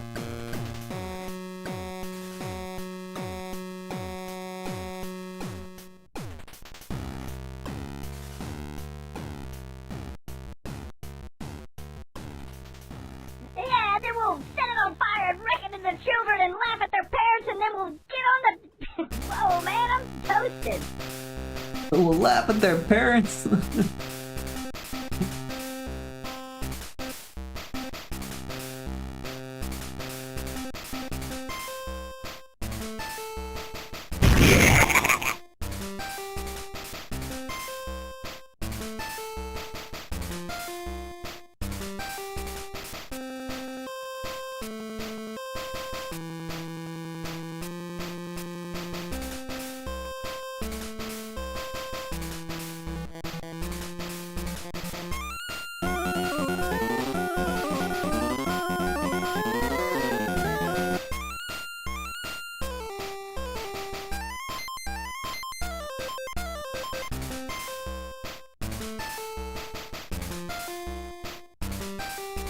Pac-Man. Make it so. Make it so. Such a short redeem.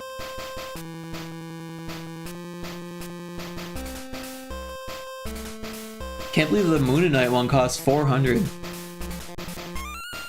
I think I need to make them a little bit cheaper. Then again, if I make them too cheap, I risk people just coming in and unloading.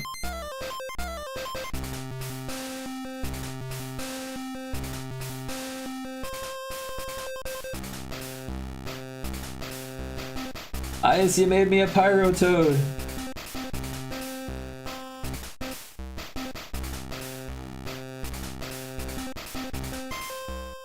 Also, I still have the winter mountains up from back when, I mean, they're in the background, so you can't really tell.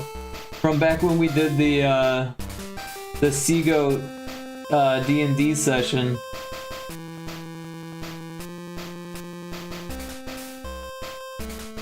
I can turn that off.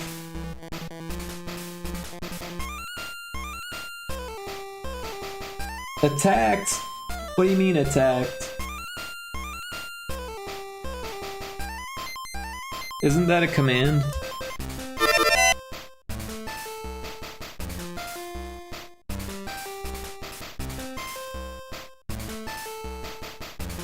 Does that work?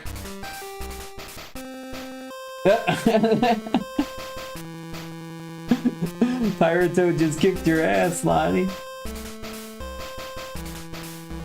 People come in and unload. Did you see your avatar go flying? And thanks for checking in, Rena. You missed it.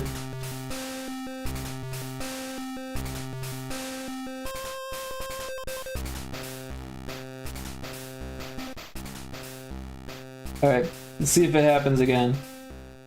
Yep, I just yeeted you off the screen.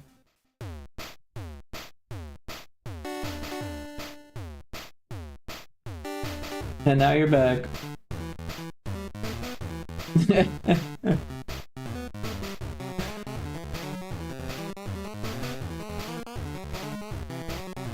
My poor avatar. Rodrigo's getting all of the jump catch games. He already went to bed.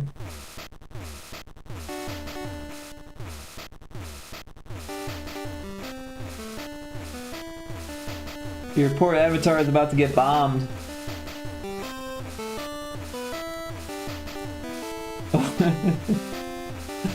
Rodrigo got bombed too.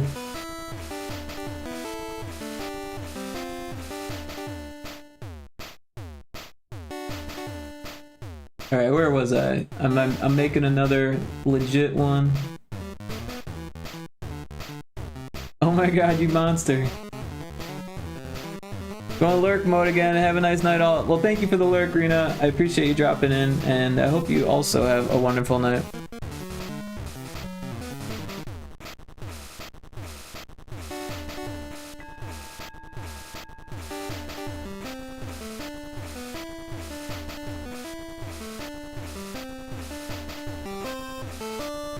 Playtime is over. Playtime's over. What, are you gonna bomb me now, Lottie?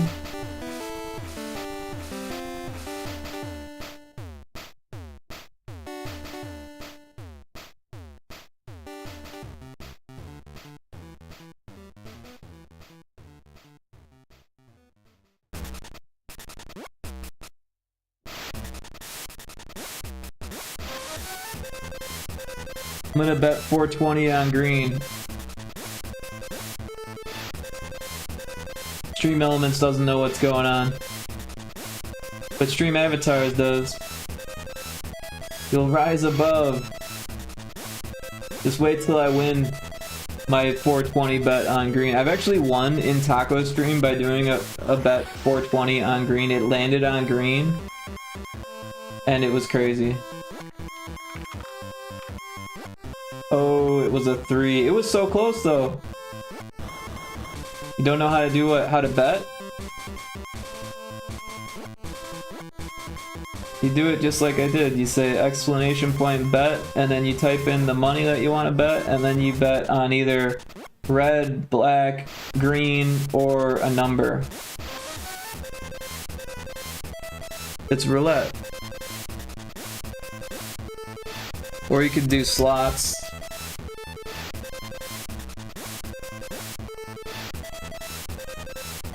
Now you gotta do exclamation point, bet, and then a number as well, or a color, right? So the first number is how much you're gonna bet, and then the second is the color or the number. 300 on 22. I was saying bet like, okay, oh yeah, I don't ever use that slang, so it catches me off guard. Like, isn't it just short for saying you bet? But no one says you bet, but everyone says bet? I don't get it. Ooh, the 6.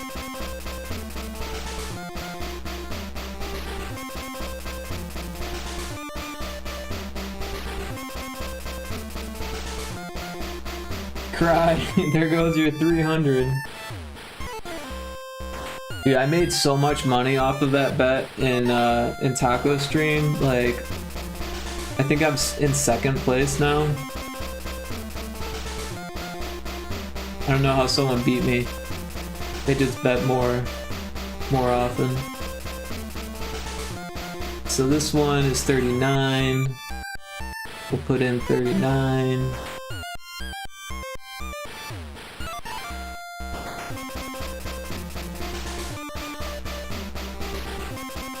We got ads starting in 2 minutes. Just a heads up. I know Lot Lizard loves the ads, so we'll make it extra long just for her.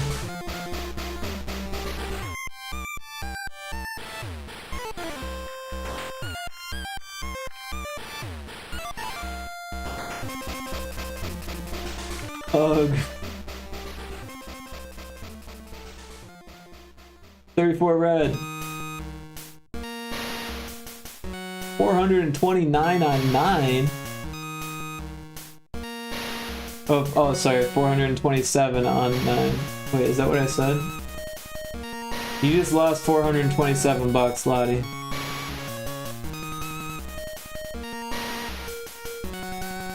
Sorry, my brain doesn't brain all the time.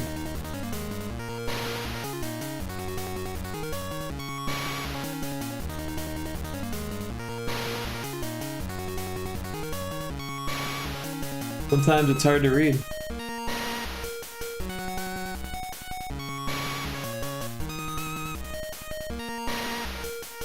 Dude, I crashed so hard after my pizza today. I was asleep for like 4 hours. 4-hour nap.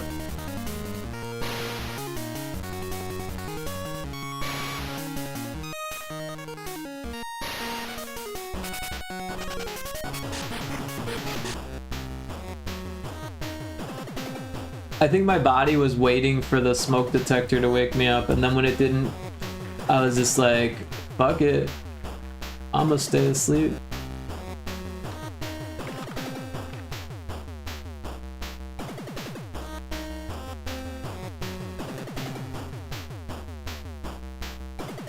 I've slipped into this like 4 hours on, 4 hours, or like 4-hour nap, 8 hours awake, 4-hour nap, 8 hours awake. That's like my schedule now.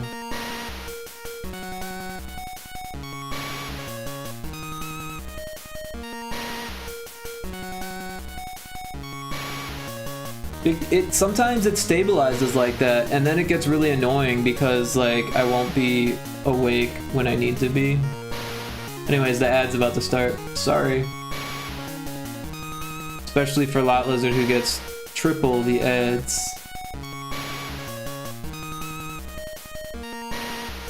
Where's my whiskey? I'm gonna get tore up. I love that one. That's probably my favorite of the Meatwad ones.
Are you back yet?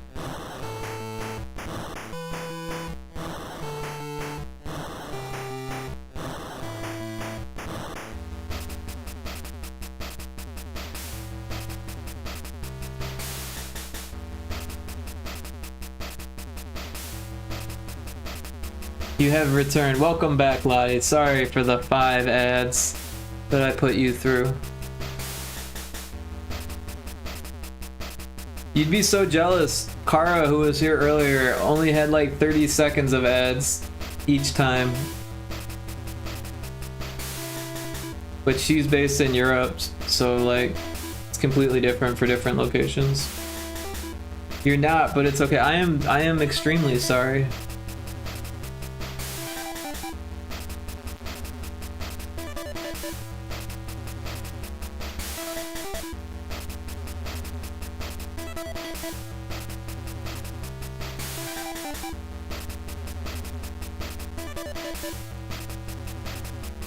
Did you get any good ads? I swear you do it on purpose to me. You make it seem like it's something that I can just like do it to you. It's to everyone. And then it decides based on your location and your ad profile what it's gonna show you and how long you gotta wait. Alls I can do is set a maximum and how often that maximum happens. So I have it set so it's 2 minutes max every 30 minutes. Because if I don't do that, then anytime someone comes into the stream, they'll get stuck with 2 or 3 minutes of pre-roll ads or whatever, which no one wants.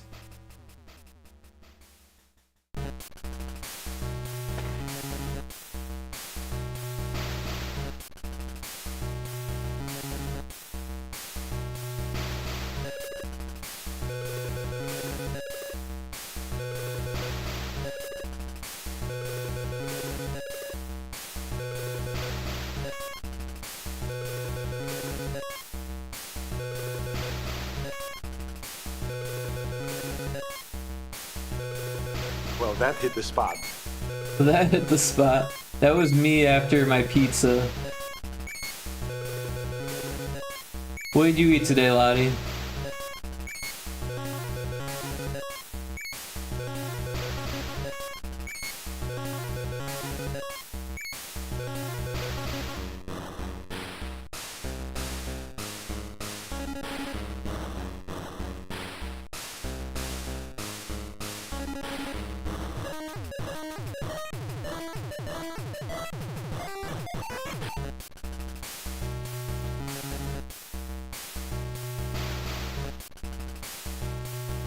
Chicken cutlets?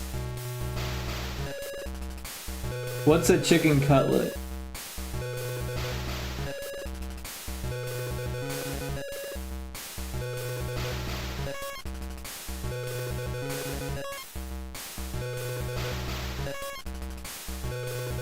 OMG, Rick. Do I need to look it up? Is that just like part of a chicken breast?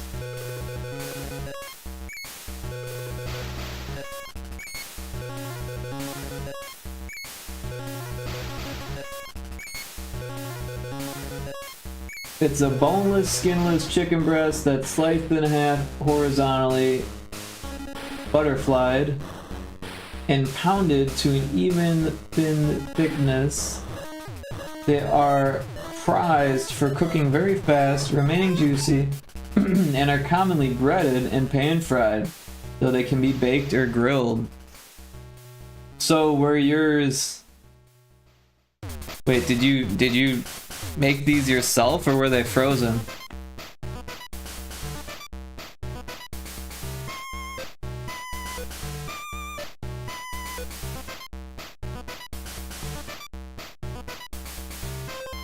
Yes, fried. I bred them myself. Oh wow, do you pound them too?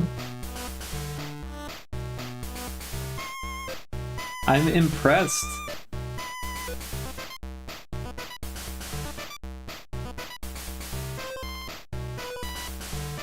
I've never done that. I've butterflied a chicken breast, but I didn't realize that I turned it into a cutlet. I made them, Rick. LMAO, I do not. Wait, which is it? Are you being sarcastic? Are you lying? Oh, no, you didn't pound them. But isn't that part of the job? Yeah, they're butterflied and pounded into an even thickness. Well, then they're not cutlets. They're just butterflied chicken breasts that you breaded. Cutlets gotta be pounded. And you're yelling at me because I don't know what a cutlet is? You're the one that's not pounding your cutlets. No personal presence? You mean personal preference?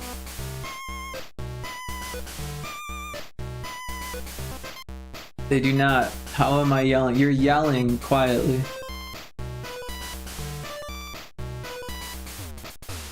I read it as yelling.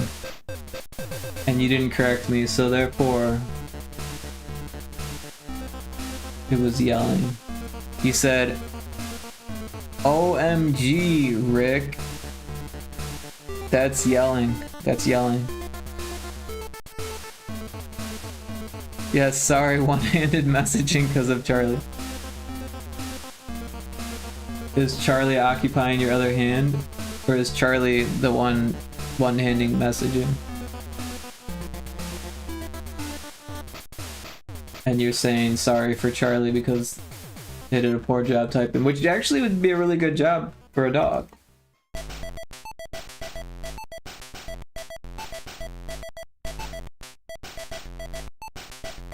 I mean, if your dog's doing the typing, I can't blame you. I'm actually really impressed. Charlie's message, that's what I thought. Charlie is actually really good at typing. 44.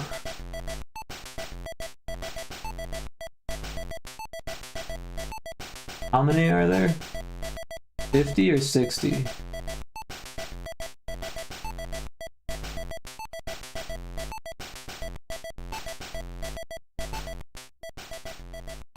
Five, 10, 15, 20, 25, 30. Oh, that's not gonna help me. I think there's 60. I don't know. If we go into this one, we'll be able to tell easier. Right?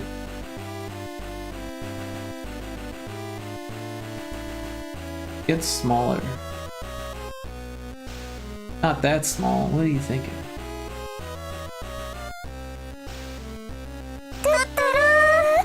Do do do.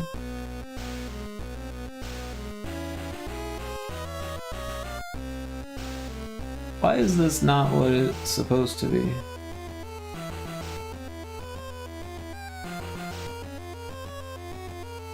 What has happened here?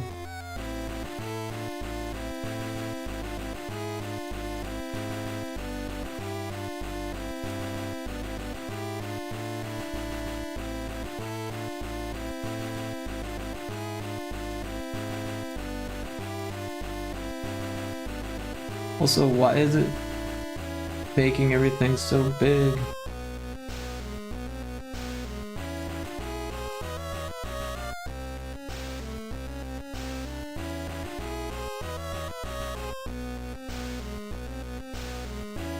I don't understand. Oh wait, there it is, 27. 43. Why are they not in alphabetical order?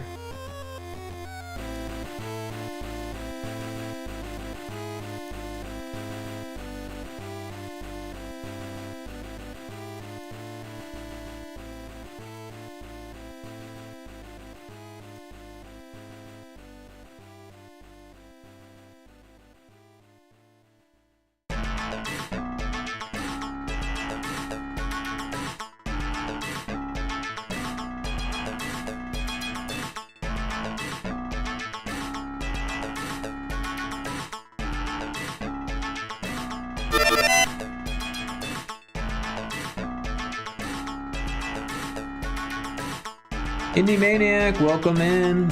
103 times checking in. Nice work. How you doing? What are you up to? How was your stream?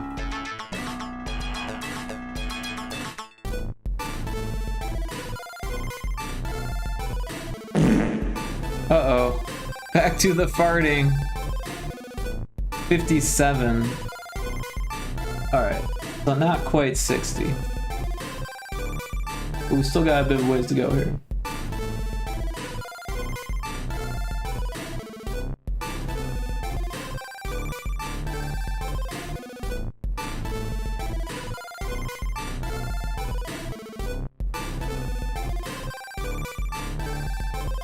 $44.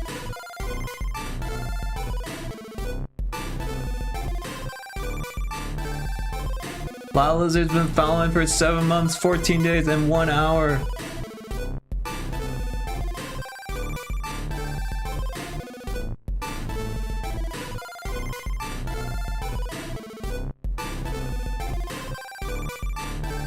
Indie Maniac's been following for 1 year, 7 months, 3 days, and 6 hours.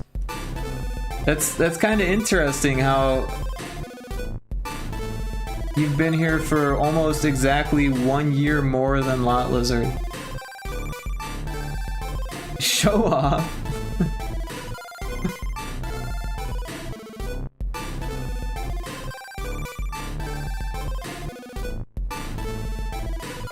I appreciate that you're still coming back.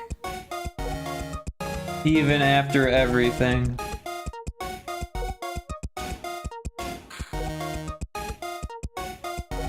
But yeah, how was your stream?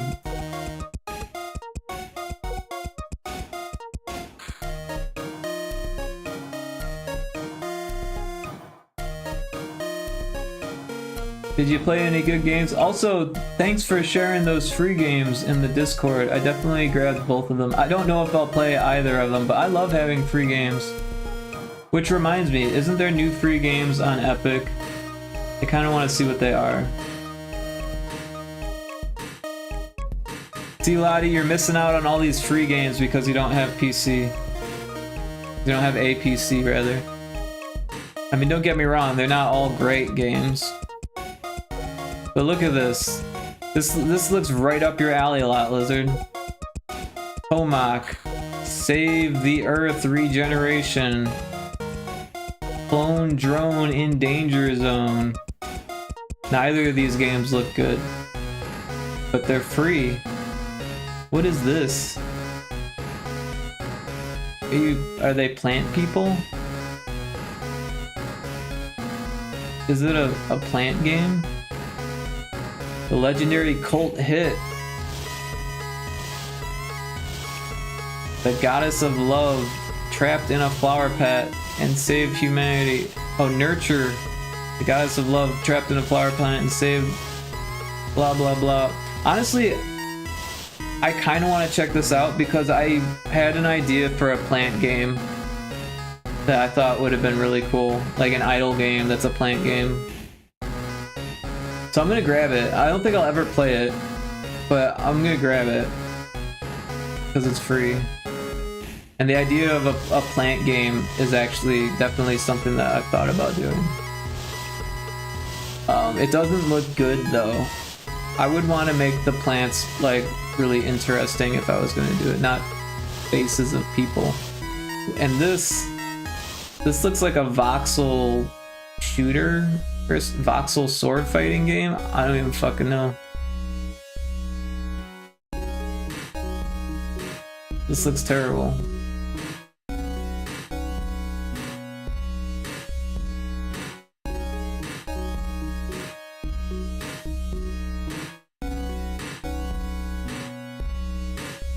Got co-op and online multiplayer and cross-platform.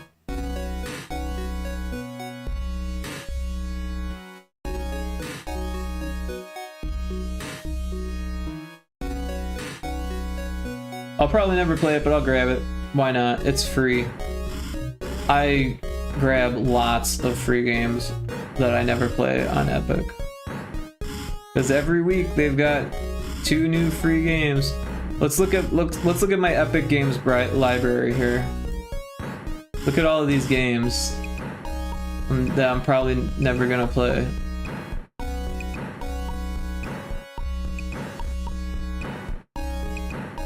I still want to play this one, but I haven't. I did get the crew to download it though, so maybe we'll play it sometime.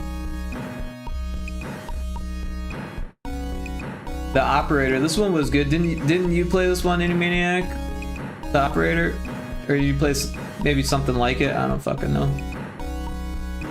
These are insulting. Honestly, the most insulting freebies I've ever seen on there. Yeah, those are pretty bad. But some of these aren't great. I mean, look at all of these ones that I've grabbed that weren't good. This one looks good. I never played it, but it looks good. Limbo, everyone talks about it. I never played it. Never played it. Cat Quest, I don't know what the fuck. Garden Story, Neko Ghost Jump. I just like cats. Paratech, I don't even remember grabbing that one. The Lord of the Rings, I could care less. The Callisto Protocol, I heard that wasn't very good. Chivalry 2, I heard this was good, just never got around to playing it. Farming Simulator 2, I heard that was really good. Thief, I forgot I had that. I kind of want to play this one, to be honest. The Outer Worlds, that looked kind of interesting to me, but then it did really poor in reviews and release. A fishing game that I haven't played yet, that actually looks kind of cool. Oh, you enjoyed Callisto Protocol? I didn't see a problem with it. Right on. Yeah, I haven't played it. Deus Ex, I want to play that still. Haven't gotten to it. Infinity Factory, I've never played one of these factory games, so I kind of feel like that might be cool, but also this seems like the most off-brand one available. Predecessor, again, I don't know what the fuck that is. I don't even remember downloading it. Gigabash, I don't know what that is. Earthlock, I don't know what that is. Surviving the Aftermath. Is that like Surviving Mars? Because Surviving Mars was cool. Homeworld Deserts of Karak. I like the desert, but I don't know anything about that game. Severed Steel? Again, I don't remember downloading a lot of these. Cow the Kangaroo? Like, that doesn't even look appealing to me at all. I'm surprised I downloaded it. Homeworld. Is that the same Homeworld as that? I don't know what Homeworld is. I like racing games, but this one doesn't look very good. But I do like racing games. Against All Odds. Chess Ultra. I feel like that should be Ultra Chess. Warhammer. I've never played a Warhammer game, but I own a couple. Call of the Sea. No idea what that is. Rise of Industry. I like city builders and like village simulators and shit like that, but clearly that has not, I have not played it, so I don't know. It says I got one of the achievements. I don't know how. That's weird that it says I got one of the achievements. I don't think I played it. War Pips, Dishonored, City of Gangsters. I did play this. I wasn't very good at it. I think I played this one. I think this one was actually pretty interesting, but kind of flawed. It was like an RTS first-person shooter combination or something. I don't know what Dishonored is. Mortal Shell, never heard of it. Death Stranding. A lot of people really liked this game, but it just seemed like a fancy walking simulator. I didn't play it though, so I don't know. In case, I don't know what that is. Fallout 3 I played a lot of, but I haven't played the other ones. Saints Row. I remember I wanted to work for Volition, not because they made this game, but because they were one of the only studios that was near me in Illinois. And then they went under. RPG in a box. Yeah, I don't know why I downloaded that. Port Triumph. Star Wars Squadrons. Is that like Rogue Squadron but new? I heard this game was decent, but it's probably like an online game. It's probably dead by now. Rocket League. I don't know why I have it on Epic, but I actually bought this game twice before it became free. Rick, do you even like games? He will disagree. Oh no. Not knowing what Dishonored is wild to me. I've heard people talk about it. I'm not a big fan of AAA games. I'm not huge on like new stuff that comes out. I like indie games, but yeah, I also like don't have a lot of money, so I don't like shop for games a lot because I'll be like, I want to buy this. I really like retro games. I really like old classic games. Me neither, to be honest. Most of them are shit, but there's absolutely standouts. I agree. I think Helldivers is a pretty good standout AAA game. Although some people would argue that it's indie, I don't agree. PlayStation published it, so yeah, it's an indie studio that's making the game, but they're published by PlayStation. They're no longer indie. This game looks interesting. Rising Storm 2 Vietnam. I like Vietnam games. Just haven't played it. Evoland, I don't know what that is. Fallout 3, I did play quite a bit of this, and I enjoyed it. I got a little bit bored with it though. Darkwood, I don't know what that is. Toe Jam and Earl, I wanted to play this. I just never got into it, or never gave it a shot. I really enjoyed the first one for Sega, and I also played a lot of the second one too, but I definitely played a lot more of the first one. We used to play it as a drinking game, because you could play it with one hand for the most part. Like, you needed a second hand to use the items, but that was like it. Most of it you're just walking around and like collecting presents and like avoiding enemies, which is fun when you're drunk. Rising Hell, I don't know what that is. Slain, Back from Hell. I was surprised to see this as a free game because I remember watching like the development and the developer post stuff about it on Twitch or on Twitter back when it was in development. The Captain, this looks interesting, but only because it reminds me of this game called The Captain is Dead. But then I realized that it's nothing like The Captain is Dead after looking at the trailer, so I didn't do it. This looks kind of interesting, a winemaking simulator. I don't know anything about making wine, but I like simulators and shit. Doom 64, I definitely played this. This is fun. That's a good one. Unrailed, I don't know anything about it. Although, one of my viewers was it Stephanie Knight? Might be interested in. They're making a voxel train game. Tannenberg. We've talked about this, but never played it. You don't agree? No way. I disagree, Lot Lizard.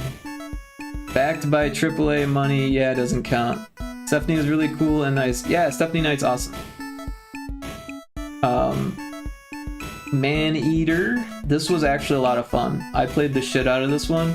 And then it ended with like a paywall saying like, if you want DLC, there's DLC. There's more to this game if you pay for it. And I was like, well shit, it's already not a free game. Like, why is it like that? But I got it for free, so what are you gonna do? BioShock Remastered. I played the first original BioShock, but I didn't really get into it, so I never picked up, or I never actually sat down and played the new things. This game is amazing, Terraforming Mars. This is probably the one that I played the most. Although I also play a lot of Demon's Tilt, because this game is amazing too. And I was super happy to see it on here, because I already bought it on Switch, but now I can play it on my Steam Deck. Daemon X Machina. I just like mechs and stuff, but I never played it, so I don't know. Tomb Raider games, I thought it might be interesting to see what those were about, but then I never actually tried them. Dalton Sanctuary, I have no idea. Moving Out, I don't know. Might be fun. I've never played it. Prey, I've heard of this, but I don't know anything about it. Mutant Year Zero, people have told me this is a good game to play. Seagoat speaks highly of this game. I still have not played it. Antstream Arcade.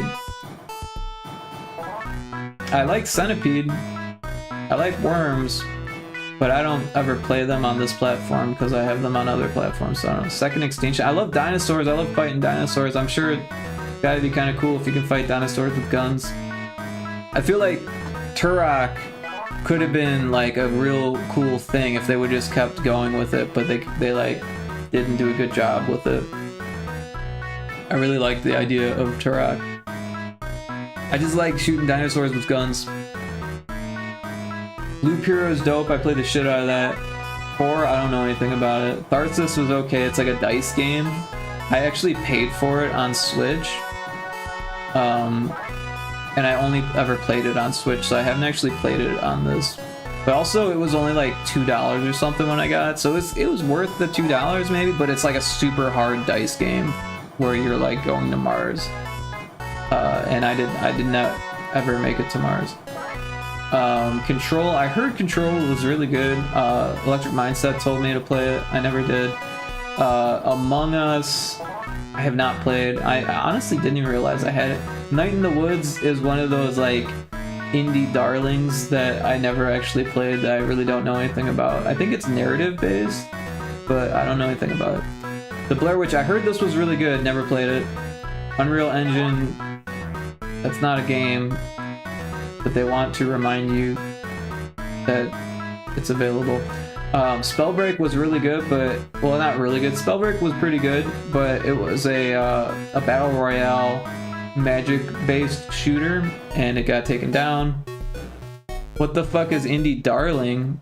Indie darling, that's like a term that gets used for like an indie hit that everyone sees favorably, and like they look at and they're like, I want to make the next this game, like fucking Fez and Super Meat Boy and Braid, like all those games that did like insanely well, that like made millionaires out of the developers. Those are indie darlings. Into the Breach is really good. That is the second game from the studio that made Faster Than Light, or FTL. Ark, I heard was decent but never played it. Fortnite, I tried to play it and then I didn't, because I couldn't think of a gamer tag, so I didn't. Anyways, there's the ad. And now you've seen my entire Epic Games library. All games that I got for free.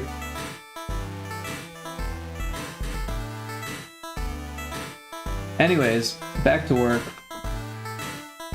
Ads.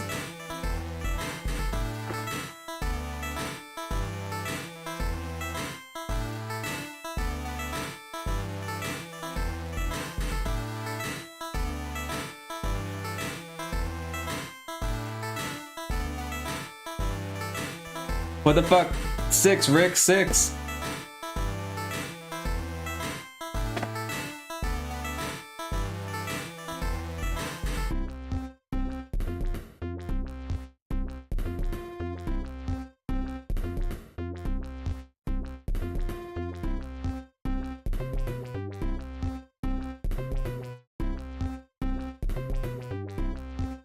On my B-Day month? Savage.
You back from the ads yet, Lottie?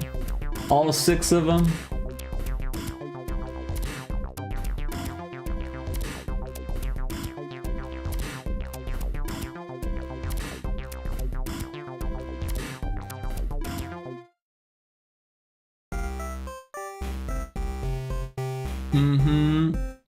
Welcome back. I'm glad you survived.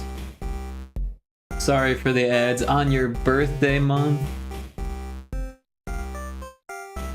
So yeah, I don't know if I made that clear enough, but all of these games on this list here, these were all free. I didn't pay any money for any of these games. I've never spent $1 on this platform whatsoever. All of these games were free. And yeah, I haven't played most of them. But it's nice to know that I don't need to spend money to play games. I can just you said you did on one. No, none of these. Well, I bought them on other platforms, right? But I didn't purchase them on this one. These were all ones I got for free. But yeah, like this game I bought on Switch. I paid full price for it too, because I really wanted it when it came out. And then I was surprised to see it on here, so I grabbed it because then I could play it on my computer and on Steam Deck, and that's not stuck to my Switch. So I actually played this version of it more than I played the one that I paid for. And then this one, again, like I have it on Switch, and then later it was free on here, so I grabbed it for free on here. But Switch and PC are completely different. It's like PlayStation and PC. Like if you decide to get a computer and play games on it, you don't automatically get all of your PlayStation games for free on your computer. That's just not the way it works, right? Although I think on Xbox, if you have Xbox like Live, no, not Live, what is it called? The Xbox subscription service, then you can use that on your PC. And I don't know if PS Plus works the same way, to be honest. I don't think it does though.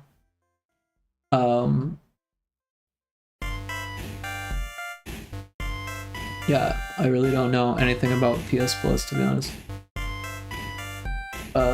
This one we want to copy, pasted.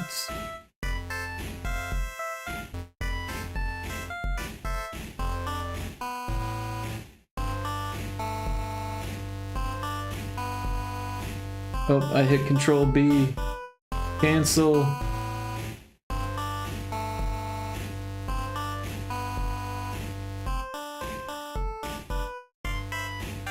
Yes, I know I had an Xbox before, and some don't transfer to PlayStation. Oh, that's interesting that any of them would transfer to PlayStation, to be honest. I didn't know that. I am kind of out of the loop when it comes to consoles, to be honest. They are becoming more and more like computers. Except for the Switch.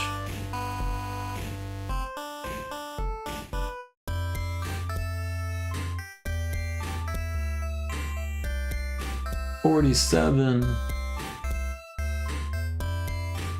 How many are there? 57?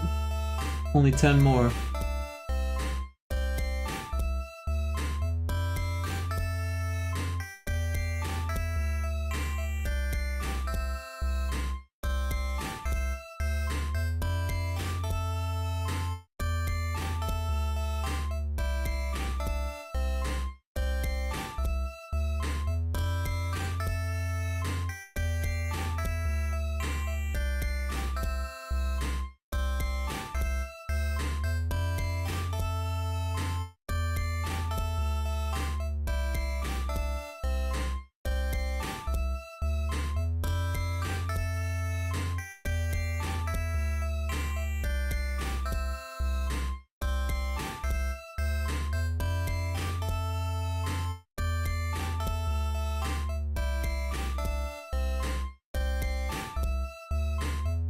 Yeah, now I watch Twitch on my TV through my PlayStation instead of my phone. Twitch TV hits different. Is it difficult to chat on PlayStation though? Cause yeah, I was trying to watch on my Steam Deck and I was like, it's really hard to chat on Steam Deck. I would just rather do it from my phone or from my computer. No, you're chatting with your phone. Okay. I still chat on my phone. That makes sense.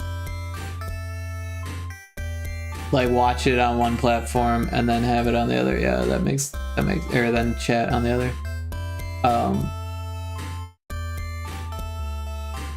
But yeah, when you're on PC, you can have all these different tabs open and try to keep multiple conversations going. And that's a challenge. And it runs your social battery dry faster. Especially if you're trying to listen to like 4 channels at once. And they all got music going. So you're hearing 4 different songs and 4 different people chatting. And you have to keep up with, and then you're typing into the wrong chat box and sending messages into the wrong chat. It's so much fun.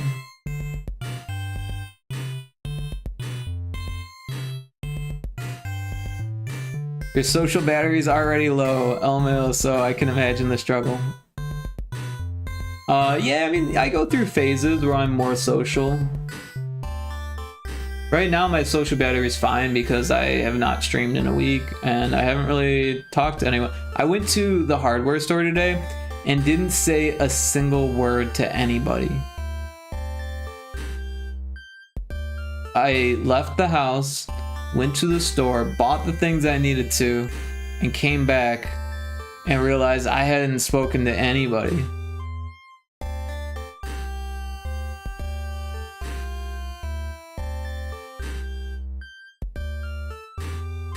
Might have to cancel again today. I don't know what to do with myself now.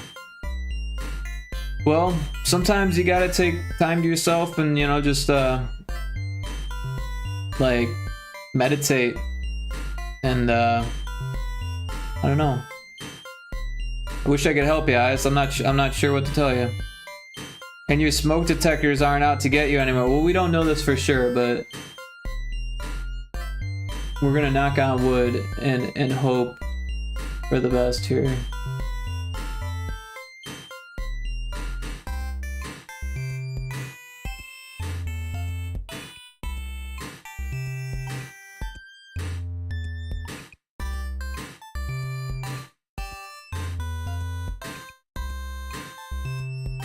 God, I wish I could meditate.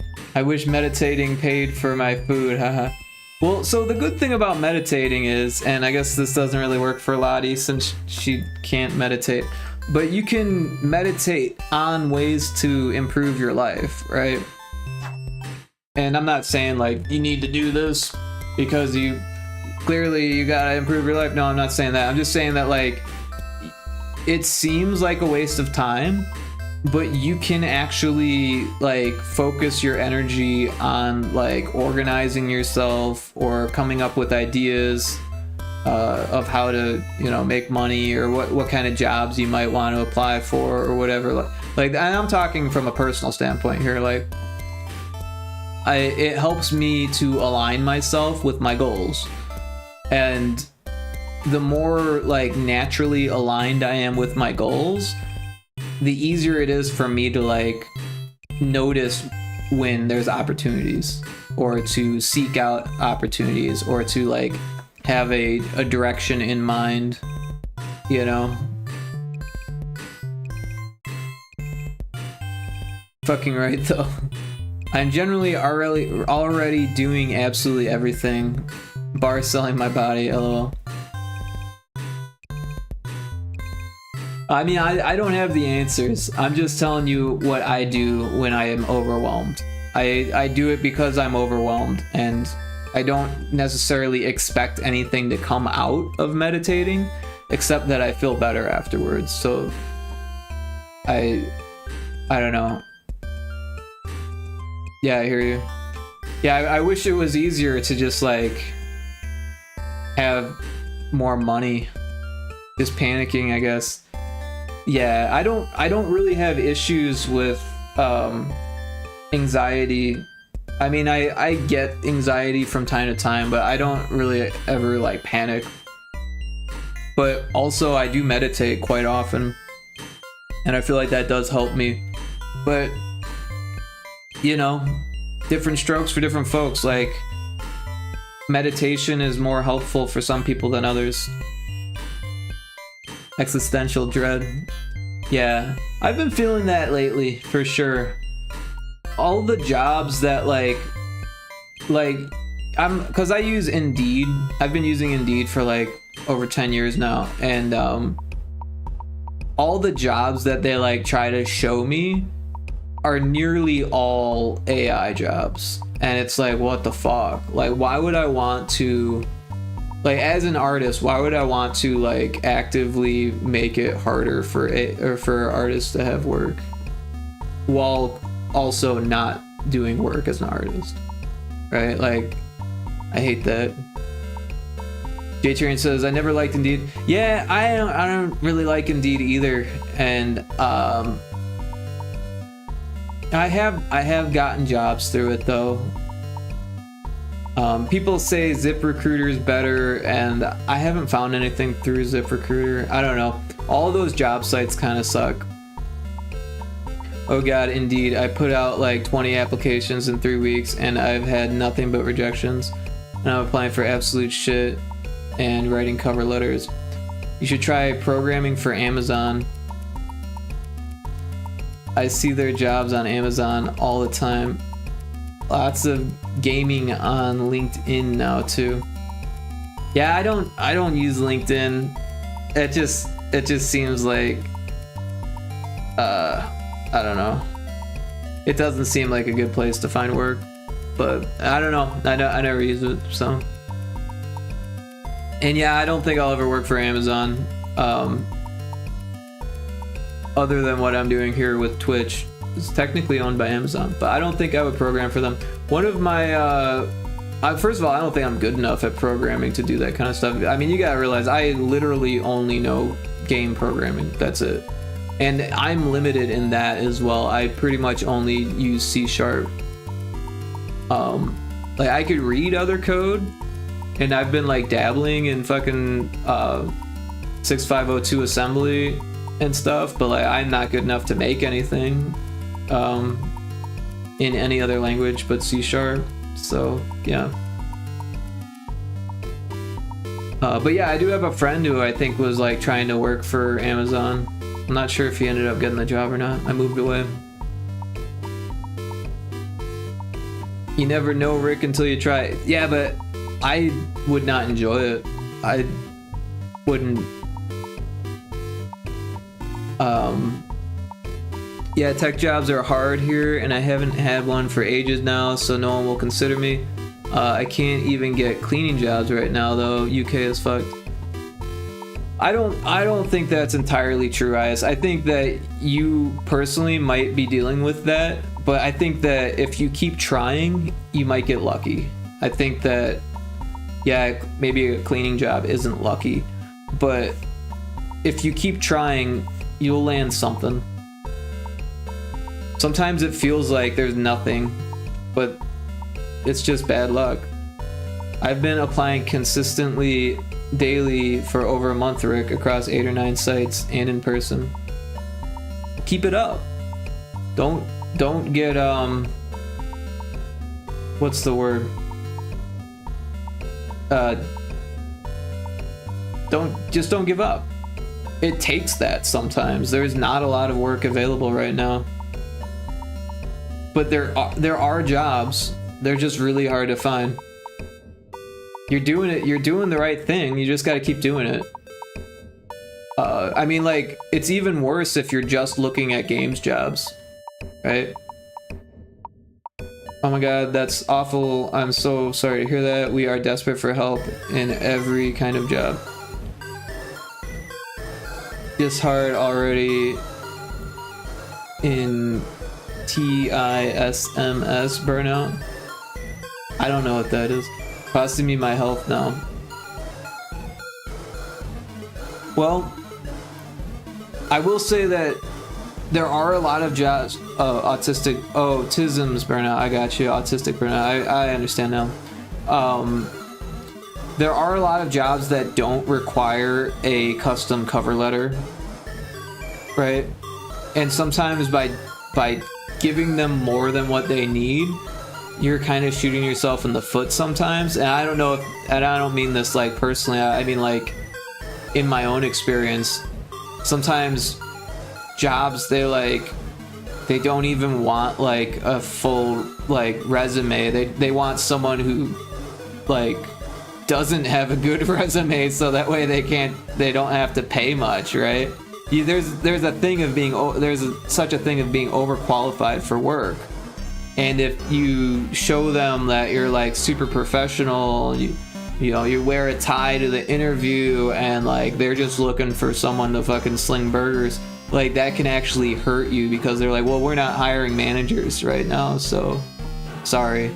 And you're like, no, I just want any job. And they're like, well, like, yeah, like, I don't know.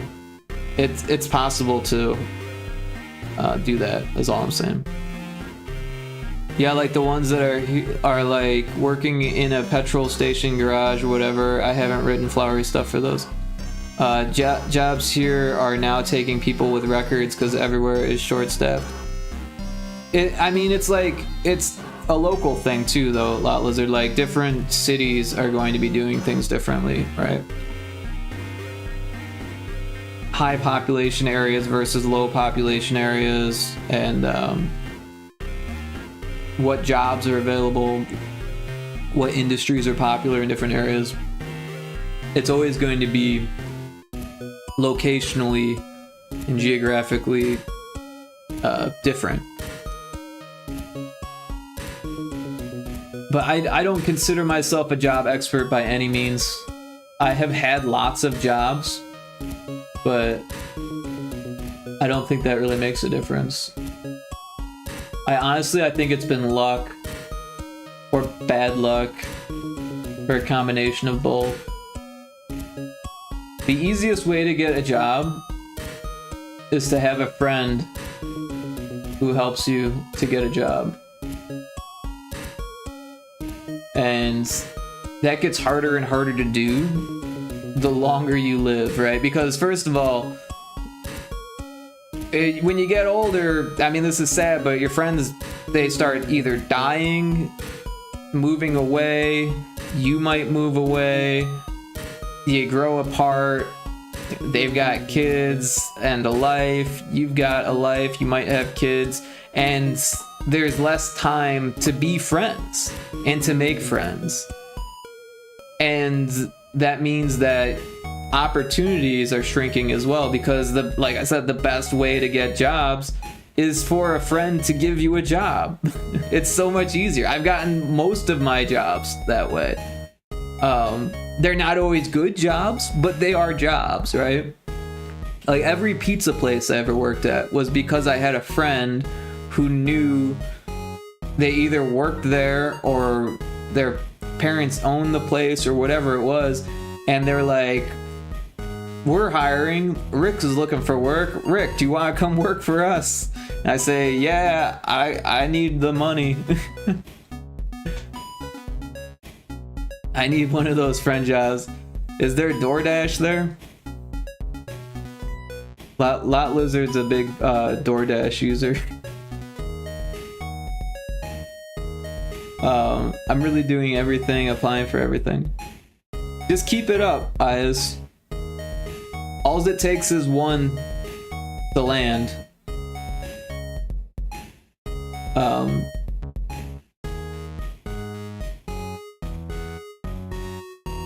Yep. Honestly, you're doing the right thing. Having a wide scope of options is a great way to do it. Like, if you're only looking in one industry, that really cuts down your chances a lot. But yeah, man, there's a lot of jobs these days where they only want specialized people.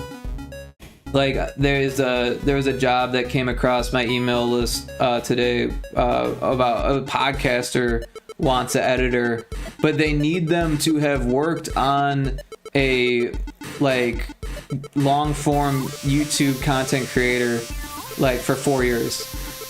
That's like first of all, no one is going to apply for your shitty podcasting editing job that has that, because if they had that, then they wouldn't be looking. They you know, it's just wishful thinking on their behalf. That's what they want. That's what. So you don't necessarily have to fit all of their requirements to apply. Obviously, it might make it harder to get the job if you don't fit their requirements or whatever. And I didn't apply because it didn't look, because I checked out the podcast and it looked like some bullshit. They had like these AI thumbnails and shit. It's like, yeah, okay. But yeah.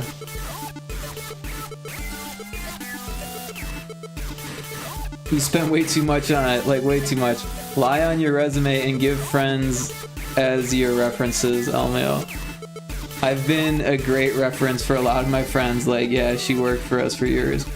So, and I'm not going to say that this is like a good thing at all, but a lot of people do lie on their resume. I've never done it myself. But it is very common. A lot of like job coaches or whatever, they'll say that it's expected that there's going to be some like exaggerating on resumes. So I mean, that's what the competition is doing, unfortunately. I'm not saying you gotta lie, I'm just saying that there's a lot of people that are. We have Deliveroo, but it's extremely competitive now, especially if you don't drive. Hard to get in. Damn, I truly feel for you. It's definitely defeating and draining. Wish you were in the US. It's honestly ridiculous. I've never seen it like this before when I've been looking. Yeah, things are not looking good as far as like jobs go. And it's definitely making me worry.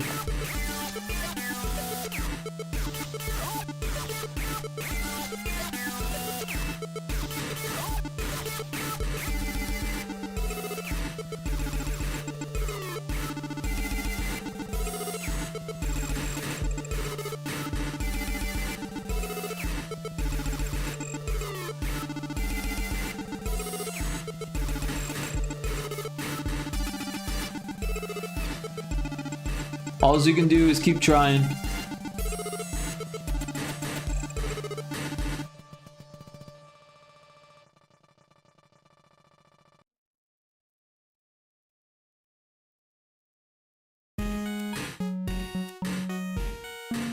Taco Crave, welcome back. How was your lunch? Seriously though, I've never heard of it being so hard, and that's beyond what anyone can handle. Yeah, that does sound tough.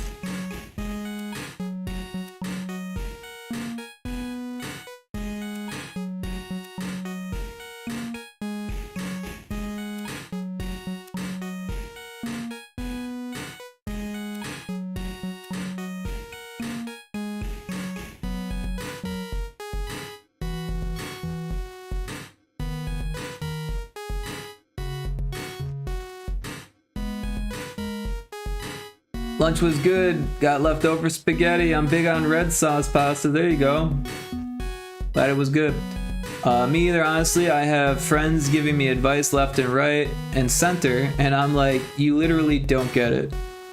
Got friends complaining about 3K car repair bills, and I'm like, dude, you have a home and a car and a job.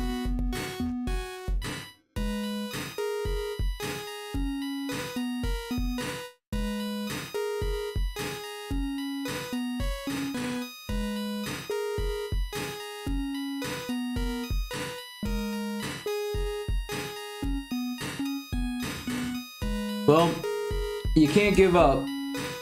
As tough as it is, you can't give up. It'll get better. Sadly, people don't really care because it's not their problem.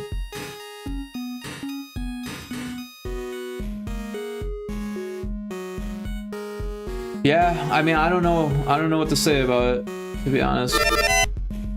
I know you're right, Rick. As much as I want to, it won't achieve anything, and no one is coming to save me. Westlow, thanks for checking in. Hey, how was your stream, Westlow? I saw you doing a group stream. A collab. Playing Forsaken Frontiers. Everyone should check out Westlow.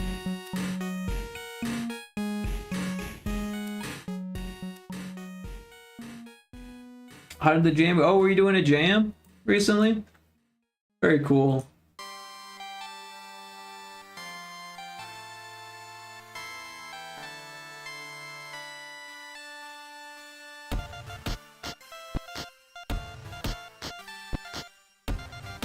It was a good stream, new update dropped. I sure did do a jam, made my first 3D game. Oh, cool. I'm glad it worked out. I remember you talking about it. It's nobody will save me as hard as thing is a hard thing to accept. It's the truth though.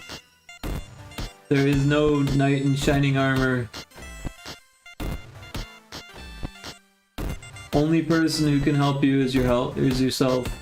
I mean, people might be helpful along the way, but they're never going to, you know, be the reason you get by. That's all gonna be you.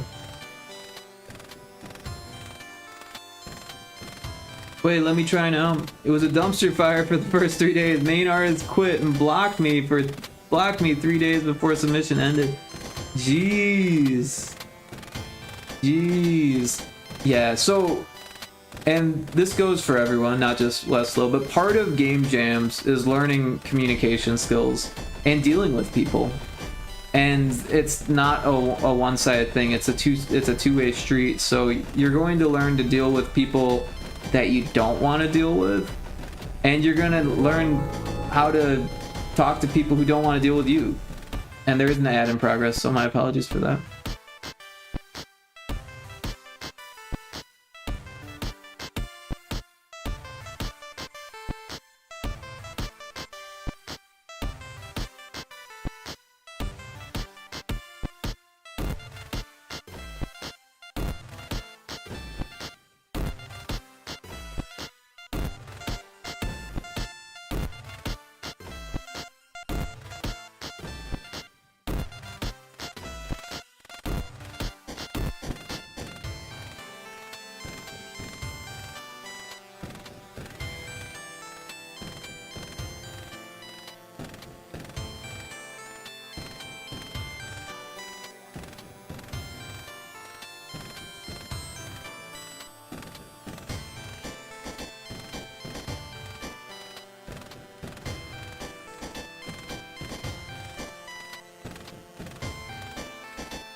Back from ads.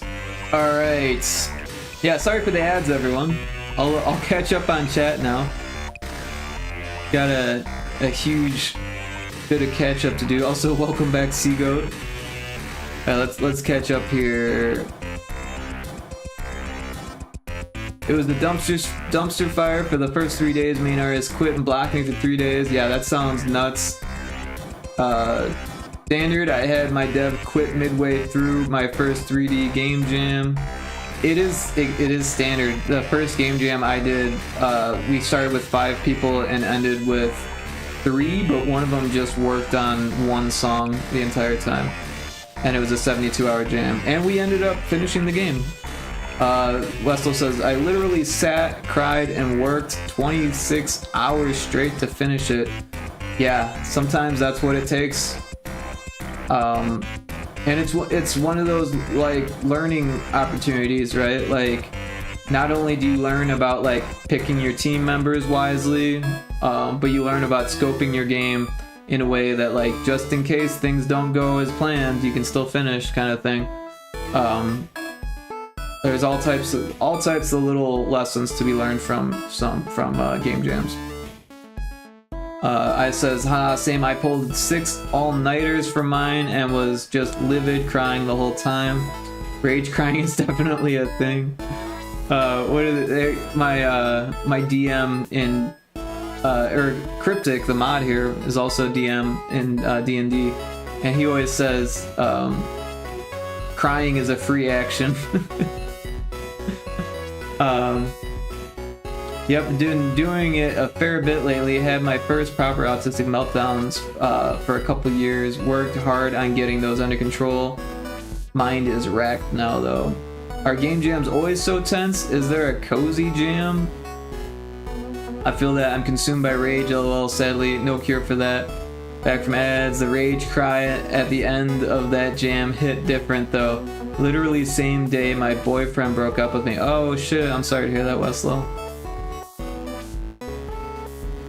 That's never fun. I says, I don't think so, depends who you work with for sure and what kind of jam. We did one and it was cozy, lol. Oh shit. Well, lucky you, Seagoat. That sucks, I'm sorry. Yeah, that is pretty cozy. Yeah, it was pretty cozy. I've never had anyone drop from mine, guess I'm lucky. I almost dropped, Seagoat, you're kinda terrible to work with. Oh, the truth comes out. No, I'm just kidding. I warned you. Yeah, but you're also a sweet talker, so... Crying is not a free action. It's a reaction, and you need to make a wisdom saving throw. There you go. Oh no. Damn, new 5th edition rules suck ass. Taco, do you play D&D? Well, you played with Seagoat and I that one day. I remember that, but that wasn't really D&D. That was misspelled. Thanks for the lurk, Seagoat. I've been crying on my 5 a.m. runs. Oh man. Well, gotta get that stress out somehow, right? I would not pass that wisdom throw.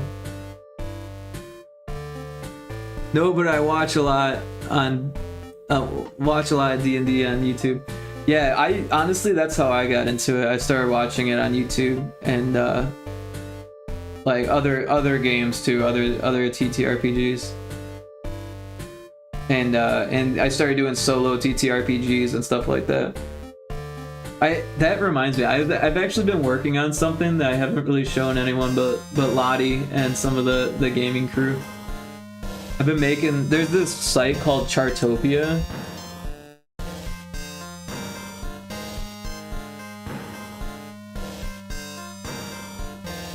That I think it came out in like 2019, but I just found it. So yeah, it's like generative things, right? Lasers and feelings character generator, right? Well, I've been working on a generator and it's not finished, so it's not published, but it's a time traveler RPG mission.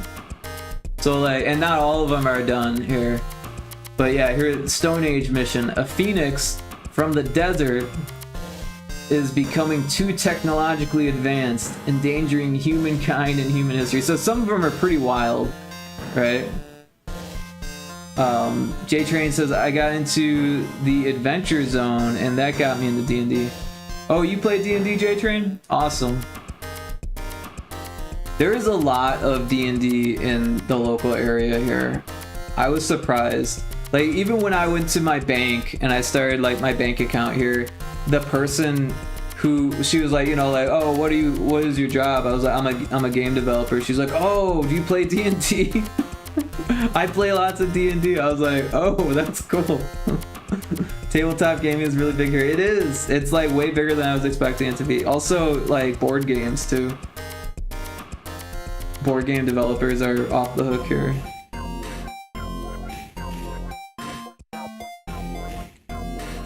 Let's see if I can get a funnier one. French traders armed with maces and witch shields have somehow discovered nuclear weaponry, putting the human species at risk. A very large raven is trying to stop dinosaurs from becoming extinct. Stone Age mission. Early humans have begun to worship the Hallstatt culture, armed with iron lances and scale armor, temporally displaced by interdimensional beings from an alternate parallel dimension, armed with very persuasive literature after discovering a cyberdeck, endangering human history. Stone Age. Widespread vegetation death is endangering human existence. Bronze Age. Greek traders armed with chariots and bronze shields have found technological evidence of time travelers in the form of a futuristic smartphone. I haven't finished all of them, so there's no cyber post-mortem missions. Rogue time agents have been removing earthly resources, endangering human history. The Egyptian Empire, armed with halberds and leather armor reinforced with wood, have somehow discovered nuclear weaponry. That's kind of similar to before. Here we go. Early modern era. French settlements in Brazil, armed with single-deck, fifth-rate ships carrying 32 to 44 guns and hunting frocks,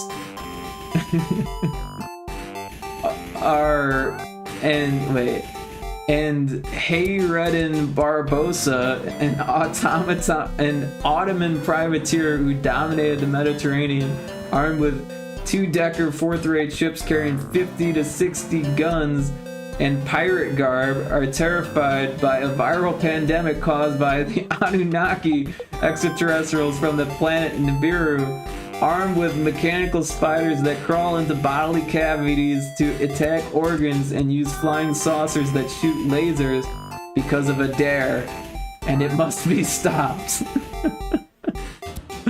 Oh shit. This is too fun. So yeah, these are all the charts that I made. So this is like the main chart. It rolls a D8 and then it rolls a different mission for each one of the D8s. And these are the different missions, right? But each of the different missions has different entities. Right, so once you get past the missions, we've got the entities. Here are the prehistoric entities. We've got random celestial catastrophes. And I filled all of these out. Like, I came up with, this is not AI shit. This is like shit I came up with. Either that or I Googled a bunch of fucking history shit that I didn't know. Like, Stone Age evil entities, overly evolved humans, bloodthirsty Neanderthals, extremely violent tribes. Or on this one, roll a random creature from roll-on biomes. So then I made random creatures. And there's all these different random creatures. Fucking 56 different random creatures. And this one's a hybrid human being, or human bred with extraterrestrials. Then I got these biomes. So there's the 8 different biomes. Planetary catastrophes. Then the Bronze Age. Lots of different entities, 38 different entities for the Bronze Age. And some of them are armed with Bronze Age weaponry or Bronze Age armor. Like, yeah, so there's a lot going on with this. I'm gonna catch up on chat because I've been neglecting it. It's my favorite background noise. Oh, the D&D. Yeah, that's good stuff. Must be young, LOL, and lucky hasn't run into the true evil of the world. Wait, what? It's mostly Dungeon Master stuff though, which I find really interesting. Yeah, that's like the game design aspect of it. Honestly, I started getting into D&D because I wanted to be a DM. I haven't done it yet, but I will. I want to do a time travel campaign. That's why I came up with this chart. Got into Adventure Zone, that got me into D&D. Ooh, let me look it up. Adventure Zone, wait, what's that? The first campaign had one of the best stories I've encountered. Like, single player story mode. Tabletop gaming is really big here. Whoa.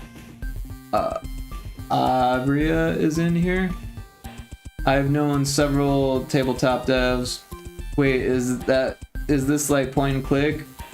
Rick should be studied one day because he's a fascinating human. Thanks, Lottie. That sounds fun. It's one of those generators. He will disagree though. I disagree, Lottie. I had a phase where I'd get so much solo adventure TTRPG modules. On YouTube, I don't get them myself. You know, I had to, lol. A Rick stream wouldn't be complete without that. Facts. Oh, without neglecting chat. It's hard for me to do two things at once. I was really into this. I spent so many hours on this. It was just so fun. And anytime I got bored with it, I would just do more test rolls and I'd be like, I need to make more. Like, look at this shit. Shape-shifting reptilian extraterrestrials. This is the extraterrestrials from Draconia armed with alien weapons. Gray extraterrestrials from Zeta Reticuli. Robotic intelligence from deep space. Intelligent insectoids. And that's when I was like, I need to just roll space locations. Intelligent lizards. Intelligent slime humanoids. Human-like Nordic extraterrestrials. Anunnaki extraterrestrials. And they're from Nibiru, so I had to write Nibiru. Octopus-like extraterrestrials called octopoids. Interdimensional beings from an alternate parallel dimension. Angry atmospheric jellyfish that are nearly invisible and travel by wormhole. Rock people. And then we've got the space locations. There's 20 different space locations. Temporal entities, so rogue time agents, and then extraterrestrials, and then all of these different entities from different places temporally displaced by different either rogue time agents or extraterrestrials, right?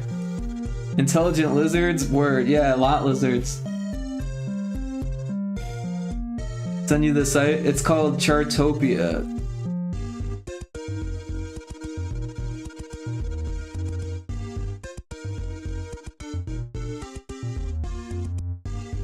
There's the link. Yeah, I was just looking at solo TTRPGs on itch, and then I found myself searching like different like possible like outcomes and events and stuff, and then I found a cyberpunk generator, and I was like, this is actually really cool. And then I was like, what is this site that they made this on? And then I was like, this doesn't seem that hard to learn. And then I was like, hours deep into this all of a sudden, and I had this generator almost done, and now it's getting there. But yeah, so I made it to the early modern era. I haven't started the modern era yet, but after modern there's postmodern, and I think that's and then I think there's like advanced future as well. I forget already. Yeah, so I still have these 3 to go, but I've got, what, 5/8 of it done? Only 3 more 8s left, and then it'll be done. But I'll probably test it a lot because every once in a while it gets kind of boring. Early modern era missions, the Spanish Empire armed with culverins, which are long-range cannons, and hunting frocks are killing off the world's philosophers, which is disrupting the timeline because of a dare. Like, so there's one that's just like because, and I need to come up with a lot more for that, because like if everything happens because of a dare, it's kind of ridiculous. Also, most of them are kind of funny, where I should make more serious ones. Yeah, there's only 24 of them. But I think because I set it to 100 and then didn't set it back, a lot of them just show up as this grayed out one. So there's a lot more percentage of it coming up of a dare. So I should set this to custom and say D24. So that way it doesn't always come up like that. Supuliuma the First, Hittite king, is destroying themselves at an alarming rate and must be stopped.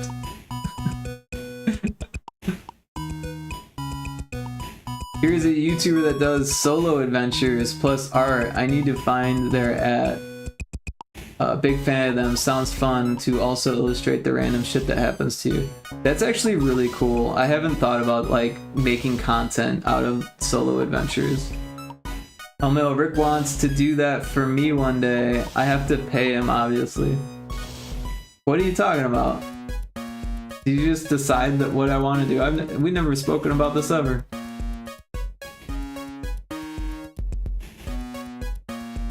Site check. We have got to the point where literally. But it does sound fun. Fucking ads.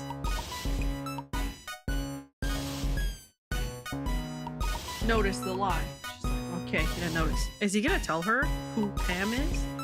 No, definitely not. He's like, that's Druid business. Like you said, you did your part. Now you let them do their part. So stop asking questions. So they like You're not gonna record get their anything. experience No food, no and then healing, just make it those more beds. interesting with And even illustrations. I'm gonna That's have to actually lie really and cool. Say that I used them for something else, or that you stole them. Yeah, I'll just tell them that you stole them. She just gives him a stank face. She's like, fine then. I'll leave after the pain stops. But can you at least tell them about my inn? You know, give it a shot, like you said. Trying my best with It my seems like a business. lot of work, especially for like She's an gonna hour. Do a persuasion.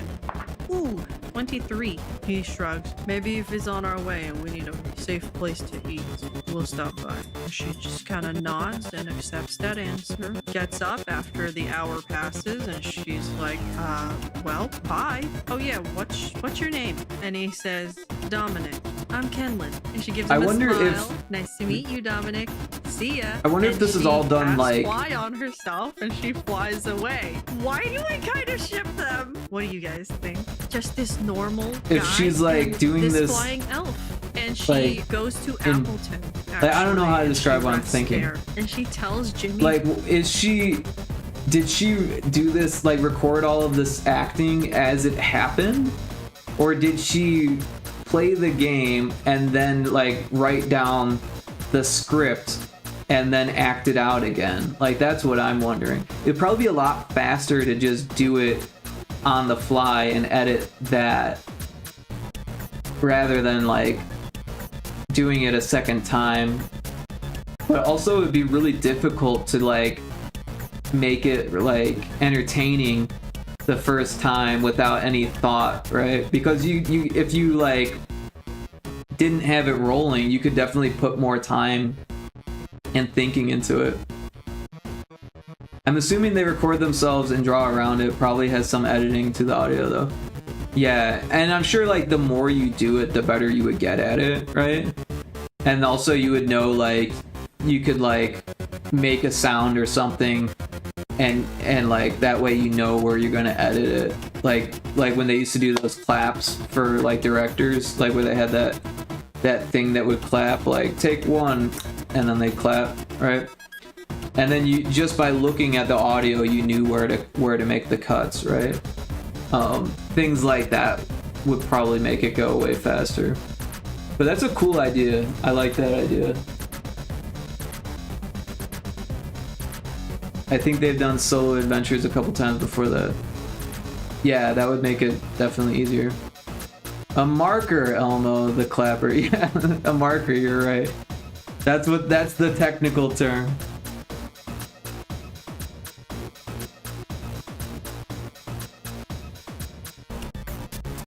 He disagrees with you. Who would have ever thought he would? I have receipts, LOL. He fucked up. Wow, long stream today. Hey, Johnny, what's up? Yeah, I've been doing a little bit longer again. Like, I used to do long streams a lot, and then I started slowing down. But yeah, I've just been chipping away at this update for VTubers, please.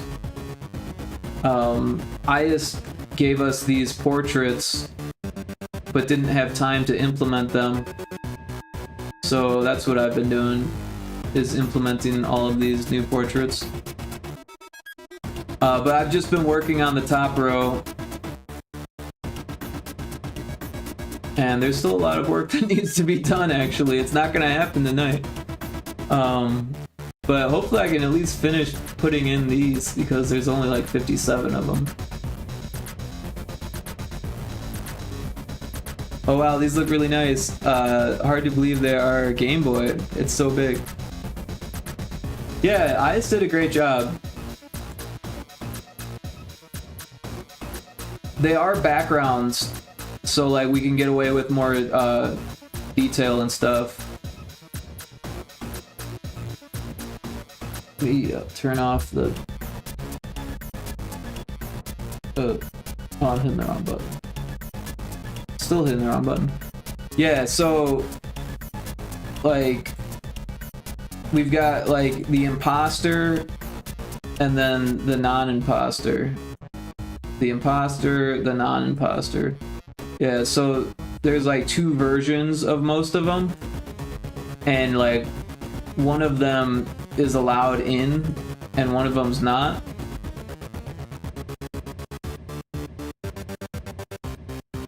So there's like small variations between the two. And it's kind of like Papers, Please. And then each one gets a set of scenes for it. So there's actually quite a lot of scenes on this. So they get like the full screen one, they get a document, they get an ID and a scan. So as you go through, you check to see if... I usually do the scan first to see if they have any contraband. And then I usually check the IDs and stuff. Also, if you speak to them, they say things, and sometimes it mismatches with that, and it's like an indicator as well. There's a lot of little indicators. It's a memory game is what it is. You're trying to remember, like, between the file and the ID and what they say, and if they have contraband. So there's like 3 different things that you need to check, basically. But yeah, Taco Crepe did a lot of the art during the jam, and then Ias has since added to that. So a lot more are getting added in. And these ones at the top are the new ones, and then these ones at the bottom, I was just copy pasting the scenes because it's easier that way. A little bit of a starting point. Holy shit, the dog is so cute. Yeah, the dog is cute. It looks like I'm leaning right up over the counter. Yeah, you're big. You're a big one. Like you've entered the personal space of the guy, the person at the counter, the player.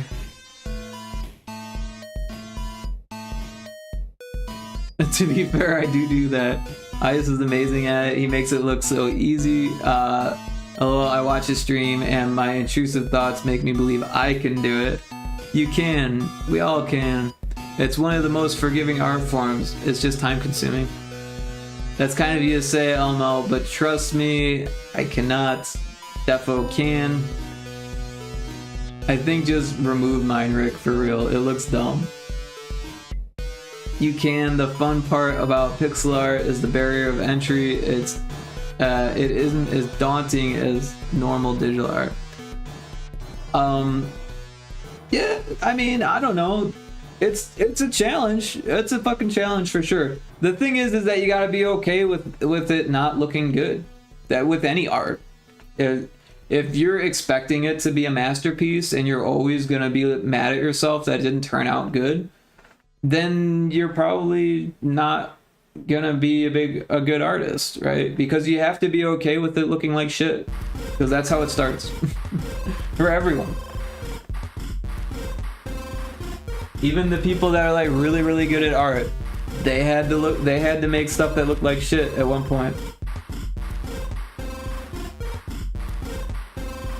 It's true. Yeah. And I would even say that the best artists push themselves outside of their comfort zones often. Even though they're really good at what they do, they should be also really bad at some of the things they do too. Otherwise, they're not pushing themselves out of their comfort zone. If you only do things that you're really good at, you're gonna plateau and you're going to like pigeonhole yourself, and you're gonna lose out on part of the experience, which is sucking. Part of the experience of being an artist is sucking sometimes. I'm sorry, that's just the way it is. And it's a good thing to let yourself be shitty at something, because it allows you to experience more of life. Anyway, there's the ad starting, and I don't have any snoozes. I don't know why I don't have any snoozes. I need to refresh. I should have snoozes by now. There they are, they're snoozes. After this one, we'll start snoozing them again.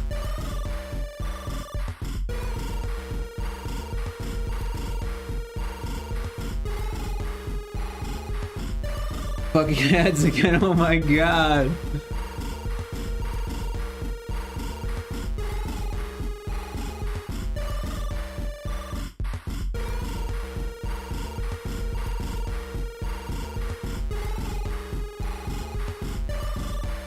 So, well, I guess I'll wait until the ad's done. But I was gonna say, if you wanted to redo this one, we could do that. Or we could make edits to it, I don't know. Or we could just leave it. It's not the end of the world. I mean, this one's really big too. But mostly it's because of the hair. And the dog is really big too.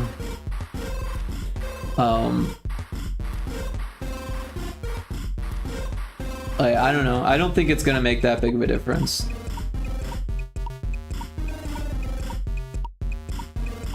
Like, I don't think anyone's gonna be like, the game was really awesome, but except for this one looks really bad. Why did you put that in there?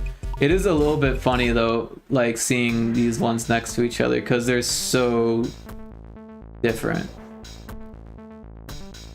But they have kind of the same shoulder length. Like he's got really broad shoulders, and on this one the shoulders are really slanted.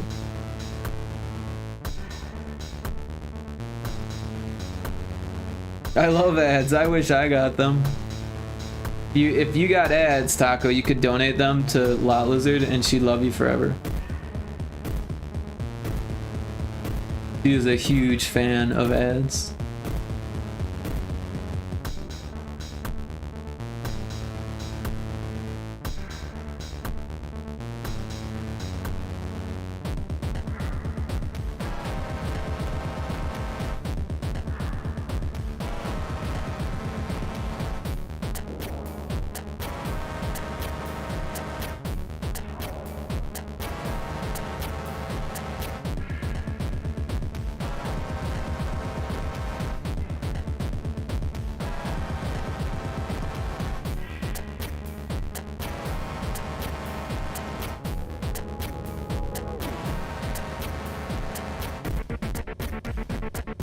Well, you should be back from the ads pretty soon here. You need a screaming goat redeem. Nah, not a big fan of the screaming goat redeem. Taco says, "Yeah, I can't wait to get the same taxation ad for the 500th time." You got tax season there in the Philippines as well?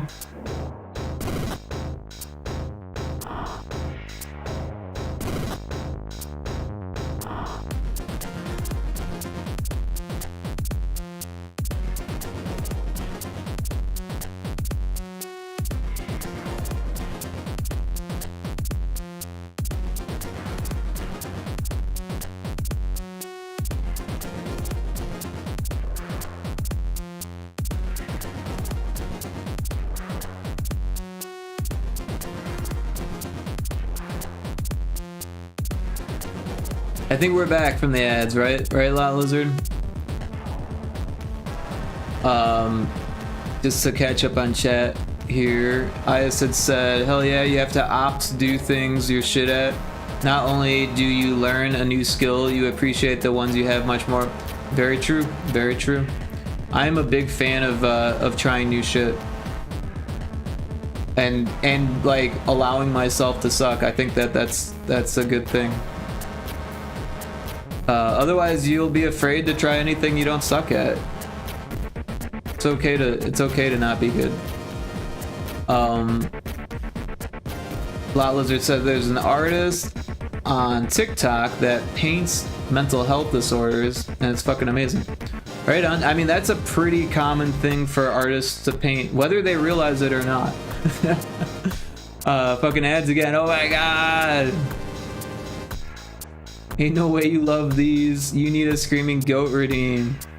Oh no, the fucking DoorDash one drives my dog wild because they ring the doorbell 4 times. Yeah. I wonder if they do that on purpose. Or like, dog owners are gonna love this. We do, but the ad I've been getting seems more like it should be for Western audiences. Probably.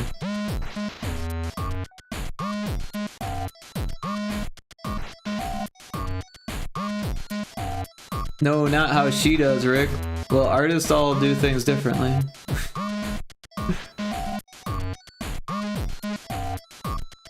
I disagree, Lot Lizard.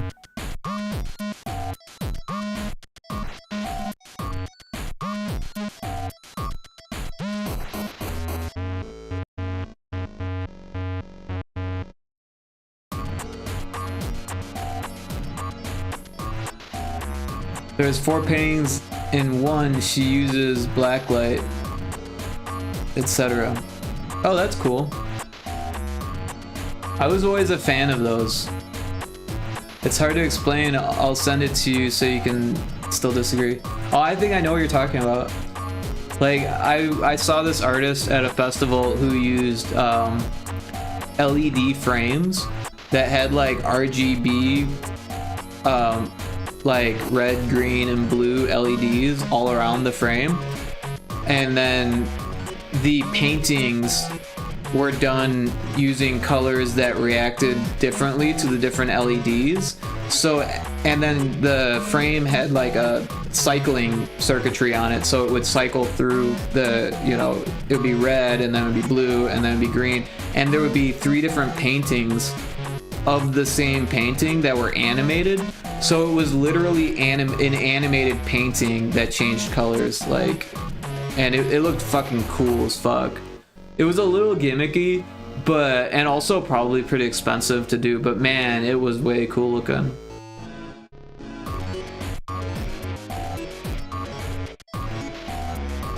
So this is 53.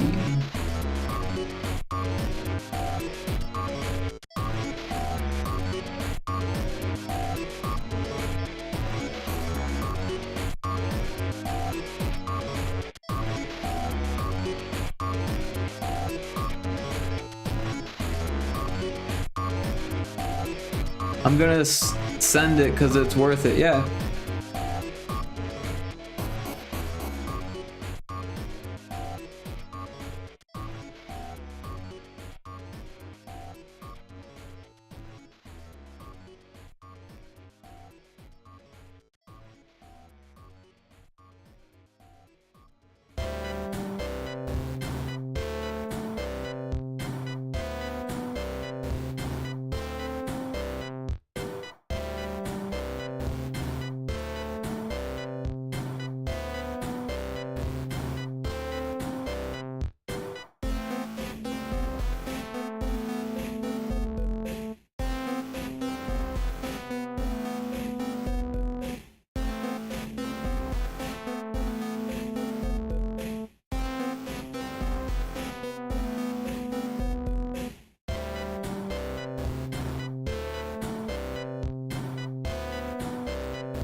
Holy F53. We really do have a good pool now. Well, there's 57 total. But yeah, that will make it a little bit more random. I never did figure out fully how to get it to be random, but I still want to take a look at that, to be honest. I kind of forgot.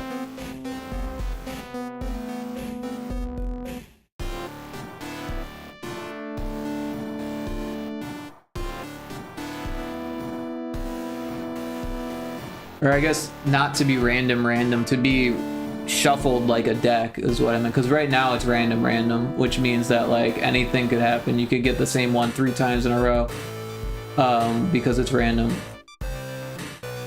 It's unlikely, but it could happen. But if we do like shuffle like a deck using an array, that might be more suitable. Johnny actually did something similar on the project where we've been working on for his dungeons to be random, where he used an array. He knows about that stuff more than me, but I did look up how to do it. 54.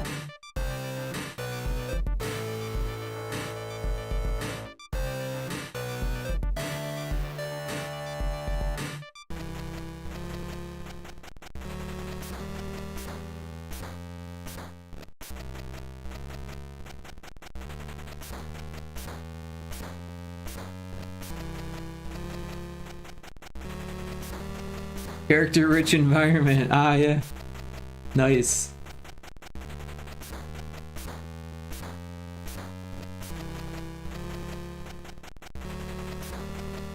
As if you had a game studio name, what would it be? I totally won't steal it. Already registered as Lalia Labs. How do you pronounce that? Am I pronouncing it right? Lalia? Lalia?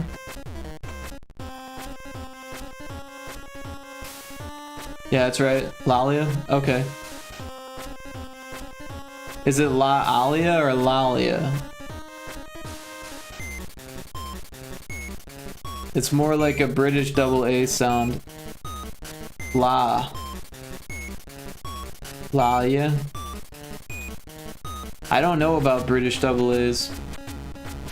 Laia. This is the first I've heard of a British double A.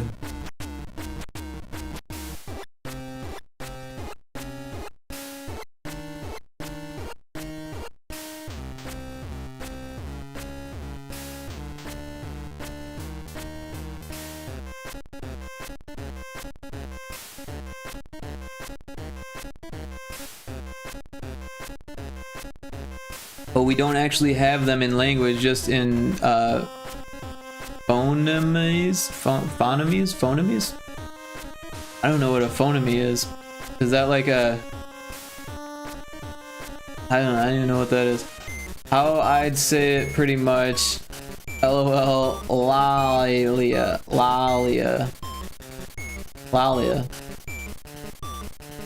Yeah, true lot. I need to crack on with the Lalia project soon. I feel that way about Retro Spaceball. I've been slacking on that.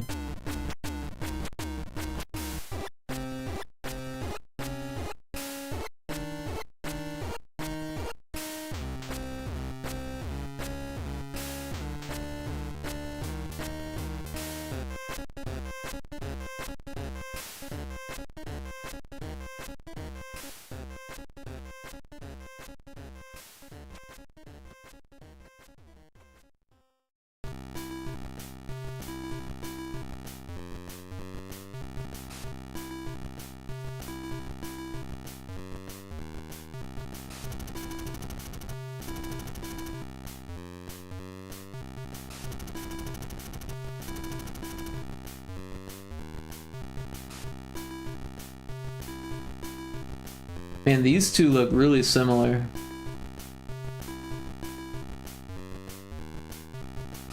Oh, one's got fangs. I see it. Interesting. Alright, 56.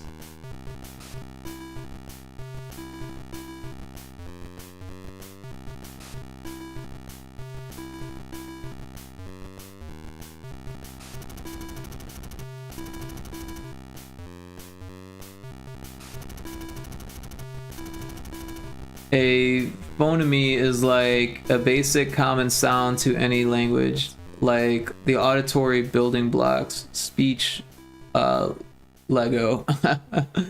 Oh no, that took me out. Yeah, the yellow one is tricky. Has an ear notch to it, I think. Oh, Trixie? Is that the person's name? Yeah, you're right. There is a slight difference in the ear too. But also fangs.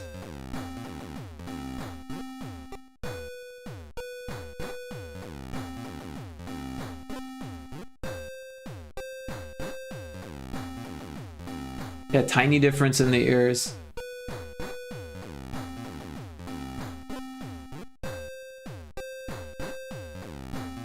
I want to make them super yellow hockey. I wanted to make them super subtle like tacos. Yeah, I mean that works. Because I mean, as long as there's like other differences than just that, like it's not gonna upset anyone, you know what I mean? But also like it forces you to look at more than just their face, right? Ias, you're gonna give Rick a stroke, what? I'm sorry, my mind is running wild today. He gets on me about my lingo. Elmil sends him. Yeah, but you're in the US, so you're not allowed to speak a different language. I'm just kidding. Yeah, some of the usernames were just gibberish. No worries. Because I was too lazy to come up with any. No worries at all. Yeah, these are all based directly on people now though, because they're all GIFs. Well, I hope they don't mind if I need to like change their name to make it fit. I'm not sure if I'll need to or not. Because some of the names are really long. And we've only got so much space for it.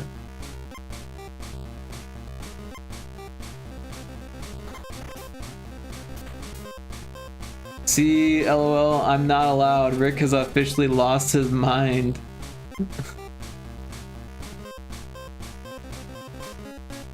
I'm like one username away from putting down Boo Boo Robin. They won't mind. They've all agreed to be featured also. Still tempted to change username to Labubu Dubai Chocolate. Labubu Dubai Chocolate.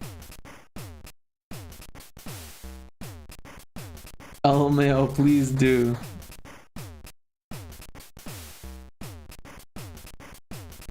Butter brain rat.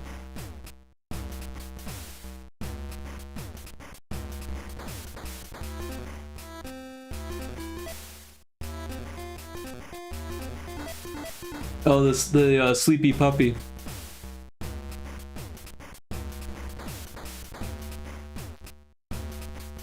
And that's the imposter, right? Yeah, the real one has its tongue out.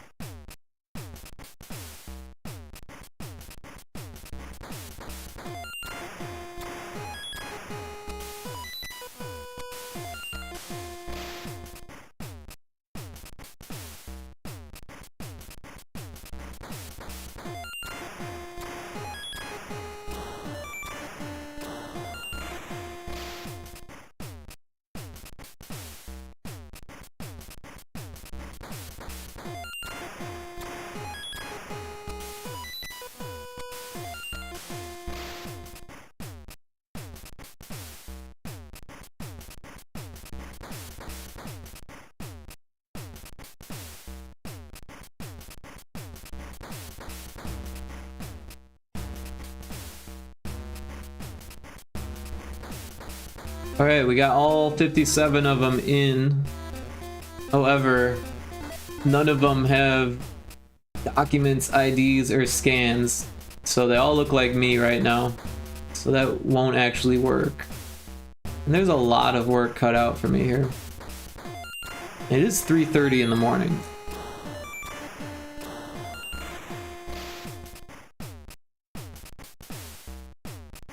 The East Coast is like its own country, lol. We have our own lingo. Sorry, Rick. So is the South.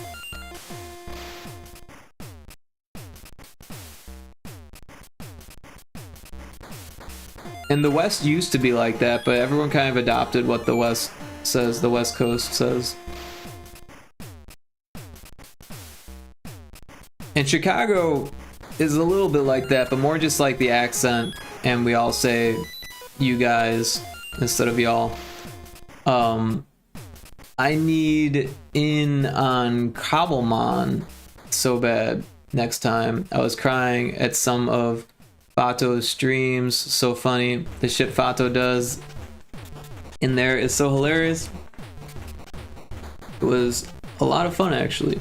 You guys all get caught so easy, though. I would be nefarious. I don't know what you guys are talking about. 4:30 for you. Yep, lot lizards on the East Coast. If you need help making the document pages, I can try and do some, Rick. I mean, it's up to you. I'm probably done for the night.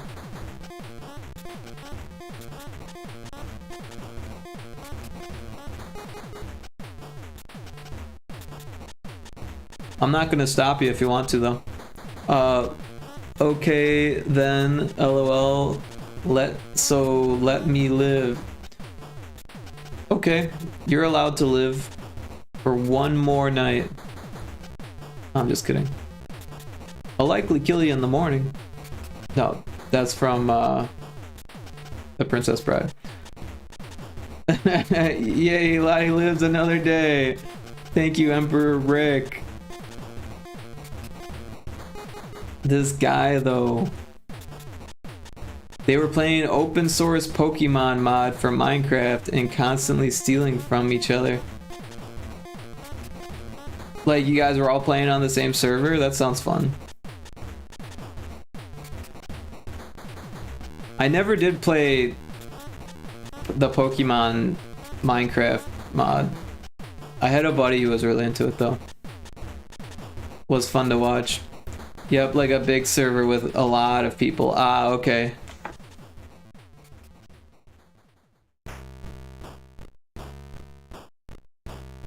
Yep, we were practically living in that server for a month. It's a lot of fun. Dude, Minecraft can be so addicting when you've got like the right group of people that are like all addicted. Like, it makes it so much more addicting having that like people are always on kind of mentality. It's so burnout prone too, though. Yeah, it is. It's like you spend a month in there and then you're like, what the fuck have I done with my life? And then you're like, I don't want to touch it again for a year. I'd play so much that I'd see pixelated stuff in my bathroom. Yeah, I know. I was playing Hytale for a bit there. I was listening to audiobooks while playing Hytale, and I got through like 3 or 4 audiobooks. Yeah, I think there was 4 audiobooks that I was reading or listening to. And I was like, shit, I'm just fucking playing Hytale and listening to books all day. Like, I'm not even fucking doing anything. Like, I should probably do something with my life. Yep, my wall tiles in the bathroom fully pixelated. I was hearing the spider hiss at 4 a.m. That's hilarious. I swear I hear bug noises from Helldivers 2 on any game I play. Wait, is that a charger coming? No, it's a fucking stalker.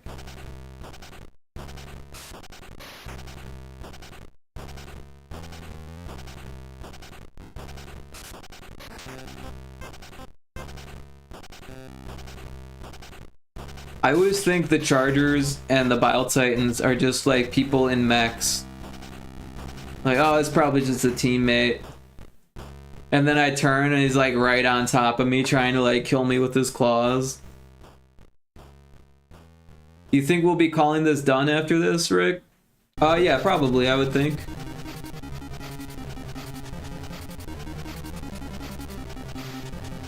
I mean, unless you guys want to do another update where we double the amount of content again. But that might not be the great idea. The stalker sound is haunting me for real, lol. Yeah, I know. The ads are coming, I'm gonna snooze them. I'm gonna use all of my snoozes.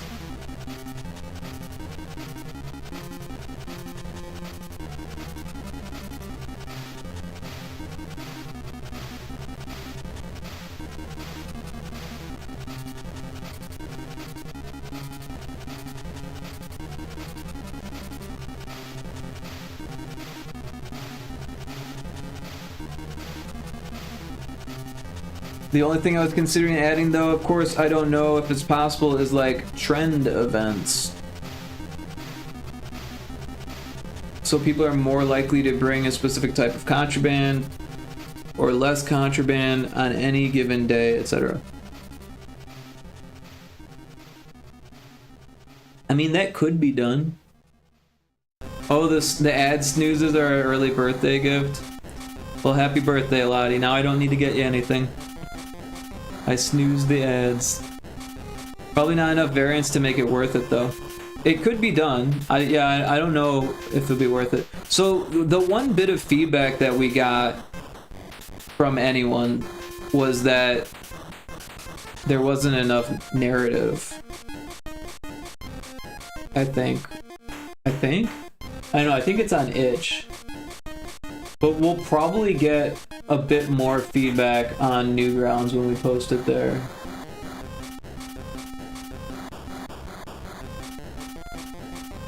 I'm gonna look it up to see what they said.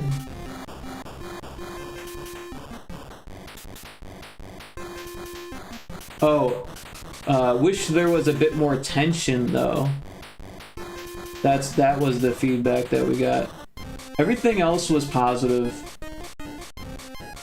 which is fine, but it doesn't leave you much to work with.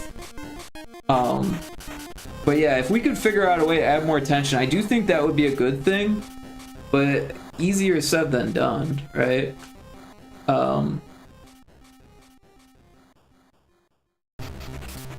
Because the design is kind of set. There's not a lot we can do with the design.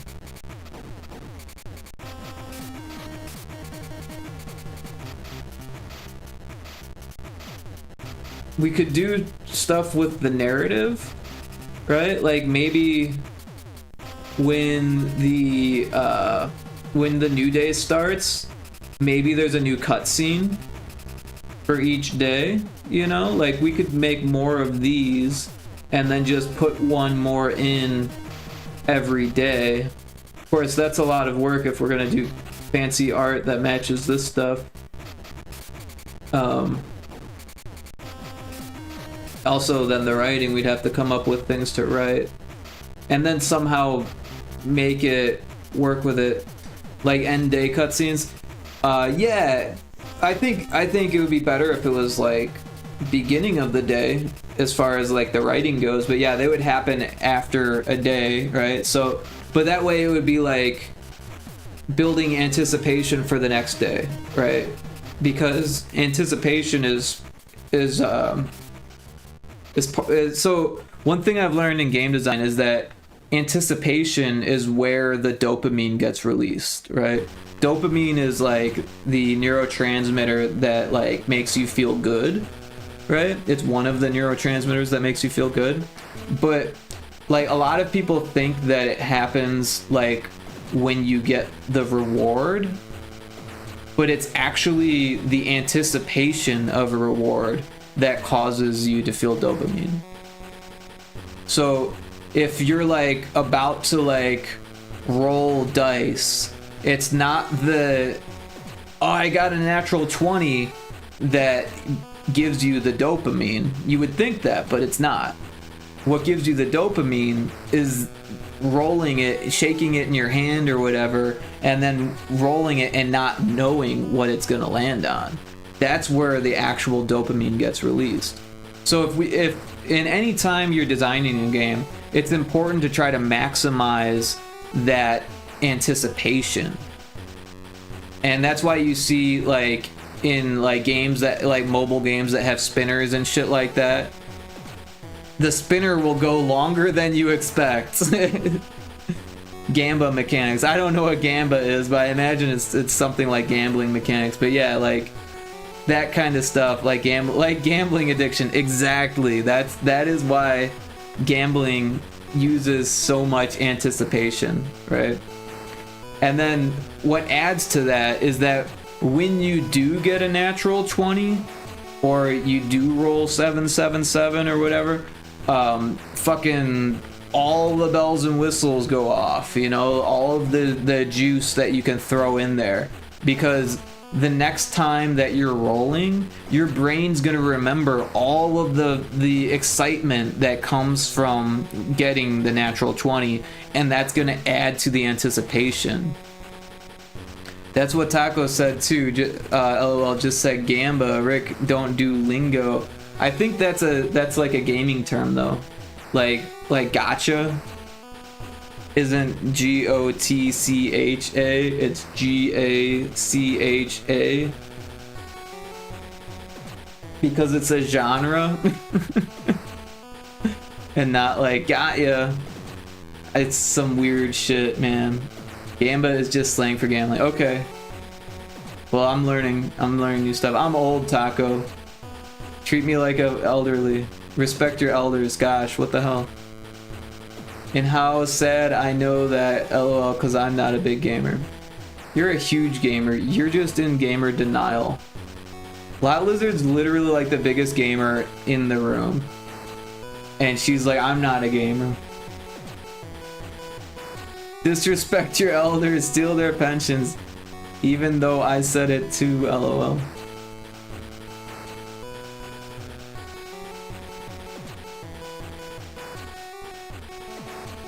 But yeah, honestly, back to what we're saying about the cutscenes, I don't know how we could make that actually add to the anticipation. I mean, honestly, there is the thought that like just writing something that makes you feel like anything could happen could be enough to add to the tension, right? But like it works better if it actually relates to the gameplay. Like if like on day 3 it says something about like, and this is just an example, like someone is plotting to bring contraband, and then there's definitely someone that brings contraband. Like you would be looking for contraband, right? But then you would feel like let down. I don't know, you could do it like there's rumors that someone might bring contraband, and then it doesn't have to actually line up with it. I mean, it probably would, because so many people bring contraband the way it is.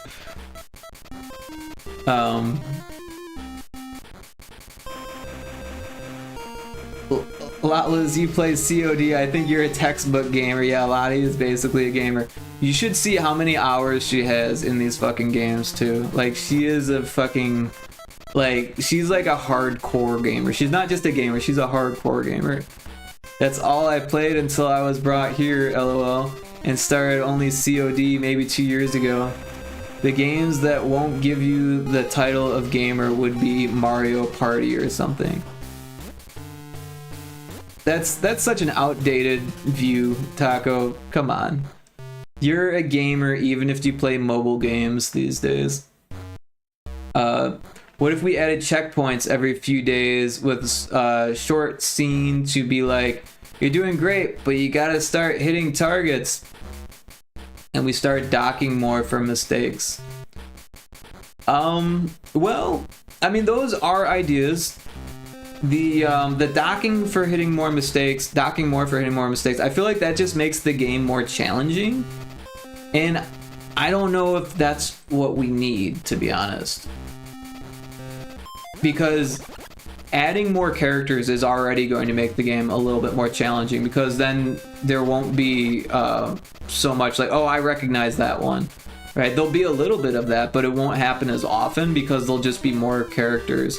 And because there's more characters, it will be hard to remember the ones that you have seen already. Because your brain can only remember so much before it starts getting rid of things. As far as the checkpoints go, I'm not really sure exactly what you mean by checkpoints. Like a checkpoint like a DUI checkpoint, or like a checkpoint like a save your progress checkpoint, or like yeah, I just don't know what you mean exactly by checkpoints. Or like Monopoly Go. Wait, Lot Lizard plays Monopoly Go? No, I'm just kidding. I don't know games that wouldn't give you a title. I'm just saying that any game is a game, and if you play games, that makes you a gamer. You get a gamer card, and you get a gamer card. Everyone gets a gamer card. I'm really not. The hours are because I need to distract myself, and it's an outlet. That's what gamers say. We gotta gatekeep the title of gamer from these normies. Fair enough. Hence why I've only started 2 years ago, lol. But yes, now I'm a gamer in that sense. Just a milestone checkpoint, really. Nothing functional. Was just using a word. Right on. I mean, that's not a bad idea. Like that, like doing, instead of doing every day there's a new cutscene, it could just be like every third day there's a cutscene, you know? That way we wouldn't have to do as many cutscenes or whatever. And that would kind of do the same thing. Because yeah, I think right now it's set up to do 10 days. And that would add a lot of cutscenes. That would be a lot of work. Because right now there's only, what, 7 on the intro? So it would be more than the work that was done for the intro. They wouldn't need to be big like the intro though. It could just be like one screen. But we could also do multi-screen ones. Depends on who's up for the work. I imagine it would be Taco's job to do the art because Taco did such a fantastic job with these. But that's just making assumptions here. I'm sure Taco's got shit to do also. I don't mind doing it, but I'd have to copy Taco on those ones. Yeah. Whatever Taco and Ias think, I agree with. Yeah, I disagree with what Lot Lizard says, but I do agree with Taco and Ias. I'd have to match the style exactly. Yeah, every 3 days sound reasonable. We'd only need like 2 or 3 frames. Honestly, if you could do it with 1, that wouldn't be that bad. But yeah, 2 or 3 would also be good too.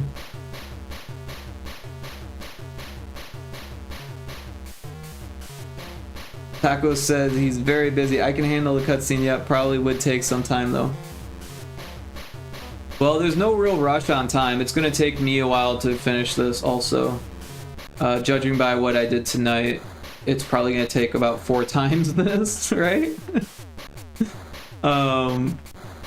If that, because I also have to go through each of these and change the targets. So that way it connects it to the right scene. Because right now I just copy and pasted all of these. So all of these targets need to be readjusted. All of these triggers. I think these ones are okay. Oh no, these ones need adjustment too because it went back to player instead of body warning. So yeah, every single trigger I think needs to be fixed, except these ones. I think these ones are fine.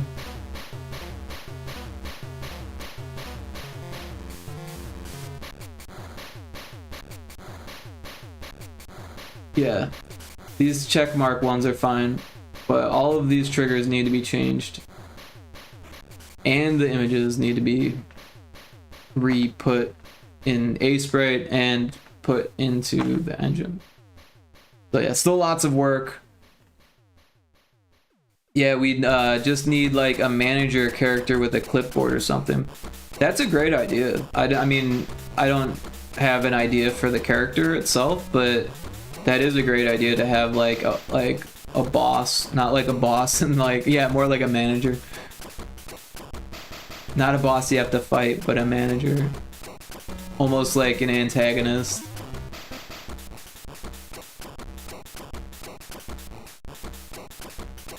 To antagonize the player, like. But then we'd almost need like a variable outcome for that, right? Yeah, Rick. Oh, I'm the manager. I'm a character in the game. I can't be both. Maybe Lot Lizard needs to be the manager. We could give her an accent. She could say, "Clock that." Yes. She might actually play the game some more. By the way, I got Lot Lizard to play this game, and she didn't understand it. Rick won't agree to nothing. Is that gonna be your catchphrase?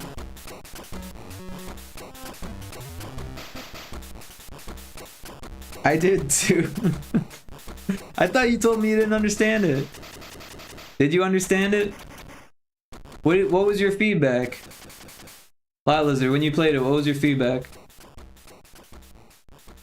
Now I'm putting you on the spot in front of the entire team.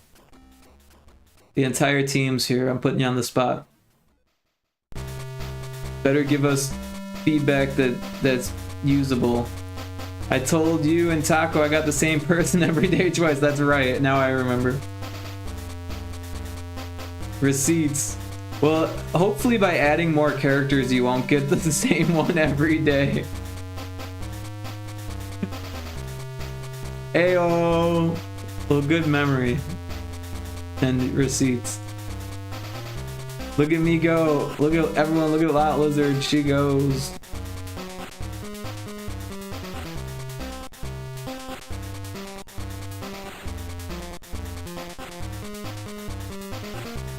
You never learn.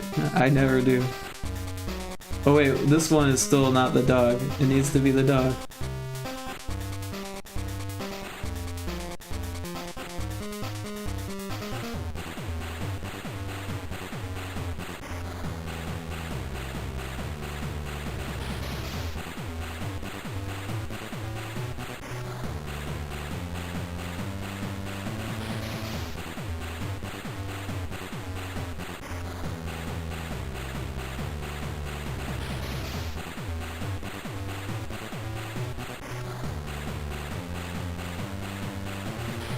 Can I just copy all of these layers?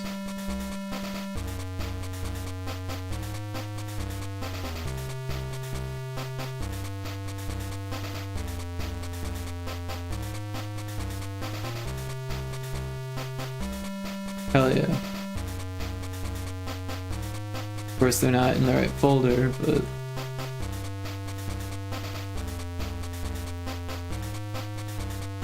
Go in the folder.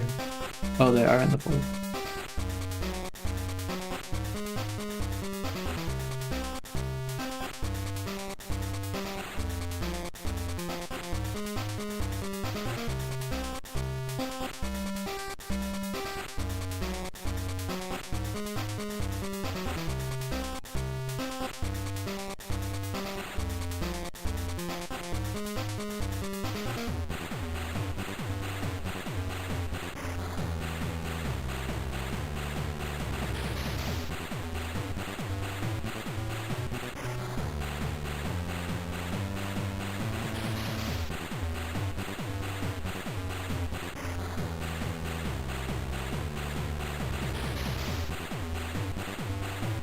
We could put a white outline around the buttons.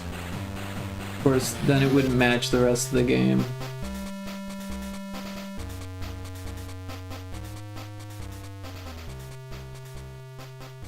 But we could do it on just the ones that have the face there. That might not be the end of the world. I don't know. Let's try it.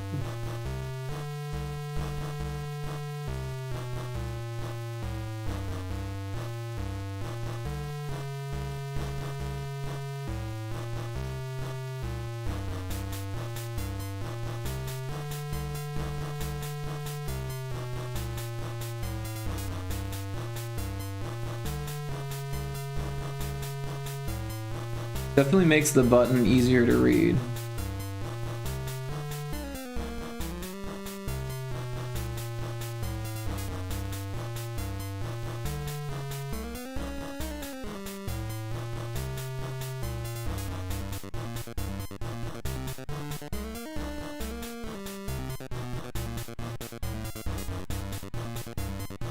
It looks a little bit funny here, but there's not much I can do about that.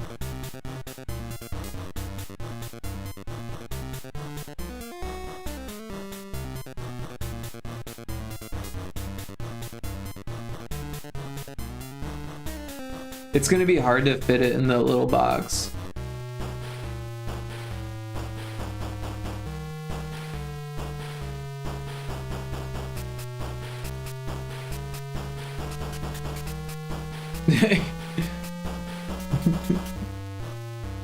I mean, I guess that works.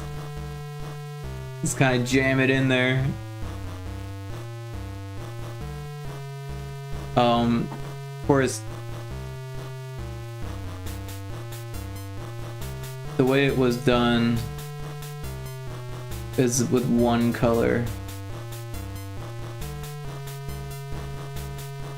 So that's gonna be tough to make it work.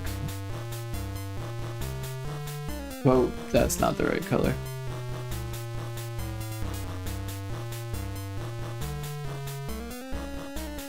I mean, that kind of works. It just looks really up close and personal.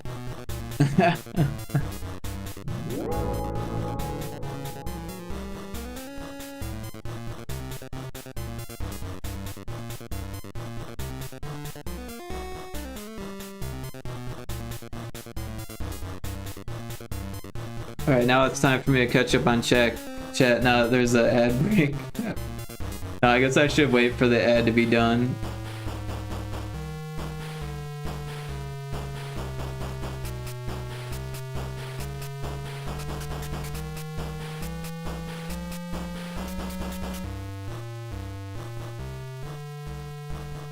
It isn't up to specification. It seems to be working fine though.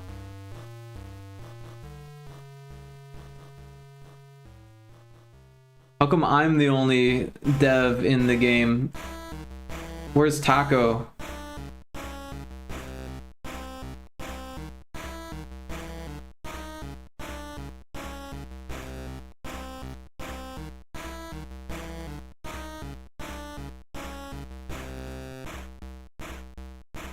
Maybe this one's Taco. Taco's the player is Taco. Here's a close-up of Taco.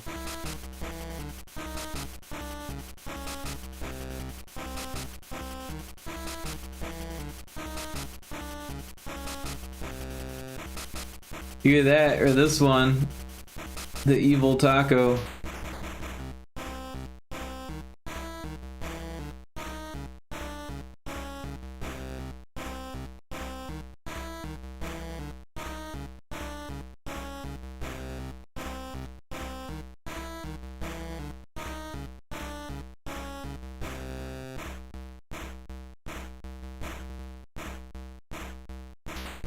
Or the bunny is Taco, the killer bunny.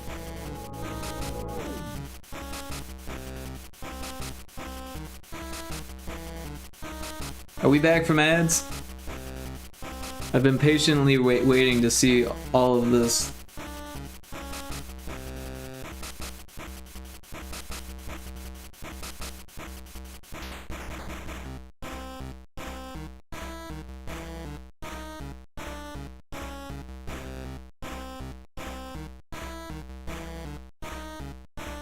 So many NPCs.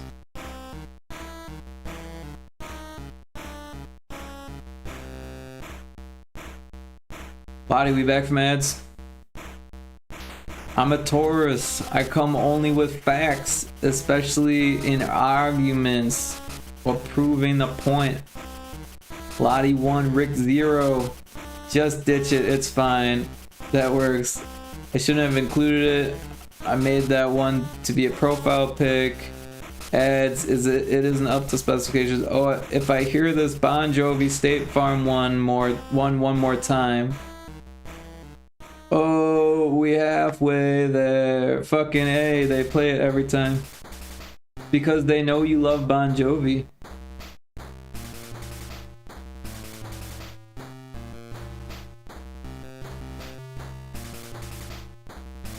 I think we should keep it. I don't think it's the end of the world.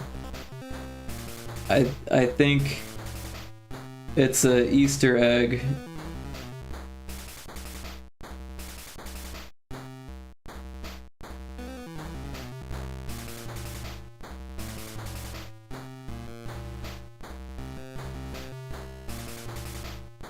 We keep it, or you can make it smaller.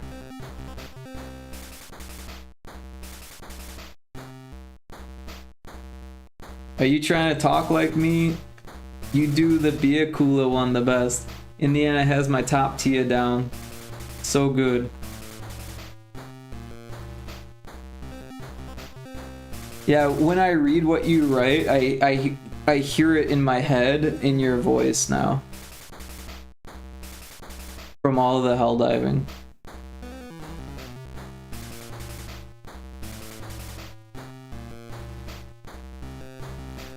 And also you write like how you talk. And you pride yourself on it.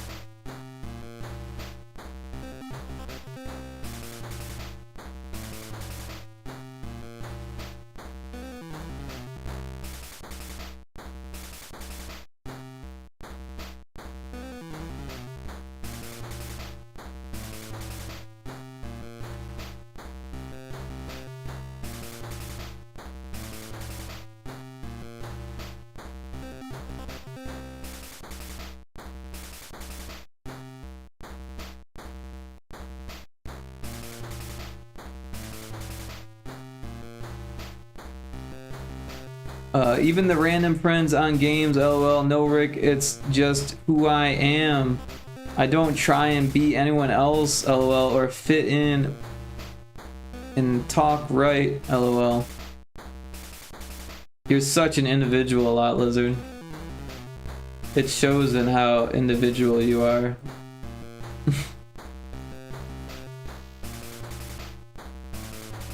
I'm just playing.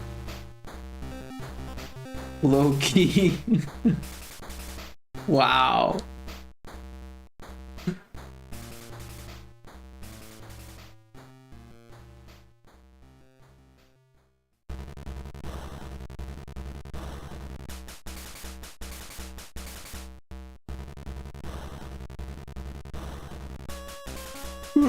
Well, oh shit. I'm yawning. It's 4 in the morning. I think it's time for me to find a raid target. I'm already being mean to Lottie. And that's just not like me.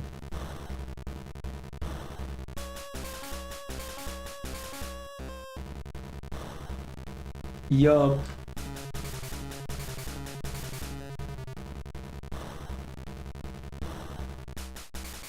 Should we do a couple more rolls? AG civilizations armed with leaf-bladed swords and bronze armor have found technological evidence of time travelers in the form of a nuclear bomb.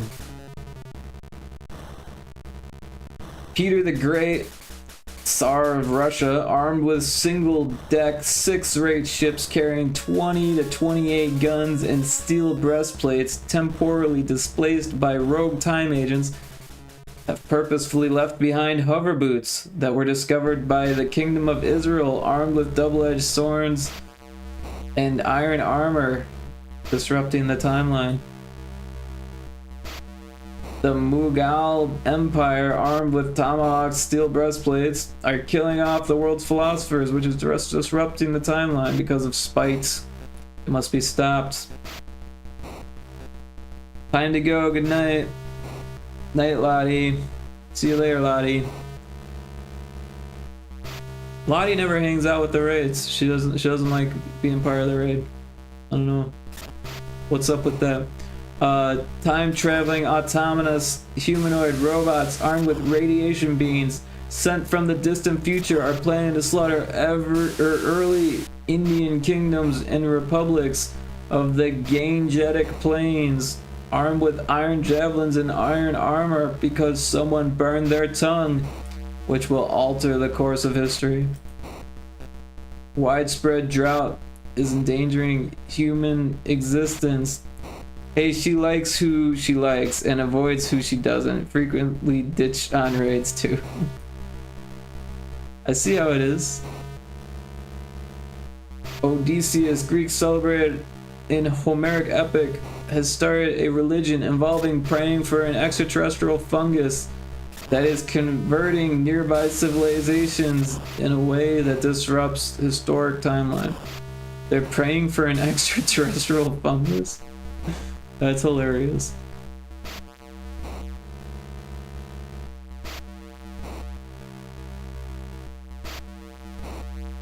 Alright, that's enough of that.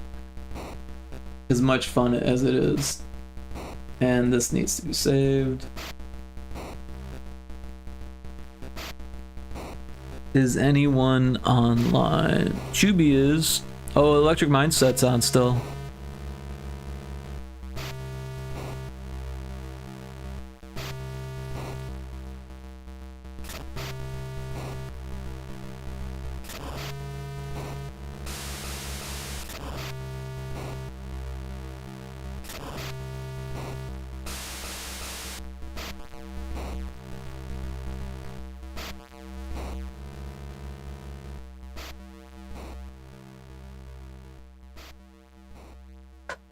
Oh, I'm so disappointed. Lot Lizard left our stream to go to Electric Mindset stream. And then she asked him what game he was playing when he's clearly playing Ocarina of Time. Oh my gosh. Gamer card revoked. I'm just kidding. Anyways, that's where we're heading.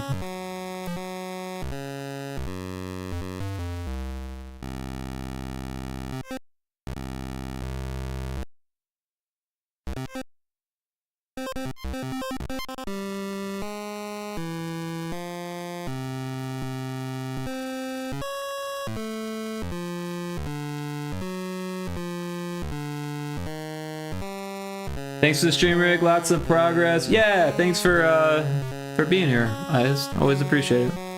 Always a good time. And thanks everyone else. Really appreciate all the support tonight. We got a raid message. If you're interested in joining us for the raid, say hi to Electric Mindset and Lottie while you're there. And yeah.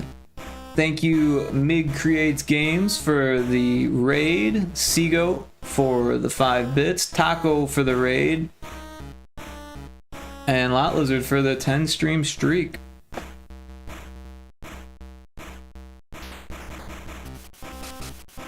It's been a fun stream.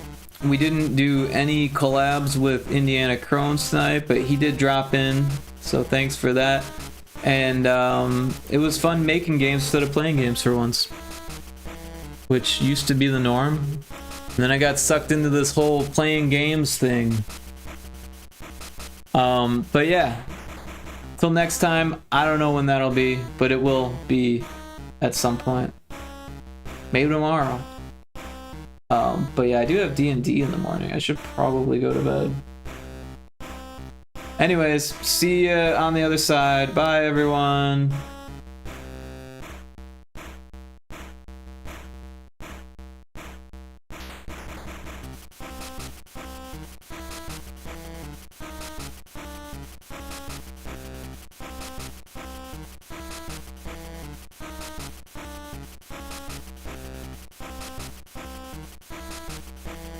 Would you stop?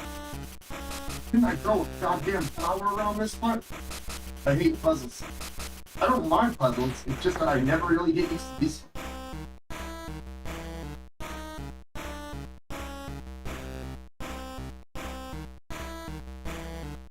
It was worth it for me to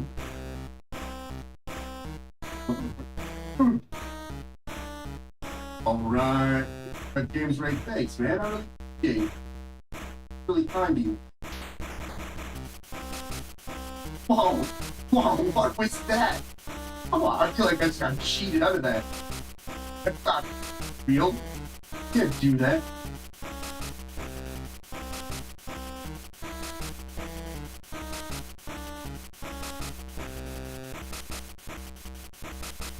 How'd your stream go, man? What were you working on today? You're playing something. Would you please give me a minute?